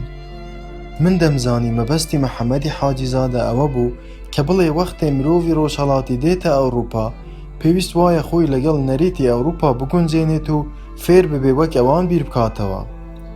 ویستم مەبەستەکەی محەممەدی حاجی زادە بۆ مورتەزا ڕوون بکەمەوە، نەوەک بە هەڵە لێی تێبگات و وابزانێ توانجی تێدەگرێ. ئاغای حاجی زادە دەیەوێ بڵێ مرۆڤی ئێرانی بێزار دەبێ هێندەی لە ئەوروپا هەمیشە هەر ئێرانیانە بژی ناشتوانێ. مرتەزا چەند مانگێک بوو لە فەرەحنازی ژنی جودا بووبەوە و گوتی من بە تەواوەتی لەگەڵ ئەم ڕایەدام. ڕاستە هەر ئەمەش بوو هۆی جودابوونەوەی من و فەرەحناز. تا هەتایە ئێرانی بوون بۆ ئێمە بەس نەبوو. منیش و ئەویش پێویستمان بە شتێکی دیکە بوو، پێویستمان بە کەسێکی ئەوروپی هەبوو. محەممەدی حاجی زادە گوتی ژن و مێردبوون لە ئەوروپا زیاتر وات لێ دەکا هەر ڕۆژهەڵاتی بمێنیتەوە. ساقی گوڵچینی خوشکی مرتەزا لە سان فرانسیسکۆوە بە قسەی خۆی بۆ ئەوە هاتبوو کە دیسان سەرێک لە مرتەزای برای بدا، بە تایبەتیش چونکە لەو کاتەوەی مرتەزا لە فەرەحنازی ژنی جودا بووبووەوە و نهاتبووە لای. ساقی گوڵچین تازە لە توالت هاتبووە دەرێ، بە نووکی پەنجە تاڵەکانی پەرچەمی خۆی هەڵدایەوە، هات لەسەر کورسیە چاڵە چەرمینەکەی بەرامبەر من لەو جێیەی کە پێشتریش هەر لەوێ دانیشت بوو دانیشت. هەر کە دانیشت و دانەنیشت دانەیەک پستەی لەسەر مێزەکە هەڵگرت، بە دوو پەنجەی سەری نینۆک زۆر سوورەکانی خستیە نێوان دوو ددانی خۆی و قرتەی لێهێنا. ژن و مێرد بوون لە ئەوروپا زیاتر وات لێ دەکا هەر ڕۆژهەڵاتی بمێنیتەوە. ساقی گوڵچین ئەم قسەیەی محەممەدی حاجیزادەی دووبارە کردەوە. هینجا کاتێک توێکڵەکەی خستە ناو تەپڵەکەکەوە زۆر بە جددیەوە ڕووی کردە محەممەدی حاجیزادە. ئەمە قسەیەکی زۆر جوانە، زۆریش ڕاستە. اینجا دانەیەکی دیکەشی لە پستەی سەرمێزەکە بە دوو پەنجە نینۆک زۆر سوورەکانی هەڵگرت و دیسان زۆر بە جددیەوە ڕووی کردەوە محەممەدی حاجەزادە و گوتی: تۆ لەو ماوەیەدا ئاخر من دەمێکە نەمدیوی ئاغای حاجیزادە، پێشکەوتنێکی زۆر بەسەر بۆچوونەکانت داهاتووە. من ئەم قسەیەتم زۆر بەدڵە، زۆر ڕاستە، بەڵام ئایا بەڕای جەنابەت کەپڵبوونیش هەروات لێ دەکا؟ کەپڵبوونیش هەروات لێ دەکا ڕۆژهەڵاتی بمێنیتەوە بەڕای تۆ؟ ساقی گوڵچین کەم قسەیەی کرد، مەکرۆیانە زەردەخەنەیەکی بۆ من کرد و چاوێکی بۆ نوقاندم. محەممەدی حاجیزادە دەیویست لە مەبەستی پرسیارەکەی ساقی گوڵچین تێبگات. مەبەستت ئەگەر تەنیا کەپڵی یەکتر بن و ژن و مێر نەبن؟ بەڵێ. دەکەوێتە سەر ئەوەی کە ساقی گوڵچین وەک ئەوەی پێشوەختە وەڵامەکە بزانێ لێی پرسی: ئێوە قبوڵتانە کەپڵێکی ئێرانی پێکەوە بژین و ژن و مێردیش نەبن؟ محەممەدی حاجیزادە گوتی: بێگومان بێگومان خانم، کە دەچیتە شاری کوێران دەبێت دەست بە چاوتەوە بگری. ساقی گوڵچین گوتی: براڤۆ، جاران ئاوەها بیرت نەدەکردەوە. محەممەدی حاجیزادە ڕووی کردە من و ویستی بە حەنەکەوە قسەکە بکە. جاران تەنیا کەمال المەلکم دەناسی، هێشتا پیکاسۆم نەناسی بوو. ساقی گوڵچین ڕووی لە محەممەدی حاجیزادە ئاماژەیەکی بۆ پێڵاوە کەچە و دراوەکەی کرد و بە حەنەکەوە پێیگوت: دەزانی تۆ ئەگەر ئەم پێڵاوانت بچێنیت حتمەن شتێکیان لێ سەوز دەبێ. ساقی گوڵچین ئەم تانوتەی لێدا بێ ئەوەی تەنانەت زەردەخەنەیەکیش لەسەر ڕووی هەبێ. مرتەزای برای کە گوێی لەم قسەیە بوو پێکەنینەکەی خۆی شاردەوە. اینجا ساقی گوڵچین ڕووی لە محەممەدی حاجیزادە کردەوە: ئێستا لەکوێ کار دەکەی ئاغای حاجیزادە؟ هێشتا هەر ئیقامە فەڕەنسیەکەت وەرنەگرتووە؟ محەممەدی حاجیزادە گوتی: نەخێر، بەڵام ئاغای فەرهاد خەریکە کارێکی تازەی بۆم دۆزیوەتەوە. لەمە دووا دەچم لە هۆتێل ئەوروپا لە جێگەکەی ئەو کار دەکەم. هیوادارم قەناعەت بە ساغبێری هۆتێلەکەم بێنم. ساقی گوڵچین ڕووی کردە من: دڵنیام قەراغ دەریای گوتت ناوی ئەو دوورگەیە چی بوو؟ سانت مالۆ. باندەستی زۆری دەبێ بەسەر ئەو تابلۆیانەی لە داهاتوودا ڕسمیان دەکەی، پێت خۆشە دەچیتەوێ؟ گوتم دەمێکە دەمەوێ بچم لە قەراغ دەریا کار بکەم. مرتەزای برای ساقی بۆ مجامەلە نا، هەر بە جددی بوو ڕووی لە من کرد: ئاغای فەرهاد، بەڕاستی بۆچی نایە لە سان فرانسیسکۆ کار بکەی؟ مرتەزا وا بڕیاریدا بوو، بە تایبەتیش پاش ئەوەی لە فەرەحنازی ژنی جودا بووبەوە بچێت لەگەڵ ساقی گوڵچینی خوشکی لە سان فرانسیسکۆ بژیت. ساقی گوڵچین پێشتریش بە درێژایی ئەو دانیشتنەمان جار جار بیری دەخستمەوە و دەیویست هانم بدا لەگەڵیان بچمە سان فرانسیسکۆ و لەوێ بژیم. دوای ئەم پێشنیارەی مرتەزای برای سەر لە نوێ دەستی پێکردەوە. سان فرانسیسکۆ لەسەر 11 گردامەزراوە، چەندین تراموا لە هەر شوێنێکەوە ئامادەن بدگوازنەوە بۆ ئەو باڵەخانەی بڵندانەی کە لێیانەوە دەتوانی دەریا ببینی. سان فرانسیسکۆ بەڕاستی شاری نیگارکێشانە. ساقی گوڵچین دەیویست هانم بدا بڕیار بدەم منیش بچم لەوێ کار بکەم. سان فرانسیسکۆ درەوشاوەترین شاری ئەمریکایە، وەرە. محەممەدی حاجیزادە گوتی بڕۆ بۆ خۆت لەوێ دەبیتە ملیۆنێر. ساقی گوڵچین گوتی من لە گەڕەکی ئۆکلاندم کە کاتی خۆی جاک لەندەن لەوێ دەژیا. اینجا درێژەی بە وەسفکردنەکانی دا. سان فرانسیسکۆ لە ناو مارکێت ستریت شەقامی مارکێتەکەیدا دە جۆر نەژاد و میلەتی جۆراوجۆر لە بەردەم سینەمایەکدا لە کاتی سینەما بەربووندا سەر لە نوێ تێکەڵ بە یەکتر دەبنەوە. سان فرانسیسکۆ ئەو شارەیە کە تێیدا خەڵک گوێیان لە باشترین مۆسیقای جازی ئەمریکاش دەبێ. لەو دەمەدا من تەماشای محەممەدی حاجیزادەم دەکرد. لە ناو هەر چوارماندا تەنیا ئەو بوو بێ پەساپۆرت، بێ کار، بێ ئیقامە، بێ ماڵ و حاڵ. لە ناو چاوەکانیدا باش باش ئەوەم دەخوێندەوە کە چەندێک هەست بە کەمی و کەماسی دەکات لە دەست ئەوەی کە ئەو وەک ئێمە پەساپۆرت و کار و ئیقامەی نییە. تەنانەت ناتوانێت سەفەرێکیش بکا. گوتی منیش ئەگەر ئیقامەم هەبوایە دەهاتم. وەک ئەوەی وەڵامی بداتەوە ساقی گوڵچین گوتی سان فرانسیسکۆ لە ناوەڕاستی گەڕەکی چینیەکانی خۆیدا پەیکەرێکی لێیە پێی دەڵێن سونیات سین کە پەناهەندە سەرخۆش و لانەواز و بێکارەکان لە ژێریدا کۆ دەبنەوە و نیوە شەوان وا دەزانن ئەوێ ژووری نووستنی ماڵی خۆیانە. اینجا دوای پێکەنینە کورتەکەی ڕووی کردەوە محەممەدی حاجیزادە. سان فرانسیسکۆ بە حەبسخانەی ئالکاترازیش بەناوبانگە. محەممەدی حاجیزادە بیرەکەی بەردەم خۆی تەواو کردبوو. بێدەنگ نازانم بیری لە چی دەکردەوە. ساقی گوڵچین لە محەممەدی حاجیزادەی پرسی گوتت کە تۆش حەز دەکەی بێت لەوێ بژیت؟ محەممەدی حاجیزادە زەردەخەنەیەکی لە خۆڕازیانەی کرد. بۆنا؟ ساقی گوڵچین گوتی بۆنا؟ اینجا بێ ئەوەی تەماشای هیچ کەس بکات درێژەی دایە تانوتەکانی. لە نزیک تەلەگراف هێڵ لە گەڕەکی نۆرث بیچ ڕێستۆرانتێکی چینی لێیە بە ناوی The Cellar. جاران نووسەرانی نەوەی بیت تێیدا کۆ دەبوونەوە کەچی ئێستا بووەتە جێگەی ئەو پەنابەرە بێ ئیقامە و بێ ماڵ و حاڵانەی کە دێن لەوێ حەشیشە دەکێشن. بووتە مەنزڵگەی ئەو بێ ئیقامە بەدبەختانەی کە بە دوای هۆمۆسێکسوێلەکانە دەگەڕێن تا لەگەڵیاندا ببنە برادەر و پێکەوە بژین یان هیچ نەبێ بۆ ئەوەی ئەو هۆمۆسێکسوێلانە بیان بنەوە ماڵی خۆیان و هیچ نەبێت چەند شەوێک جێگیان بۆ بکەنەوە. لە سان فرانسیسکۆ زۆرن ئەو هۆمۆسێکسوێلانەی دەیانەوێ پەناهەندەیەکی بێکار و بێماڵ بکەنە هاودەمی خۆیان. باندەستی ئەم تانوت و قسانەی ساقی گوڵچین بەسەر دەرونی محەممەدی حاجیزادە زۆر کاریگەر بوو. یەکسەر زانیم کە محەممەدی حاجیزادە حەزی دەکرد لەو دەمەدا دەم و دەست لە دەست ڕووزەردی و شکستی خۆی لە پرمەی گریان بدات و بچێتە دەرەوە.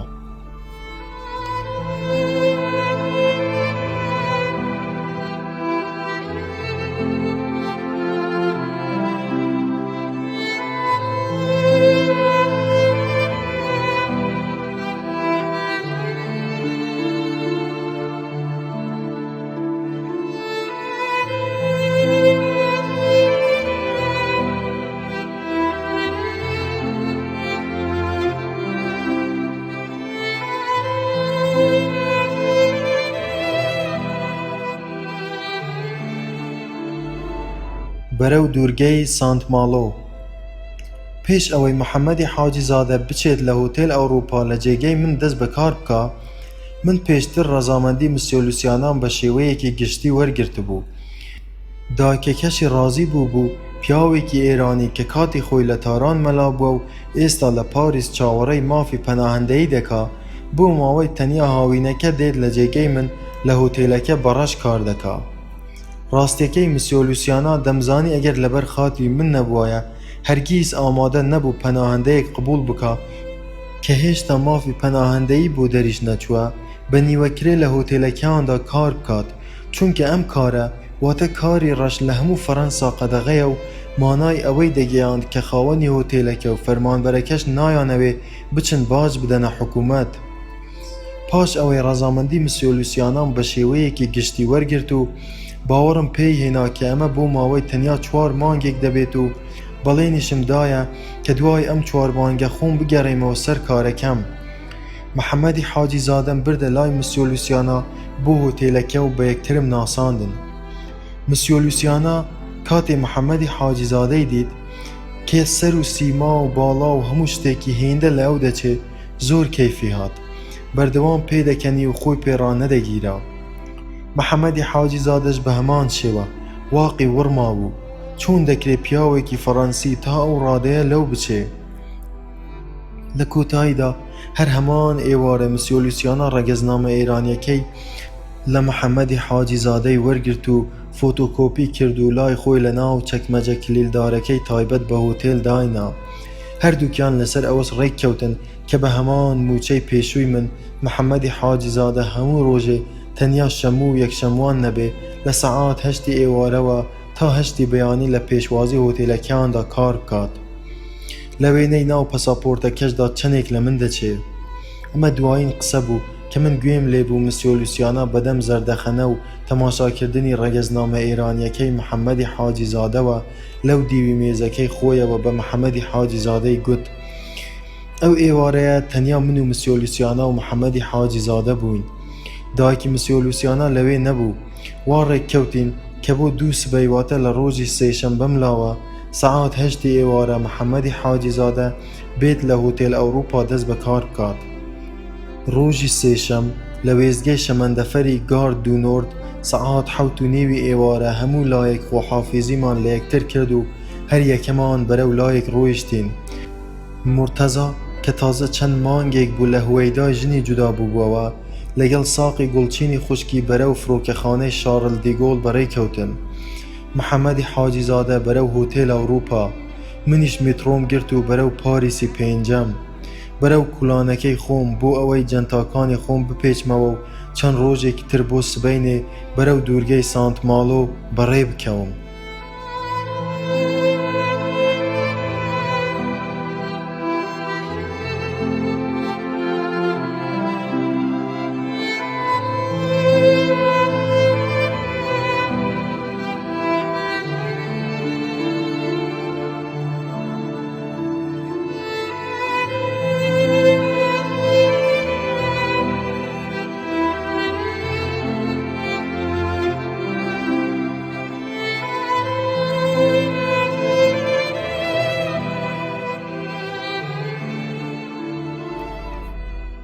یەکەمین 2 پۆستکارد کە لە سانت ماڵۆ بەدەستم گەیشت.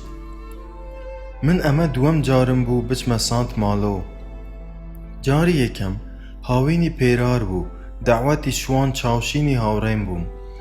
تەنیا بۆ ئەوە چوو بووم کە چەند ڕۆژێکی پشووی هاوینە لەوێ بەسەر ببەم و جوانی ناوچەکە ببینم. شوانی هاوڕێم دەیگوت گیۆفروا دۆڤێرن گەورە نیگارکێشی فەڕەنسا لەوێ لە دایک بوو ژیاوە.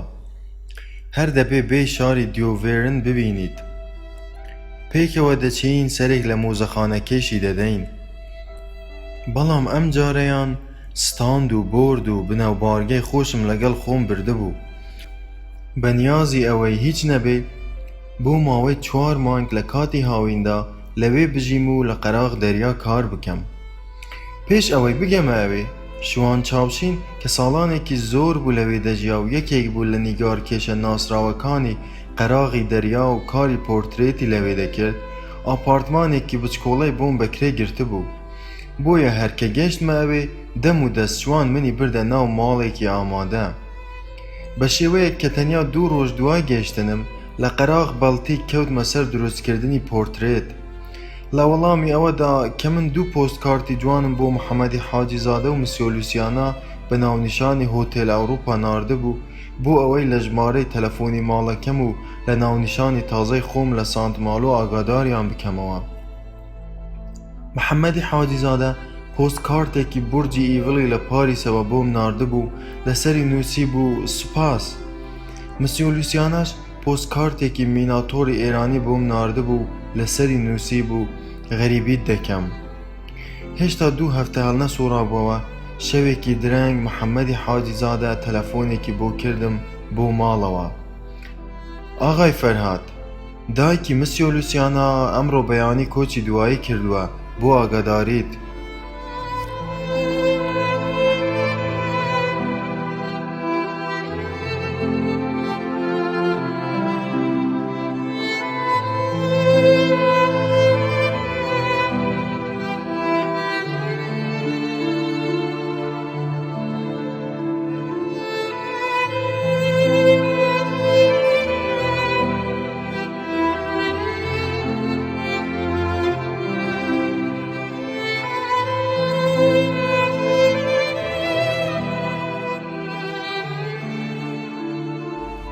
سیمین پۆستکارت. فەرهادی عازیز، مسیۆ لوسیانا پێرێ شەو دەیگوت کە بە تەلەفۆنەکەی تۆ کە بە بۆنەی کۆچی دوایی دایکەوە بۆت کردبوو دڵی زۆر خۆش بووە. هەرگیز نەمدەزانی مسیۆ لوسیانا تۆی هێندە خۆش دەوێ. هەر جارێک کە بۆ قاوە خواردنەوەیەک دێتە لام باسی تۆ دەکا. هەمیشە کە من دەبینێ باسی تۆ دەکا. من خەریکم خۆم فێری زمانی پورتوگالی دەکەم. 5 ڕۆژە ناوی خۆم لە خولێکی فێربوونی زمانی پورتوگالی تۆمار کردەوە و هەموو پاشنیوەڕۆیەک بۆ ماوەی 3 سەعات زمانی پورتوگالی دەخوێنم. مسیۆ لوسیاناش زۆر هانم دەدا. ئەی تۆ چۆنی؟ خات و ساقی لە سان فرانسیسکۆوە پۆستکارتێکی بۆت ناردبووە ناونیشانی هۆتێلەکە، وا لەگەڵ ئەم نامەی خۆم و ئەم نامانەی تردا بۆت دەنێرم. هاوڕێت محەممەدی حاجی زادە 25/6/1994.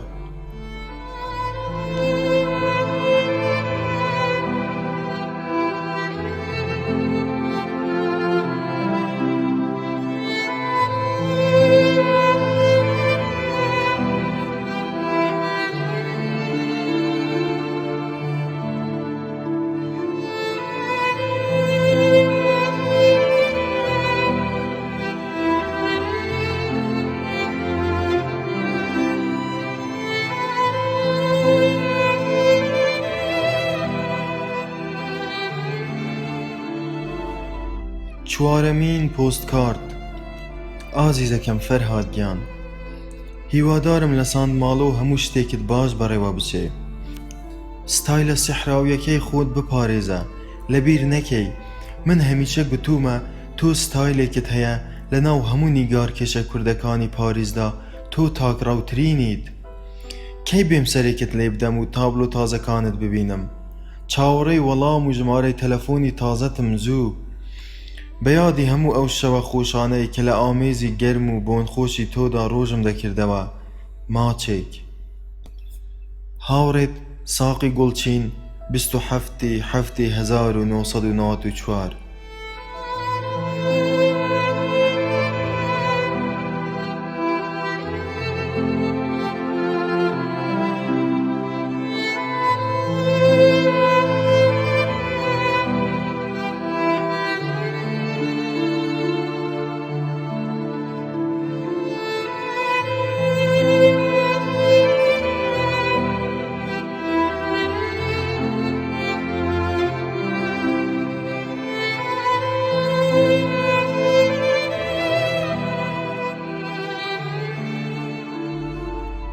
پێنجەمین پۆستکارت. هەم خۆیش را بیگانە کن، هەم خانه را وێرانە کن، و ئینگێ بیا با عاشقانێ هەم خانە شو، هەم خانە شو. فەرهاد گیان، من بەڕاستی دەمەوێت سەر هەڵبگرم بۆ تەنیا ڕۆژێکیش بێت زیبا ببینمەوە، بەڵام نازانم چۆن. لوسیانا 20/8/1994.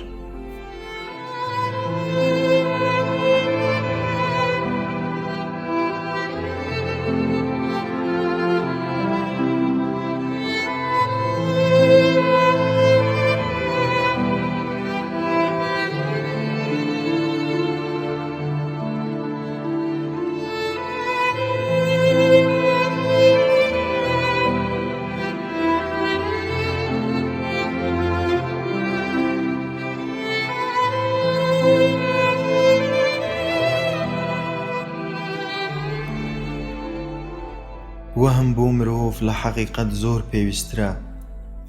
لە ساندماڵۆ یەکەمین جار بوو لە ژیانمدا هەستم بە تەنیایی خۆم کرد. بە تایبەتیش ڕۆژێکیان کاتێ لەژێر پەیکەرەکەی ڕۆبێرت سوورکۆف ڕاوەستاوم کە ئەلفرێد کارەڤانێز دروستی کردبوو. ئەو پەیکەرەی ڕۆبێرت سوورکۆف قەڵافەت و ئادگاری دەقاودەق لە باوکم دەچوو. کەوتمە سەر بیرکردنەوە لە باوکم و دایکم و خوشک و براکانم کە زیاتر لە 11 ساڵ بوو نەمبینی بوون. ئەسڵەن چونکە پەیوەندی تەلەفۆنی لەگەڵ عێراق هەمیشە پچڕا بوو. تەنانەت بە تەلەفۆنیش قسەم لەگەڵیان نەکردبوو. نەمدەزانی ئێستا لەکوێن و چیان بەسەر هاتووە. تەنیا هێندەم دەزانی کە لە دوای کۆڕەوەکەوە لە ساڵی 1991 هەمویان لە سنووری تورکیاوە گەڕاونەتەوە هەولێر و سەلامەتن. بۆ یەکەم جار بۆ غەریبیان بکەم و کەلکەڵەی ئەوە بکەوێتە سەرمەوە بچم سەرێک لە کەسوکاری خۆم بدەمەوە لە هەولێر. هیچ نەبێ بۆ ئەوەی بتوانم دایکم ببینمەوە، بە تایبەتیش چونکە ئەوە چەند ساڵێک بوو لە ڕاپەڕینی 1991 بەملاوە حکوومەتێکی نیمچە ئۆتۆنۆم لە کوردستانی عێراق دامەزرا بوو، دوور بوو لە هەموو دەسەڵات و زەبر و زەنگێکی سەدام. دەمتوانی ڤیزەیەکی سووریا یا ئێران وەربگرم و لەوێوە بچم بیان بینمەوە. بوونا غەریبیکردنی کەسوکارم بە تایبەتیش دایکم هەمیشە دڵی دەکرۆشتم. بۆ یەکەم جار لە ساندماڵۆ بوو کە کەلکەڵەی بینینەوەی دایکم و کەسوکارم بەڕاستی کەوتە مێشکمەوە. ڕۆژ بە ڕۆژ زیاتریش غەریبی دایکم و شارەکەم و کەسوکاری خۆمم دەکرد. ڕاستیەکەش زۆر جاران لە ناو نۆستالجیای خۆمدا بە خۆمم دەگوت ئەوە چەندین ساڵە من لە ئەوروپا دەسوڕێمەوە، من لێرە کێم، چیم؟ من لە ئەوروپا مانام چییە؟ کێ دەمناسێ؟ لەو ماوەیەدا لە سانتماڵۆ نازانم بۆچی بیرم بەردەوام لە قسەیەک دەکردەوە کە کاتی خۆی لە سەرەتای یەکترناسینماندا مسیۆ لوسیانا پێی گوتبووم بڕۆ برنج و نیسک و نۆک لە کوردستانەوە بهێنە و لێرە بیان فرۆشەوە. مسیۆ لوسیانا بە بیرمە بە تانوتەوە لێمی پرسی تۆ دەتەوێ بە نیگارکێشان دەوڵەمەند ببیت؟ گوتم نەخێر، بەهۆی نیگارکێشانەوە زیاتر دەمەوێ هونەری خۆم و ناسنامەی کورد بە ئەوروپا بناسێنم. مسیۆ لوسیانا لە وەڵامی ئەم قسەی مندا گوتی ئەگەر مەبەستت دەوڵەمەند بوون بێ یان مەبەستت ناساندنی ناسنامەی کورد بە ئەوروپا، لە هەردوو حاڵەتدا تۆ بە نیگارکێشان ناتوانین لەم ئامانجەی خۆتدا سەر بکەوی. گوتم بۆچی؟ گوتی چونکە تۆ چەندێک لە نیگارکێشاندا شارەزا و بلیمەتیش بیت، هەرگیز ناتوانیت کێبڕکێ لەگەڵ ئەم گەورە هونەرمەندانەی ئەوروپا بکەیت کە بلیمەتی و هونەرەکەیان لە کەسانی وەک داڤینشی و پیکاسۆوە بۆ ماوەتەوە. مسیۆ لوسیانا کە جوولەکە بوو بەڕاستی بە عەقڵێکی جوولەکانی دەیڕوانیە مەسەلەکە دەیگوت بۆیە بەڕای من وا باشترە تۆ بچیت برنج و نیسک و نۆکی کوردستان بهێنیتە ئێرە و لێرە بیان فرۆشیتەوە. تۆ بەم شێوەیە باشتر دەتوانیت دەوڵەمەند ببیت و کورد بە ئەوروپا بناسێنیت. تۆ هەرگیز ناتوانی ناسنامەی خۆت و ناسنامەی کورد لە ڕێگەی نیگارکێشانەوە بگەیەنیتە ئەوروپا، چونکە ئێوەی کورد هەرگیز ناتوانن لە ڕووی هونەریەوە منافسە لەگەڵ ئەوروپا بکەن. دوای ئەم هەموو ساڵ نیگارکێشان و کاری هونەریە لە پاریس بیرم لەم قسانەی مسیۆ لوسیانا دەکردەوە و بە خۆمم دەگوت ڕاستە ئەوە 11 ساڵ زیاترە من لە ئەوروپا نیگار دەکێشم. من کێم؟ گەشتومەتە چیم؟ من لە ئەوروپا مانام چییە؟ ئەم پرسیارانە لەبارەی ناسنامەی هونەری و شەخسی خۆمەوە دڵی ڕنەک دەدام و زیاتر دەیخستمە سەر کەلکەڵەی گێڕانەوە بۆ وڵاتەکەم. لە سانتماڵۆ هەمیشە تا سەعات 11 بەیانی دەنووستم. کاتێ لە خەو هەڵدەستام دوای فراوین دەچووم لە باڵکۆنەکەمەوە هەموو جار لێم بوو بووە خوو چەند دەقیقەیەک بەدەم جگەرە کێشان و قاوە خواردنەوەی سبەینانەوە لەسەر کورسیەکەم دادەنیشتم و لەو فڕۆکە سنگ و بەرەوکسپی و جوان و زەبەلاحانە وردەبوومەوە کە لە فڕۆکەخانەی دینارد دەوە هەڵدەستان و بەسەر سەرمدا تێدەپەڕین. وابزانم بەرەو ڕۆژهەڵات دەڕۆیشتن. اینجا ئیتر دەستم دەکردە وێنە کێشان و تا سەعات 3 پاشنیوەڕۆ هەر لە شوقەکەی خۆمدا دەمامەوە. اینجا لە سەعات 3 پاشنیوەڕۆوە دەچوومەوە قەراغ دەریا. لە ناو ئەو خەڵکە توریستانەی لە هەموو ئەوروپاوە هاتبوون ستاند و بۆردەکەم دادەنا و تا نیوە شەو سەرقاڵی پۆرترێت دروستکردن دەبووم بۆ توریستەکان. بەم شێوەیە ژیانم لە سانتماڵۆ لێوان لێوی نیگارکێشان و قازانج و کارکردن بوو. بەڵام لەگەڵ ئەمەش نازانم بۆچی هەستم بە تەنیاییەکی کوشندە دەکرد و سۆزێکی غەریبی سەر تاسەری ڕۆحمی هەپڕون بە هەپڕون کردبوو. نازانم چی بوو، زۆر پەتاسووقەوە غەریبی ڕەگ و ڕیشەکانی خۆمم دەکرد. ئایا هۆیەکەی ئەوە بوو کە هیچ هاودەم و هاوڕێیەکی کچم لە سانتماڵۆ نەبوو؟ ئایا غەریبی پاریسم دەکرد؟ یان هۆیەکەی ئەوە بوو کە لە پاریس بە دیمانەی مسیۆ لوسیانا ڕاهاتبووم و مسیۆ لوسیانا بۆ من وەک باوکێک و هۆگرێکی ڕۆحی لێ هاتبوو؟ زۆر بیری مسیۆلوسیانام دەکرد، بیری گفتوگو خۆشەکانی. جارێکیان هەفتەیەک پێش ئەوەی پاریس بەجێ بهێڵم، لە باسکردنی زیبای خۆشەویستەکەیدا بە بیرمە مسیۆلوسیانا پێی گوتم: وەهم بۆ مرۆڤ لە حەقیقەت زۆر پێویستترە. گوتم: چۆن؟ گوتی: وەهم هیوات پێدەدا، ئومێدێکت دەداتێ. من لە دیری خۆمەوە باوەڕم وابوو کە هونەرمەند ئەگەر لە ناو وەهمدا نەژیت و وەهمی نەبێت، ئەسڵەن ناتوانێت بژیت و ناشتوانێت هیچ داهێنانێک بکات. بەڵام ئەوەم بەلاوە زۆر سیر بوو کە ئاخۆ بۆ کەسێکی وەک مسیۆلوسیانای ملیۆنێر، توێژەرێکی ئەکادیمی، خاوەن چەندین هۆتێل و مولک و سامان، وەهم چ مانایەکی هەیە؟ بۆچی دەبێ وەهم بۆ ئەو پێویست بێ؟ دوای کۆچی دواییکردنی دایکی لەوە دەچوو مسیۆلوسیانە تووشی هەستی تەنیایی و حاڵەتێکی نیگەرانی زۆر هەژەند هاتبێ. لە نامەکانیدا بوونی ئەوەم دەکرد کە هەست بە تەنیایی دەکات و بێزارە، هەستم دەکرد دەیەوێ ژیانی خۆی بگۆڕێ. لە نامەیەکیدا باسی ئەوەی کردبوو کە دایناوە بە یەک جاری بچێت لە تەل ئەبیب بژیت و هەرگیز نەگەڕێتەوە پاریس. نووسی بووی ئەوە چەند ڕۆژێکە دکتۆرانامەکەم تەواو کردووە. لە زانکۆی تەل ئەبیبەوە لە بەشی ڕۆژهەڵاتناسی داوایان لێ کردوم بچم لەوێ وانە بڵێمەوە. زۆر لەوانەیە بچم.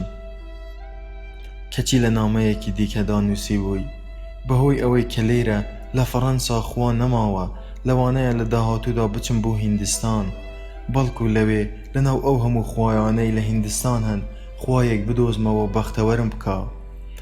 کەچی لە نامەیەکی دیکەیدا نووسی بووی: لەوانەیە بچم بۆ ئۆرشەلیم، لەوێ تێکەڵ بە خاک و خوێن و ڕەچەڵەکی خۆم ببمەوە.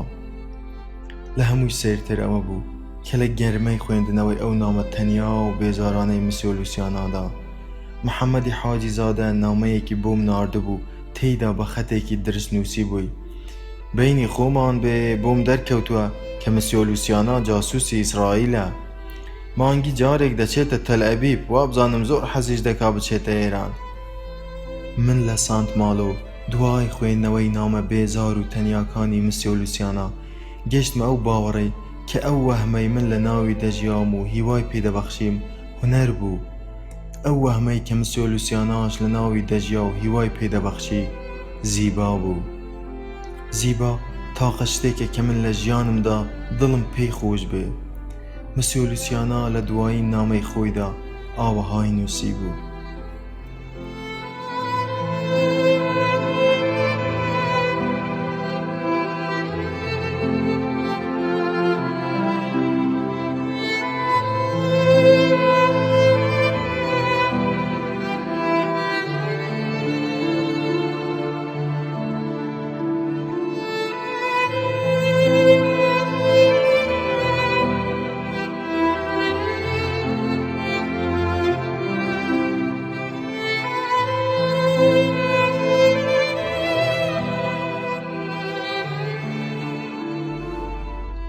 کارێکی پێویست بە بۆنەی تەواوکردنی دکتۆرانامەکەیەوە پۆستکاردێکی پیرۆزباییم بۆ مسیۆلوسیانا ناردبوو. دوایەوە شەوێکی زۆر درەنگ کە من تازە لە قەراغ دەریا گەڕابوومەوە ماڵ، مسیۆلوسیانا تەلەفۆنێکی بۆ کردم و داوای لێ کردم کە یان ئەوە تا تۆ وەرە پاریس یانیش ئەوە تا من دێمەلات. گوتم: مەسەلە چییە؟ گوتی: پێویستیم پێت هەیە و دەمەوێ هەندێک قسەت لەگەڵ بکەم. من کە بە هیچ شێوەیەک نەمدەتوانی دڵی مسیۆلوسیانای هاوڕێم بشکێنم، گوتم: باشە، من دێمە پاریس. گوتی: ئاخر هەر سبەینێ. گوتم: هەر سبەینێ. لە بەڕێکەوتنەوە تا گەڕانەوەت داوەتی منی، وەرە دەی، هەر سبەینێ.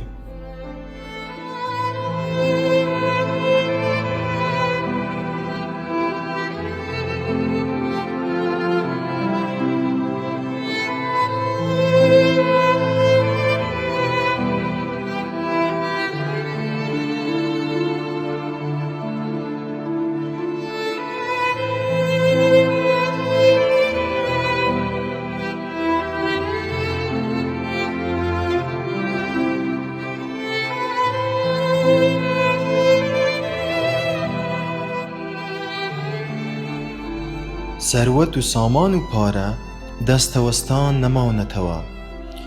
سێ مانگ زیاتر بوو پاریسم بەجێ هێشت بوو. کاتێ گەشتمەوە پاریس ئێوارەیەکی درەنگ مسیۆ لوسیانا لە ناو ئاپۆڕەی وێزگەی شەمەندەفەری ئۆستەرلیچ ڕاوەستا بوو. چاوەڕێمی دەکرد. لە جەنتای شانم زیاتر هیچ شتێکی دیکەم پێی نەبوو.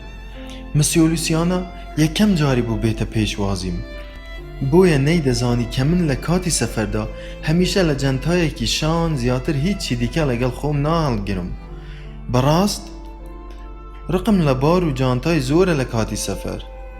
مسیۆ لوسیانا لێمی پرسی کام ڕێستورانتت لە پاریس زۆر پێخۆشە. باران نمنم بەسەر شەقامەکەی بەردەم وێزگەی شەمەندەفەردا دەباری. دڵم زۆر خۆش بوو کە دوای 3 مانگ دیسان پاریس دەبینمەوە. تەماشای بارانە تریسکاوەکەی ناو ئاسمانی ڕەشی پاریسم دەکرد. مسیۆ لوسیانا لەگەڵ من ئەویش تەماشایەکی بارانەکەی دەکرد و گوتی زیبا زۆر حەزی لە پیاسەی ژێرباران بوو. مسیۆ لوسیانا زۆر لەوە ساغڵەمتر دیار بوو کە من چاوەڕێم دەکرد. لە نامەکانی و لە دەنگی تەلەفۆنیدا لە سانت ماڵۆ وا هەستم دەکرد کە لە دوای کۆچی دوایی دایکەوە گەلێک بێزار و بێتاقەت بوو بێ.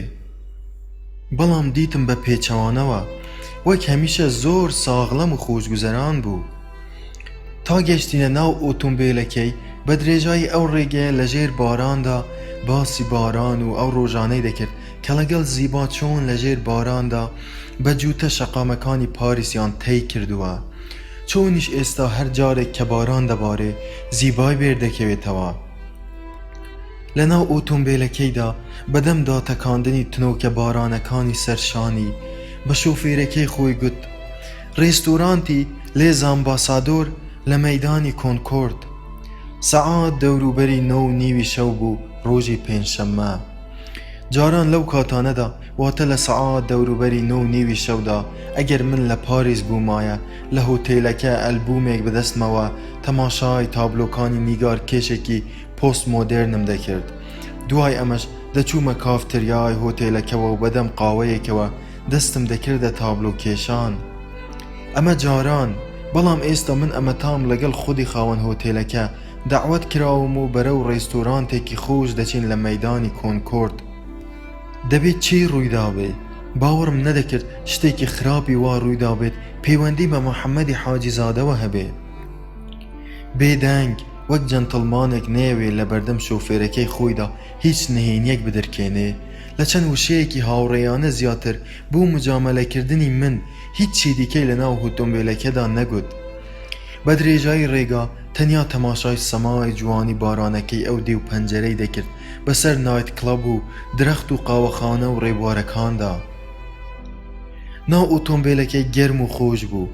گوێم لە دەنگی شارڵ ئازنافور لە تۆماری ئۆتۆمبیلەکەوە بۆنێکی سیر دەهات، بەڵام بیرم هەر لە لای محەممەدی حاجیزادە بوو.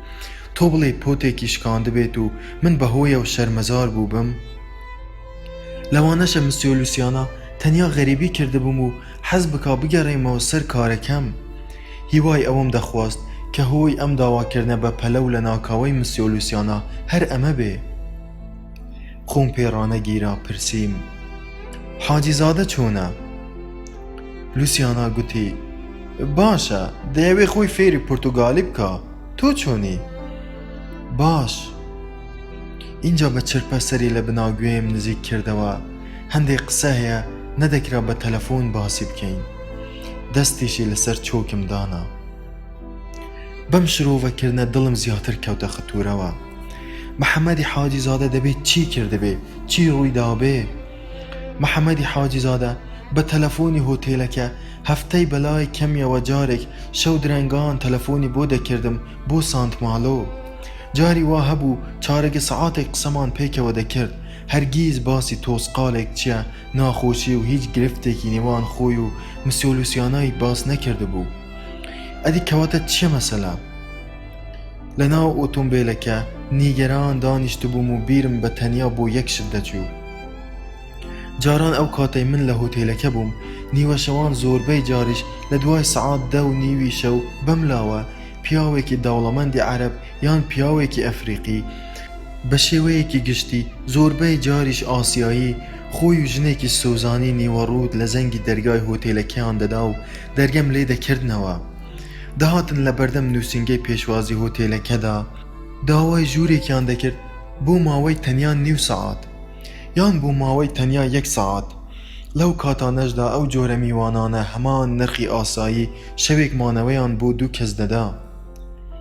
من لەو کاتانەدا بێگومان دەمزانی کە تەنیا نیو سەعات لە نەو ژوورەکەدا دەمێننەوە. پێشوەختە کرێی 350 فرانکم لێ وەردەگرت. اینجا کلیلی ژوورەکەم دەدانێ. کاتێ ئیشی خۆیان تەواو دەکرد دەهات نەخوارەوە و کلیلەکەیان دەدامێ و دەڕۆیشتن.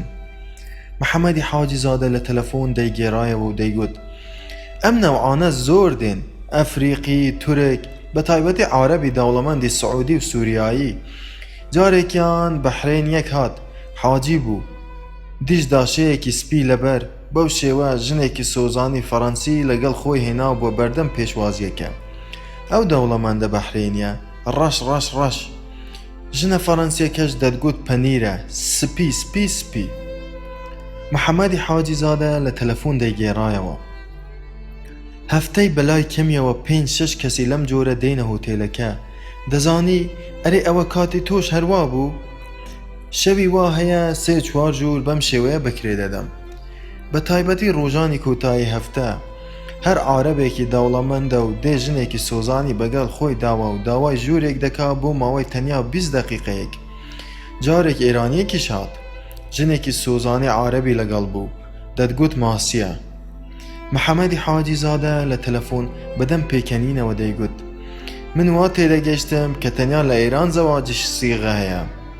بینی خۆمان بێ هەموو جارێک 350 فرانکەکە وەردەگرم و ڕێک دەیخەمە باخەڵی خۆمەوە. بینی خۆمان بێ فەرهاد، بەڵام یەکسەر دوای تەوابوونی ئەوان واتە دوای هاتنە دەرەوەیان دەچم بە پەلە ناو نوێنەکە ڕێک دەخەمەوە و حەمامەکەش پاک پاک دەشوم. بەڵام جاری واش هەیە ئەسڵەن سەگ بابانە خۆشیان بسمیل ناکەن و حەمامەکە پاک پاک جێدەهێڵن. ئەگەر تو هەر لە ساندماڵۆ بمێنیتەوە من لێرە لە ماوەی ساڵێکدا بۆ خۆم دەمە ملیۆنێر. اینجا بە حەنەکەوە دەیگوت: فەرهاد گیان جاری وا زوو مەیەوە. محەممەدی حاجی زادە دەیگوت: هەموو جارێک 350 فرانکەکە ڕێک و ڕەوان دەخەمە باخەڵی خۆمەوە، بینی خۆمان بێ. محەممەدی حاجی زادە هەموو جارێ پێی دەگوتم بینی خۆمان بێ. منیش هەرگیز ئەم نهێنیم لە لای مسیۆ لوسیانە نەدرکاند بوو. بیرم دەکردەوە دەمگوت: تۆ بڵێ مسیۆ لوسیانە لە ناو سیستەمی تەلەفۆنی هۆتێلەکەیدا دەنگی محەممەدی حاجی زادەی تومار کرد بێت و بەم نهێنیەی زانی بێت و منی بەم نهۆیەوە لە پێش چاوکەوتە بێ. گومانی خست بێتە سەر منیش. خۆم پێڕانەگیرا گوتم: خۆ هیچ ڕووی نەداوە. نا، بەم نیگارانیەوە مامەوە تا گەشتینە ناو ڕێستۆرانتە خۆش و شکۆمەندەکەی لێز ئامباسادۆر لە مەیدانی کۆنکۆرد. تۆ حەزت لە شەرابی مارتینیە دەزانم. بە گارسۆنەکەی گوت: بۆ منی شەرابی سووری بۆردۆ. گارسۆنەکان دیار بوو خزمەتی پیاماقولێکی ئەو تۆ دەکەن کە و پیاماقولەیان دەناسی و دەیان جاری دیکە لە خزمەتیدا بوونە، چونکە چەند قاپێکی مەزەی جۆراوجۆری بەتامی ئەو تۆیان لەسەر مێزەکەماندانا بێ ئەوەی مسیۆ لوسیانە هیچی هێشتا داوا کردبێ. ئەم مەزە جۆراوجۆرانەی دایدەنێن من زۆر حەزم لەیانە. لە گۆشەیەک دانیشت بوون کە دەنگی مۆسیقایەکی خۆش بەهێمنی ڕۆحمی دەلەراندەوە. بوونی پرتەقاڵم دەکرد، بوونی گەنمە شامی بەرژاویش لەسەر مێزەکەمان. تامی شەرابی مارتینیەکەم زۆر پێخۆش بوو. تۆ زۆر حەزت لە ڕەنگی سوورە فەرهاد. تەماشای کراسە سوورەکەمی دەکرد. خۆزگە منیش وەک تۆ هونەرمەند بوومایە. گوتم: تۆ لە هونەرمەندێک زیاتر زەوق و مەعریفە و هەست و نەستی جوانت هەیە. مسیۆ لوسیانە گوتی: هونەرمەند جیهان بە شێوەیەکی تازەی ئەو تۆ وەک چۆن خۆی دەیەوێت دەتوانێت دروست بکاتەوە. چێژش لەم دروستکردنەوە وەهمیە وەردەگرێ. بۆیە هونەرمەند هیچ کاتێ باکی بۆ واقعە بۆگەن و کوشندەیە نییە. واقع ئەگەر ناهەموار بێیان خۆش وایە. بەڵام ئێمەی مرۆڤی ئاسایی دەوڵەمەند و ئەکادیمی و مێژ و نووس و توێژەر و قاوەن هۆتێلە لوکسەکان ناچارین گیان وەک هەیە قبول بکەین بە هەموو شەڕ و خراپە و ناشرینیەکانی خۆیەوە، چاویشمان هەمیشە لەوەیە کە تەنیا خۆشبەختی و جوانی و خۆشگوزەرانیەکان بە هەر نرخێک بێ ڕاو بکەین. ئەمەیە جیاوازی نێوان ئێمە و مانان و ئێوەی هونەرمەند. من بۆیە هەمیشە ئیرەیی بە هونەرمەند دەبم.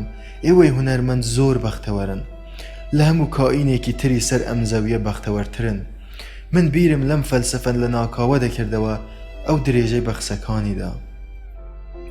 بەڵام ئەمە مانای ئەوە نییە کە سەروەت و سامان و پارە دەستەوەستان ماونەتەوە و هیچیان لە توانادا نییە بۆ مرۆڤایەتی ئەنجام بدەن. من دەمزانی مسیۆ لوسیانە دەیویست قسەیەکی تر بکە، چاوەڕێی بووم. پاش کەمەیەک بیرکردنەوە گوتی: فەرهاد، گوێ بگرە، من بڕیارم داوە 3 چارەگی ئەو سەروەت و سامان و میراتەی بۆم بەجێماوە لە داهاتوودا بیخەمە چەند پرۆژەیەکی خزمەتکردنی مرۆڤایەتیەوە.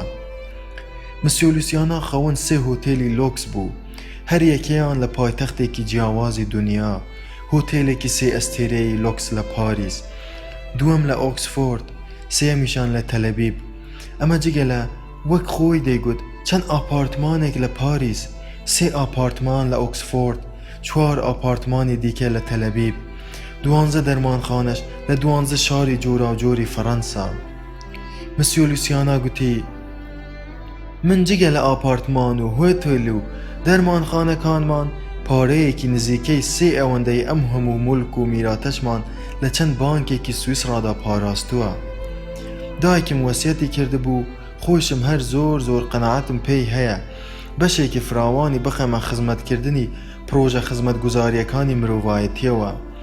دەمەوێ بەهانای ئەو هەموو کۆست و ماڵوێرانی و بەدبەختیانە بکەوم کە لەم جیهانە گەورەیەدا بەسەر برسی و لە قەوماوەکاندا هاتووە. مسیۆ لوسیانە هەردوو دەستی خۆی لە شێوەی تۆپێکی گەورەدا خڕ ڕاگرت و گوتی: لەبەر ئەوەی من وا تێدەگەم جیهان عینەن وەک تۆپێکی گەورەی خڕ لە هەر شوێنێکی دنیادا ئەگەر کونێکی تێبکەوێت و بریندار ببێ، لە ئەنجامدا ئەو تۆپە خڕە وردە فش دەبێتەوە و دەپوکێتەوە. واتە لە کۆتاییدا ئەو تۆپە خڕە گەورەیە بەهۆی یەک کونی بریندارەوە زیان بە شوێنەکانی دیکەشی دەگات. مسیۆ لوسیانە گوتی: لافاوێک ئەگەر لە هایتی هەڵبستێت و هەزاران خەڵک و خانوبەرە ببنە قوربانی، یان بوومەلەرزەیەک ئەگەر لە سریلانکا ڕووبدات و سەدان کەس و بینا و خانوو بەهۆیەوە لە ناو بچن، ئەم جۆرە کارە ساتانە وەک ئەوەوان کە لە هەمان کاتدا بەسەر شارێکی کۆلۆمبیاشدا هاتبن، یان لە ئوسترالیاش دڵی خەڵکیان تند کردبێ. جیهان عینەن ئەو تۆپە گەورەیەیە، ماڵی هەمومانە. ئێمە لە هەر کوێیەک بین فەرق ناکە. ئەم قسانەی مسیۆ لوسیانە بۆ من زۆر گرنگ و تازە بوون. بەو پەڕی وردبینیەوە گوێم لە خۆشەویستی و پەیامی پێغەمبەرانەی ئەو پیاوە ڕاگرتە بوو. ئەگەر کونێک بکەوێتە هەر جێگەیەکی ئەم گۆی زەویە خڕەوە، جێگەیەکی تریش لەو سەری دنیاوە، یان تەنانەت چەندین جێگەی دیکەش بەهۆی ئەو کونەوە زەرەرمەند دەبن. مسیۆ لوسیانە قسەی دەکرد و من گوێم لێ ڕاگرتە بوو. ئێمەی مرۆڤ بەرپرسی تەنیا ئەو شوێنە نین کە تێیدا دەژین، بەڵکو پێویستە خۆمان بە لێپرسراوی هەموو کونج و گۆشەیەکی ئەم جیهانە بزانین کە پەروەردگاری مەزن وەک نیعمەتێک بە ئێمەی بەخشیوە. اینجا گوتی: ئێمە لەسەرمان پێویستە جیهان بپارێزین، لە هەر شوێنێکی ئەم گۆی زەویە برینێک هەبێت تیماری بکەین. من بە درێژایی ژیانم هیچ سیاسەتوانێک، هیچ پێغەمبەرێک، هیچ هونەرمەندێکم نەدەناسی بەم شێوەیەی مسیۆ لوسیانە بیر بکاتەوە. بەم شێوەی مسیۆ لوسیانە مڵک و میرات و سامانی تایبەتی خۆی هێند خوبەخش و بەخشندانە بخاتە خزمەتکردنی مرۆڤایەتیەوە. مسیۆ لوسیانە درێژەیدا: خودان تەعاڵا بەشێکی زۆر مڵک و میرات و سامانی بەخشیوەتە منیش دەبێ ئەو خەڵکە ستەم دیدە و لێ قەوماوانەی سەرزەمینم لەبیر بێت کە کەوتونەتە بەر زەبر و زەنگی خوانە ناس و دیکتاتۆرەکانەوە، یان کە بەردەوام دەکەونە بەر هەڕەشەی سروشت و بوومەلەرزە و تیرۆریست و لافاوەکانەوە. مسیۆ لوسیانە اینجا گوتی: بۆ ئەم مەبەستە من پەیوەندیم بە دەیان ڕێکخراوی ناحکومیەوە کردووە، پەیوەندیم بە چەندین کۆمەڵە و فۆنداسیۆنی باربووکردنی مرۆڤایەتیەوە کردووە. ئەوانەی بۆ یارمەتیدانی لێ قەوماوەکانی دنیا کار دەکەن، ئەوانەی بەهانای زیان لێکەوتوەکانی شەڕەکانەوە دەچن، ئەوانەی لە پێناو ژن و منداڵە ئاوارەکان کار دەکەن، جلوبەرگ و خۆراکیان بۆ دەنێرن بە تایبەتی ئەو کۆمەڵە و فۆنداسیۆن و ڕێکخراوانەی ڕویان لە وڵاتانی ئاسیا و ئەفریقیا و ئەوروپای ڕۆژئاوایە. من لە ڕاپەڕین و کۆڕەوەکەی بەهاری ساڵی 1991 بەملاوە ئاگام لێبوو چەندین ڕێکخراوی ناحکومی لە هەموو وڵاتانی ئەوروپاوە ڕویان کردبووە کوردستانی عێراق بۆ باربووکردنی خەڵکی ئاوارەی ئەوێ و یارمەتیدانی زیان لێکەوتوانی جەنگ و ئەنفال و دروستکردنەوەی شارۆچکە داڕوخاوەکانی ئەوێ بە تایبەتیش بۆ هەڵەبجە.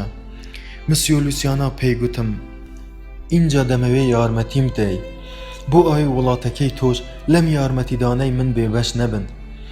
لەگەڵ مسیۆ لوسیانا ڕێککەوتین کە ناونیشانی چەند ڕێکخراوێکی ناحکومی بۆ بدۆزمەوە بۆ ئەوەی پەیوەندیان پێوە بکات بۆ ئەم مەبەستە هاوکاری یەکتر بکەن.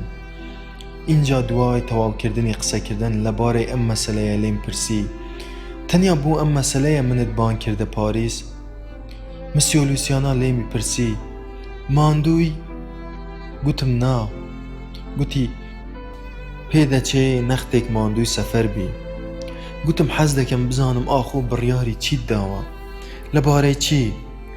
گوتم لەسەر پشتی پۆستکارتێکدا نووسی بوو کە دەتەوێت بە یەکجاری بچیت بۆ تەلئەبیب و هەرگیز نەگەڕێیتەوە پاریس. لە پۆستکارتێکی دیکەشدا نووسی بوو کە لە زانکۆی تەلئەبیبەوە لە بەشی ڕۆژهەڵات ناسی داوایان لێ کردووە کە بچیت لەوێ وانە بڵێیتەوە. لە نامەیەکیشدا نووسی بوو کە لەوانەیە بچیت بۆ ئورشەلیم کەی دەچی بۆ هیندستان؟ مسیۆ لوسیانا زەردەخەنەیە کەوتە سەر لێوی لێم پرسی هەروە بۆ سەفەر دەچی بۆ هیندستان؟ مسیۆ لوسیانا گوتی ڕاستیەکەی دەمەوێت ڕای تۆ وەربگرم. لەبارەی چی؟ مسیۆ لوسیانا پێش ئەوەی دەست بە قسەکردن لەبارەی دەردە دڵەکەی بکات دیار بوو دەیویست بە پێشەکێک دەست پێ بکا و گوتی من نەمدەتوانی هەندێک قسە هەن بە تەلەفۆن لەگەڵت باسییان بکەم. گوتم بەڵێ وەک ئەوەی هەواڵێکم پێ ڕابگەینێ کە من هەرگیز هەر ئاگاشم لێی نەبێ. گوتی من و محەممەدی حاجیزادە زۆر لە یەکتر دەچین دەزانی؟ گوتم وایە. مسیۆ لوسیانا گوتی دەمەوێ بچم بۆ ئێران. یەکسەر ئەوەم بیرکەوتەوە تەنانەت مسیۆ لوسیانا خۆشی پێی گوتبووم کە ئەو جگە لەوەی جوولەکەیە چەندین جار چووەتە ئیسرائیل و دەیان ڤیزەی ئیسرائیل بە پەساپۆرتەکەیەوە هەیە. ئەمەش مەترسی ئەوەی لەسەر دروست دەکا کە کۆماری ئیسلامی ئێران هەر لە یەکەم دەقیقەی گەشتنی بۆ ناو فڕۆکەخانەی تاران بیگرن و وەک جاسووسێکی ئیسرائیل و وەک ئەنتی ئیسلام مامەڵەی لەگەڵ بکەن. خەتەرە دەزانم ئەمە ڕیسکە. گوتی گوێ بگرە. گوتم بەڵێ. گوتی ئەگەر داوا لە محەممەدی حاجیزادە بکەم بۆ ماوەی مانگێک پەساپۆرتەکەی خۆیم بداتێ بۆ ئەوەی سەفەرێکی ئێرانی پێ بکەم تۆ بڵێ بمداتێ؟ مسیۆ لوسیانا دەستی خستە ناو باخەلی چاکەتەکەی. پەساپۆرتەکەی خۆی و کۆپی پەساپۆرتەکەی محەممەدی حاجیزادەی لە ناو باخەلی خۆی دەرهێنا و پیشانی دام. تۆ باش لە وێنەی هەردووکمان ورد بەرەوە بزانە چەند لە یەکتر دەچین. منیش دوای ئەوەی زۆر ڕاگوزاریانە لە وێنەی سەر پەساپۆرتی هەردووکیان ورد بوومەوە هەردوو پەساپۆرتەکەم دایەوە دەستی. پێویستم بە وردبوونەوە لێتان نییە. من هەر لە یەکی من ڕۆژەوە باش دەمزانی کەیوە تا چه ڕادەیەکی زۆر لە یەکتری دەچن. ئەی من هەمیشە پێم نەدەگوتی هەر زۆر لە یەکتر دەچین. لە مسیۆ لوسیانام پرسی محەممەدی حاجیزادە خۆی ئەم پێشنیازەی بۆت کرد؟ مسیۆ لوسیانا گوتی نەخێر نا تۆ خۆت دەزانی من ساڵانێکی یەکجار زۆرە هەر خۆم دەمەوێ سەردانێکی ئەسفەهان بکەم و بچم زیباش ببینمەوە. ئەمە گەورەترین خەون و تاقە ئاواتی هەموو ژیانی من بووە. اینجا دوای بیرکردنەوەیەکی خێرا گوتی نەخێر من خۆم بیرم لێ کردووەتەوە هات بە خەیاڵما نا محەممەدی حاجیزادە پیاوێکی باشە دەزانی؟ اینجا گوتی کاتێ دەگەمە فڕۆکەخانەی تاران بە ئێرانیەکان دەڵێم چوو بوومە پاریس کارێک بدۆزمەوە و پێی بژیم. ئێستا گەڕاومەتەوە وڵاتی خۆم و دەمەوێ ئێوە چوونی بە باش دەزانن ئاوها بژیم. خۆ هەزاران ئێرانی هەن دەچنە دەرەوەی وڵاتی خۆیان بۆ کارکردن و پاشان دەگەڕێنەوە. بە مسیۆ لوسیانام گوت محەممەدی حاجیزادە لە تاران کاتی خۆی خەڵعی لیباس کراوە. بۆمی باز کرد کاتێ لێم پرسی ئاخۆ دەتوانی دوای ئەم خەلعی لیباسە جارێکی دیکە بگەڕێیتەوە تاران؟ گوتی ئا بێگومان دەتوانێت بگەڕێتەوە. محەممەدی حاجیزادە باسی ئەوەشی بۆ کردم کە چۆن کاتی خۆی کچێکی ئازەری لە ناو کەمپێکی پەناهەندانی شارێکی تورکیا کردووەتە ژن و منداڵێکیشی لێی هەیە. بەڵام من کارم بەسەر ئەم شتانەوە چییە؟ تەنیا چەند هەفتەیەک لەوێ دەمێنمەوە. گوتم پرسیارێکی تر؟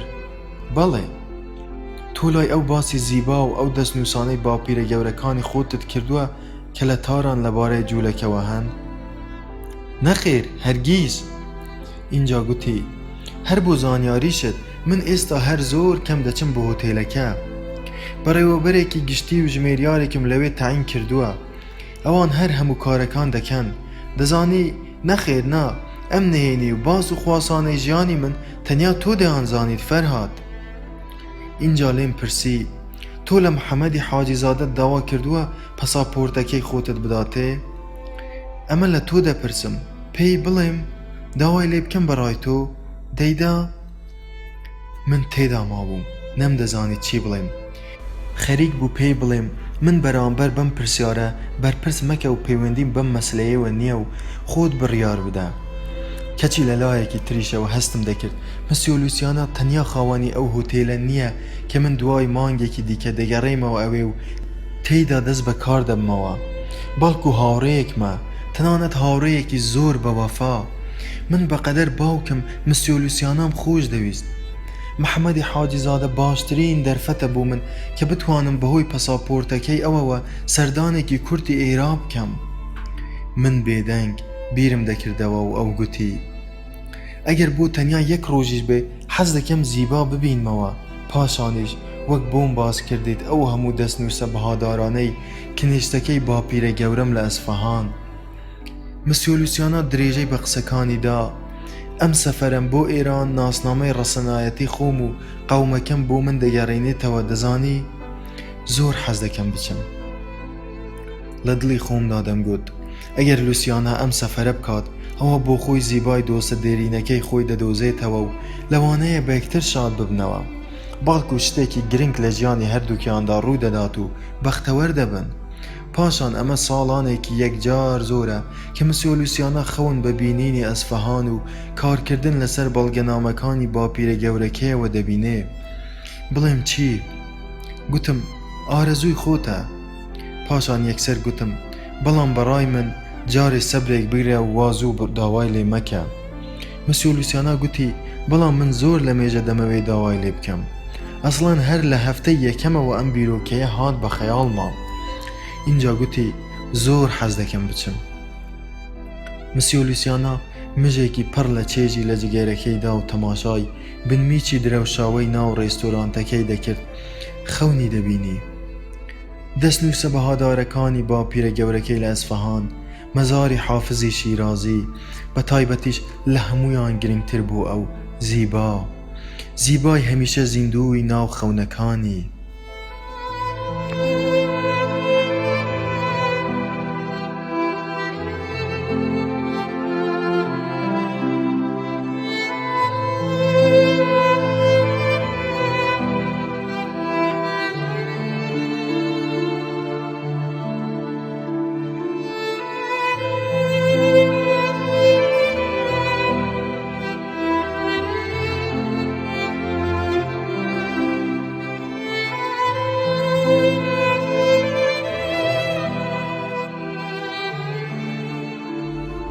شەشەمین پۆستکارد.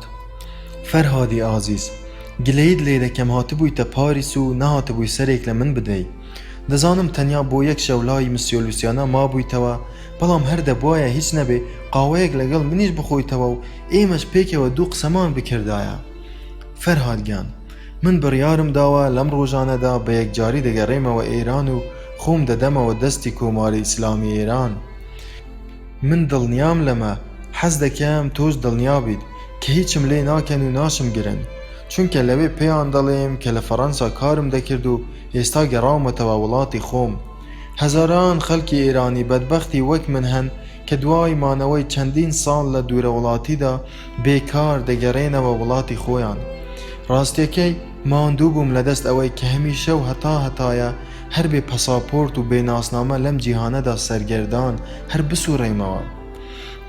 بە تایبەتیش کە تۆ لەم ڕۆژانەدا دێیتەوە و دەست بە کاری خۆت دەکەیتەوە و من دیسان بێکار دەمێنمەوە. کەی دێیتەوە پاریس و دەست بە کاری خۆت دەکەیتەوە لە هۆتێلەکە؟ ئاگادارم بکەوە. وەرەوە پاریس، مسیۆ لوسیانا چاوەڕێتە. چاوەکانت ماچ دەکەم. محەممەدی حاجی زادە 25/9/1994.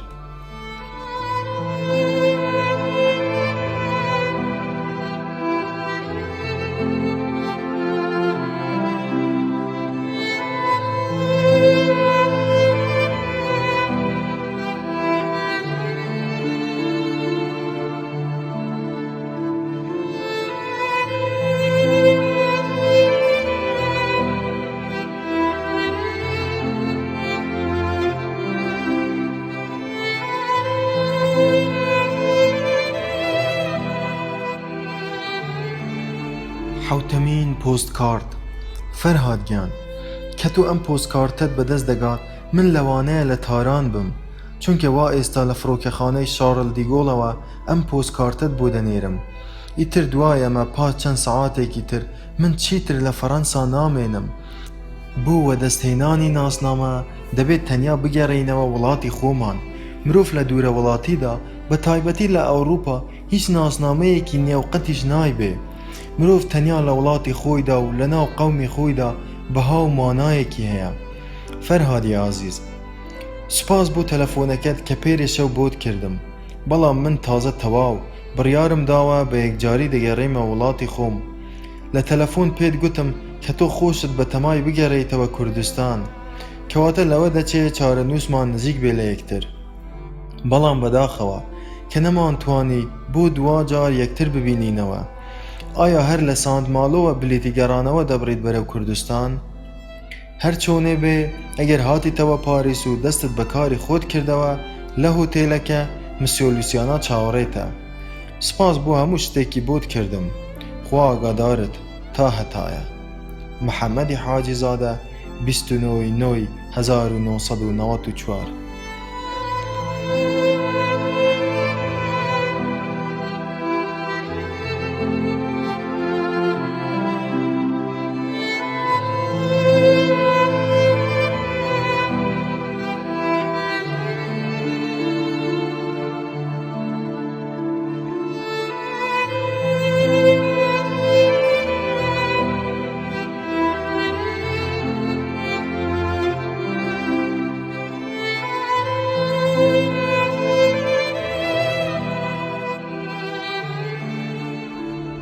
خاوەن کۆمپانیایەکی بەرهەمهێنانی سینەمایی.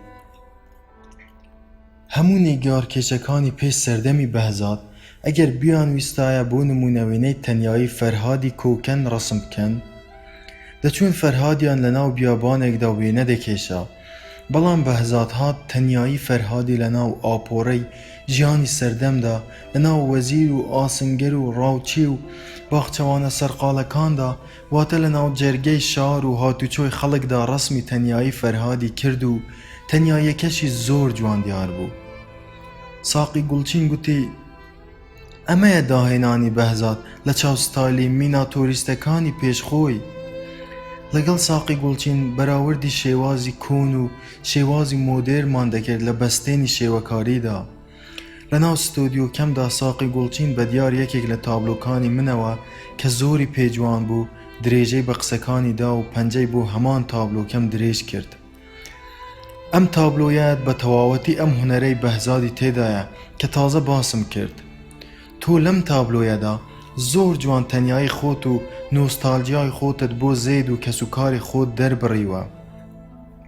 بێ ئەوەی دەربڕینی ئەو ئەتمۆسفێرە جەنجاڵەی ئەوروپاش لەبیر بکەی کە سروشتی تازەی جیهانی ئەمڕۆی مۆدێرنە. تۆ وێنەی نۆستالجیای خۆتت بۆ وڵاتەکەت بە شێوەیەکی زۆر مۆدێرن کێشاوە.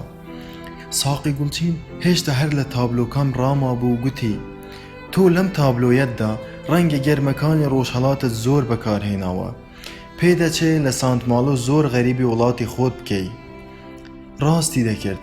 ماوەیەکی زۆر بوو لە سانتماڵۆ غەریبی و هەولێرم دەکرد. تەنانەت دام نابوو هەر بە یەکجاری بژگەڕێمەوە گوتم وایە. ساقی گوڵچین تابلۆکەی هەڵگرت و خستێ ڕیزی حەوت تابلۆکەی تری پاڵ دیوارەکە کە جیای کردبوونەوە بۆ ئەوەی لەگەڵ خۆی بیان باتە گەلەریەکەی خۆی. ئەمە بووە هەشتەمین تابلۆ. من و ساقی گوڵچین چەندین مانگ بوو یەکترمان نەدی بوو. پێش ئەوەی بێتە لام بۆ سانماڵ و تەلەفۆنێکی بۆ کردبووم. یەکەمین قسەی دوای چاک و چۆنی ئەوە بوو بە دڵخۆشیەوە پێی ڕاگەیاندبووم کە شووی بە پیاوێکی مەغریبی کردووە. فەرهاد سوپرایزێک. گوتم چییە؟ گوتی لە ساندماڵۆین. بەڕاست؟ لەگەڵ هاوسەرەکەم. کەواتە گەیشتن. بەخێر بێن. لەکوێن لە ساندماڵۆ؟ لە هۆتێل لامادلین. دەمێکی دیکە دێم سەرێکت لێ دەدەم. ناونیشانەکەتم لایە. لە ماڵەوەی؟ گوتم لە ماڵەوەم. بەخێر بێی.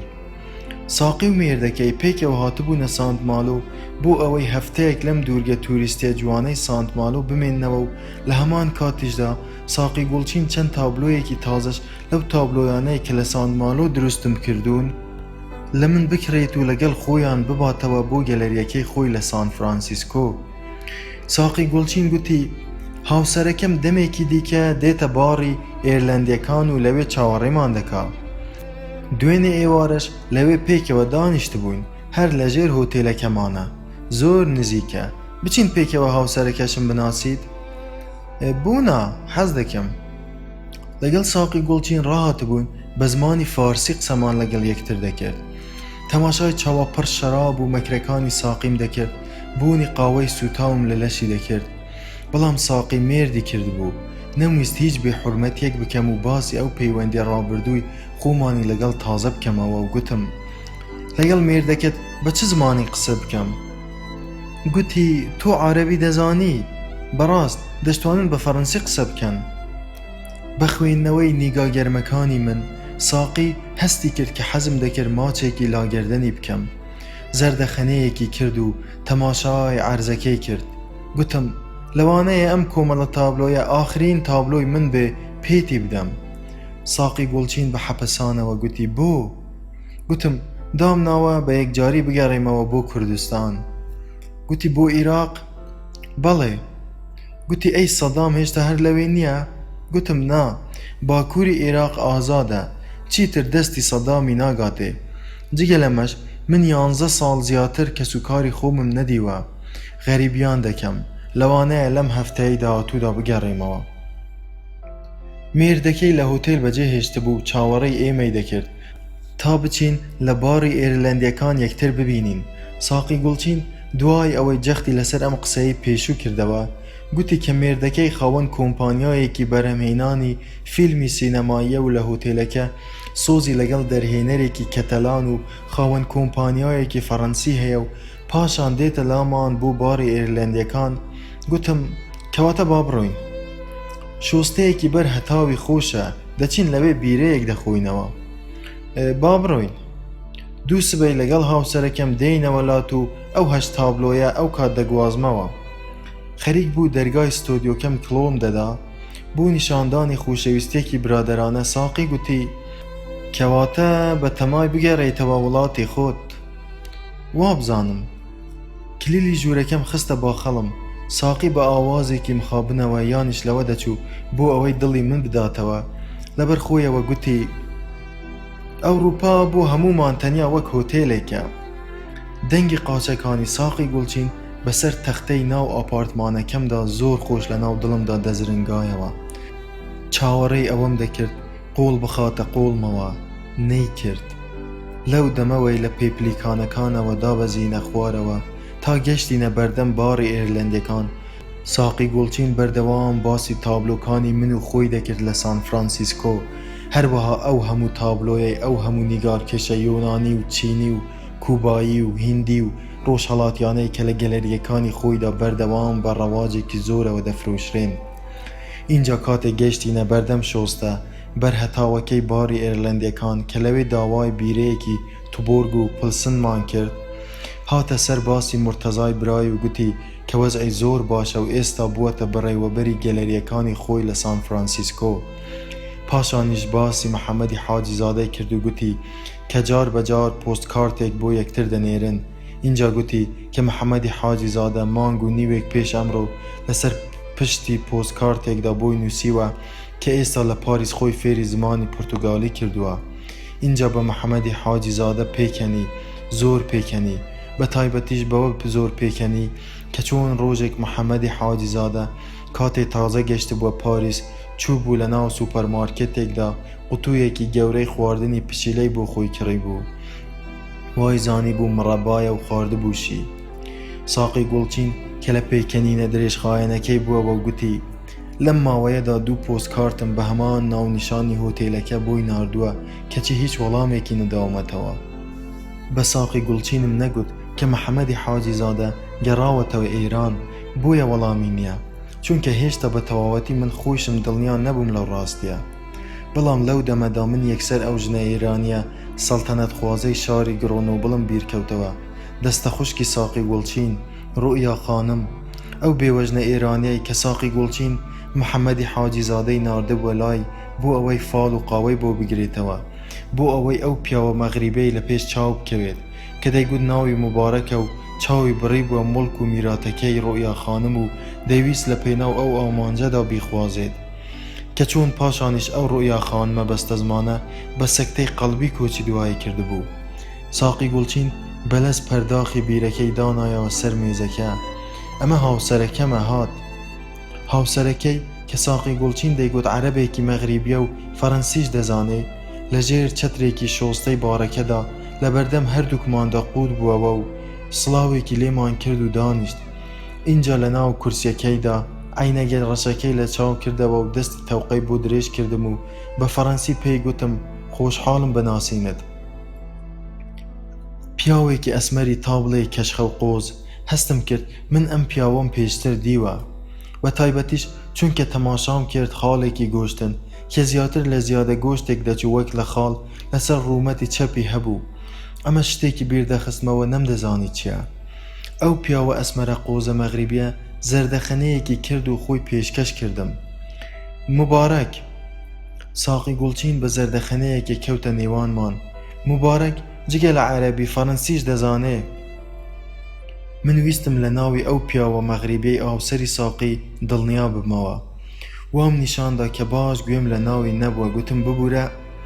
هاوسەرەکەی ساقی گوڵچین خاڵێکی گۆشتن کە زیاتر لە زیادە گۆشتێک دەچوو وەک لە خاڵ لەسەر ڕوومەتی چەپی بە فەڕەنسیەکی پێرفێکت دووبارە ناوی خۆی پێگوتمەوە. مبارەک. ساقی گوڵچین بە زەردەخەنەیەکی پڕ لە مەکرەوە گوتی هەمووی چەند مانگێکە چووینەتە ناو قەفەسی زێڕینەوە.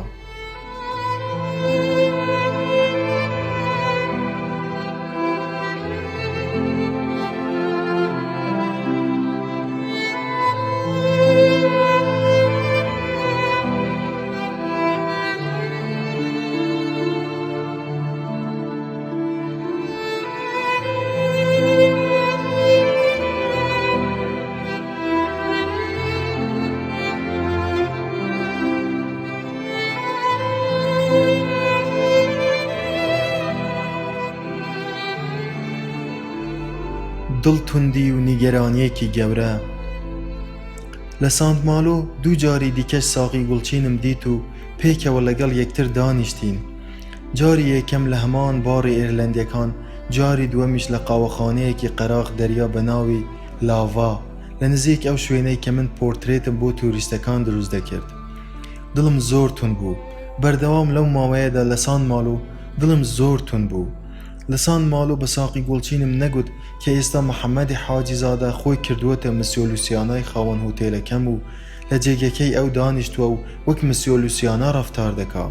نەخێر، پێم نەگوت کە هەفتەی ڕابردوو وەختێ چوومەتە پاریس بۆ ئەوەی دەست بە کارکردن بکەمەوە لە هۆتێلەکەم محەممەدی حاجی زادە چۆن خۆی لە من کردووە بە مسیۆ لوسیانە و چۆنیش باسی محەممەدی حاجی زادەی وا دەکرد کە گوایە محەممەدی حاجی زادە بە یەکجاری گەڕاوەتەوە بۆ ئێران و هیچ هەواڵێکی نازانێ. هیچ شتێکم لەبارەی محەممەدی حاجی زادەوە بە ساقی گوڵچین نەگوت، چونکە هێشتاش هەر لە 100% لە هەموو شتەکان دڵنیا نەبوو بووم. لەلایەکی دیکەشەوە دەترسام ڕێکەوتنێک لە نێوان محەممەدی حاجی زادە و مسیۆ لوسیانادا هەبوو بێت و من ئاگام لێ نەبێ. هەر چۆنێ بێ تووشی هەستێکی شپرزەیی و بێهودەیی زۆر ناخۆش هاتبووم. ئەمە جگەلەوەی کە لە ماوەی ئەم هەفتەیەدا جارێکیان هەرشەری قازی لە پاریسەوە تەلەفۆنێکی بۆ کردم و سڵاوی هاوڕێ کوردە نیگارکێشەکانی پاریسمی پێڕاگەیاند و لە کۆتاییدا بە تانە و گازاندەوە گوتی: پێم نەدەگوتی کە مەلا جاسووسە؟ ئەم قسەی دوو جاران لە ناو گوێچکەمدا دووپات کردەوە. پێم نەدەگوتی کە مەلا ئەمامە بەسەرەکانی کۆماری ئیسلامی ئێران بۆ ئێرەیان ناردووە، تۆ باوەڕت پێ نەدەکردم. هەرشەری قازی دەیگوت: یانیش ئەوە تا پیاوێک کە هێندە شانازی بە ئیسلام و ئێرانی بوونی خۆشیەوە بکە چۆن دێ لە پێناو پەساپۆرتێک واز لە دین و نیشتیمان و هەویەی خۆی دەهێنێ. دڵم زۆر تون بوو. بەردەوام لەو ماوەیەدا لە سانماڵ و دڵم زۆر تون بوو. نەشم دەزانی چی بکەم. مسیۆ لوسیانا دوای ئەو شەوەی کە لە ڕێستۆرانتی لێز ئەمباسادۆر لە پاریس لەگەڵ یەکتر دانیشتین و ویستی ڕای من لەبارەی ئەو سەفەرەی خۆی بەرەو ئێران وەربگرێ، دوای چەند ڕۆژێک لەگەڵ محەممەدی حاجی زادە ڕێک کەوتبوون لەسەر ئەوەی کە بوو ماوەی تەنیا مانگێک پەساپۆرتەکانی خۆیان لەگەڵ یەکتر بگۆڕنەوە بۆ ئەوەی مسیۆ لوسیانا بتوانێت سەفەرێکی کورت بۆ ئێران بکات. مسیۆ لوسیانا خۆی ئەم قسانەی بە تەلەفۆن بە دەنگی خۆی لە فڕۆکەخانەی شارل دیگۆڵی پاریسەوە بۆ من گێڕایەوە. پێش ئەوەی خواحافیزیشم لێ بکات گوتی: دڵم نەهات دیسان داوات لێ بکەم لە سانت ماڵۆوە بگەڕێیتەوە پاریس بۆ ئەوەی خواحافیزیت لێ بکەم و لە فڕۆکەخانەوە بەڕێم بکەی. محەممەدی حاجی زادە پەساپۆرت و ناسنامە و هەندێکی تریش لە بەڵگەنامەکانی مسیۆ لوسیانای بۆ حاڵەتی پێویستی ئاسایش لە مسیۆ لوسیانا وەرگرت بوو. بەرامبەر بەمەش ڕەگەزنامە ئێرانی و پەساپۆرتە ئێرانی و هەندێکی تریش لە بەڵگەنامە ئێرانیەکانی دیکەی خۆی بۆ حاڵەتی پێویستی ئاسایش لە ئێران دابووە دەست مسیۆ لوسیانا. هەر خۆشی تا فڕۆکەخانەی شارل دیگۆڵ لەگەڵی چوو بوو بەڕێی کردبوو بەرەو تاران. مسیۆ لوسیانا خۆی ئەم قسانەی بە تەلەفۆن بە دەنگی خۆی لە فڕۆکەخانەی شارل دیگۆڵی پاریسەوە بۆ من گێڕایەوە. پێش ئەوەی خواحافیزیشم لێ بکە گوتی: دوعام بۆ بکە بەڵکو و بتوانم زیبا ببینمەوە و بتوانم بەڵگەنامە بەهادارەکانی باپیرە گەورەم لە ئەسفەهان بدۆزمەوە. لە دڵی خۆمدا دەمگوت هەر بۆ سبەینەکەی محەممەدی حاجی زادە حتمەن چووە پەیوەندی بە سەفارەتخانەی ئێرانەوە کردووە لە پاریس.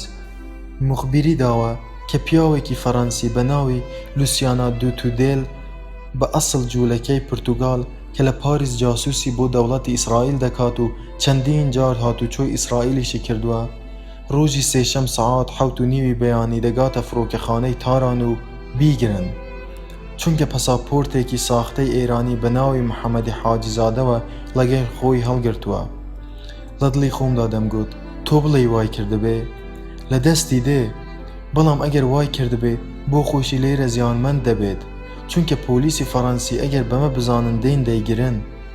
خۆ لەوانەشە محەممەدی حاجی زادە لەم ماوەیەدا، لەم ماوەی کە مسیۆ لوسیانا لە پاریس نەماوە و چووەتە ئێران، چوو بێت بەشێک مڵک و میرات و سامانەکەی مسیۆ لوسیانای لە بانک ڕاکێشا بێت و هیچ دوور نییە کە هەندێک جاریش دەمگوت هیچ دووریش نییە محەممەدی حاجی زادە لەگەڵ مسیۆ لوسیانا پێکەوە بە شێوەیەک ڕێککەوتنێکی نهێنی و تایبەتیان لەگەڵ یەکتر کردبێت و من پێی نەزانم. لەو کاتەشدا من پێویست ناکە بە هیچ شێوەیەک خۆم هەڵبقورتێتمە نێوانیانەوە.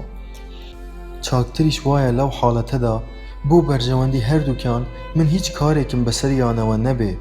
بەڵێ بێدەنگ بم باشترە، بەڵام ئەگەر ڕێککەوتنێکی وا لە نێوانیاندا هەبوایە مسیۆ لوسیانا چۆن بە منی نەدەگوت؟ لە وەڵامی ئەم پرسیارەدا بە خۆمم دەگوت بەڵام هیچ مەرج نییە کە مسیۆ لوسیانا بە پێویستی زانی بێ لەم مەسەلەیە ئاگاداری مبکاتەوە. دڵم زۆر تند بوو. بەردەوام لەو ماوەیەدا لە ساندماڵۆ دڵم زۆر تند. هەموو دەمبیرم لە مسیۆ لوسیانا دەکردەوە و نەشم دەزانی چی بکەم. مسیۆ لوسیانا بۆچی لە ئێرانەوە ئەوە 13 ڕۆژ زیاترە هیچ تەلەفۆنێکی بۆ نەکردم؟ بۆچی ئەوە 13 ڕۆژ زیاترە هیچ پۆست کارتێکی لە تارانەوە یان لە ئەسفەهانەوە بۆ من نەنارد؟ لەو ڕۆژەوەی کە مسیۆ لوسیانا چووە بۆ ئێران، هەر کاتێک بە تەلەفۆن ئەم پرسیارانە لە محەممەدی حاجی زادەی ساختەکار و درۆزن دەکەم، خۆی لێم دەکاتە مسیۆلوسیانا و عینەن ئیبلیسێک خۆی وان پیشان دەدا کە ئەو پیاوەی ئێستا لە پاریس لە هۆتێل ئەوروپا دادەنیشێت و خاوەنی هۆتێلی ئەوروپایە و قسم لەگەڵ دەکا ئەوە مسیۆلوسیانا خۆیەتی. لە هەمووشی ناخۆشتر ئەوەیە کە ئەو ئیبلیسە پێم دەڵێ ئەم قسەیەی خۆت جوانترین بەڵگەیە کە بە من باوەڕ بکەیت، باشترین بەڵگەیە بۆ ئەوەی باوەڕ بکەیت کە مسیۆلوسیانا منم، ئەمە تام، من لە پاریس، وەرە بمبینە. محەممەدی حاجیزادە خۆی کردبووە مسیۆلوسیانا و دەیگوت من بە هیچ شێوەیەک نەچوومەتە ئێران و لێرەم، بەڵکو ئەوە محەممەدی حاجیزادە بووە کە گەڕاوەتەوە بۆ ئێران. محەممەدی حاجیزادە دەیگوت محەممەدی حاجیزادە بە منیشی گوت کە دەگەڕێتەوە تاران و خۆی ڕادەستی کۆماری ئیسلامی ئێران دەکاتەوە و هەرگیز ناگەڕێتەوە بۆ فەرەنسا. محەممەدی حاجیزادە بە فەڕەنسیەکی پێرفێکت لەو دیودەسکی تەلەفۆنەکەوە پێی دەگوتم محەممەدی حاجیزادە بە یەکجاری گەڕایەوە بۆ ئێران، جارێکی دیکە نایەتەوە فەرەنسا، باوەڕ ناکەم چونکە وای بە من گوت و ڕۆیشت. ئەم هۆتێلەی بەجێهێشت و تا هەتایە فەرەنساشی بەجێهێشت. محەممەدی حاجیزادە عینەن ئیبلیسێک بە فەڕەنسیەکی پێرفێکت، چونکە من باش ئەکسسانتی محەممەدی حاجیزادە دەناسمەوە و دەزانم کە ئەو دەنگەی قسم بۆ دەکا بە هیچ شێوەیەک دەنگی مسیۆلوسیانا نییە. لەو دیودەسکی تەلەفۆنەکەوە هەمیشە داوای ئەوەشم لێ دەکات کە بگەڕێمەوە پاریس و بچم لەسەر کارەکەی خۆم لە هۆتێل دەست بە دەوامی خۆم بکەمەوە. محەممەدی حاجیزادە هیچ دووریش نییە هەرگیز هیچ پەیوەندیەکی بە سەفارەتخانەی ئێران لە پاریسەوە نەکردبێ، بەڵکو پەیوەندێکی ڕاستەوخۆی بە فڕۆکەخانەی تارانەوە کردبێ، یان ڕاستەوخۆ پەیوەندی بە دەستگای ئیتلاعاتی کۆماری ئیسلامی ئێرانەوە کردبێ لە تاران. پیاوێکی فەڕەنسی بە ناوی لوسیانا دوتودێل بە ئەسڵ جوولەکەی پورتوگال کە لە پاریس جاسووسی بۆ دەوڵەتی ئیسرائیل دەکات، خۆ لەوانەشە ئەسڵەن هیچ پەیوەندیەکی بە هیچ دەستگایەکی کۆماری ئیسلامی ئێرانیشەوە نەکردبێ، بەڵکو لە تاران خودی دەستگای ئیتلاعاتی کۆماری ئیسلامی هەر خۆیان گومانیان کەوتبێ لە سەر و گرتبێتیان هەر جوولەکەیەک بچێتە ئێران ڕزگاری نابێ، بێگومان. داخ و ئەفسوس ئەو شەوەی لەگەڵ مسیۆلوسیانا لە ڕێستۆرانتی لێز ئەمباسادۆر دانیشتین، هەرگیز چاوەڕێی ئەوەم نەدەکرد کە مسیۆلوسیانا بە جددی بێت و هێندە بە پەلە بڕیار بدا. لە دڵی خۆمدا دەمگوت عەشقی زیبا ئەمەی پێکرد. محەممەدی حاجیزادە هەمیشە کاتێ تەلەفۆنم بۆی دەکرد بۆ پاریس و دەمی شتێکی تازەم گوێ لێ بێت یان هەواڵێکی مسیۆلوسیانا بزانم، هەمیشە دیسانەوە خۆی لێم دەکردەوە بە مسیۆلوسیانا و دەیگوت محەممەدی حاجیزادە بە یەکجاری گەڕایەوە بۆ ئێران، فەرهاد. دەیگوت من لوسیانام، لوسیانای هاوڕێی خۆت، وەرەوە پاریس دەوامی خۆت بکەم. من دڵم زۆر تون بوو، بەردەوام لەو ماوەیەدا لە سانت مالۆ دڵم زۆر تون بوو. دەمزانی ئەگەر بچمەوە پاریس و لە هۆتێلەکە سەر لە محەممەدی حاجیزادە بدەم، ئەوە دیسان وەک جاری پێش و لە تەلەفۆنەکاندا خۆی لێم دەکاتەوە بە مسیۆلوسیانا و پێم دەڵێ ئەوە محەممەدی حاجیزادە بووە کە گەڕاوەتەوە بۆ ئێران، وەرە دانیشە دەوامەکەی خۆت بکە لە هۆتێلەکەت، من لوسیانام.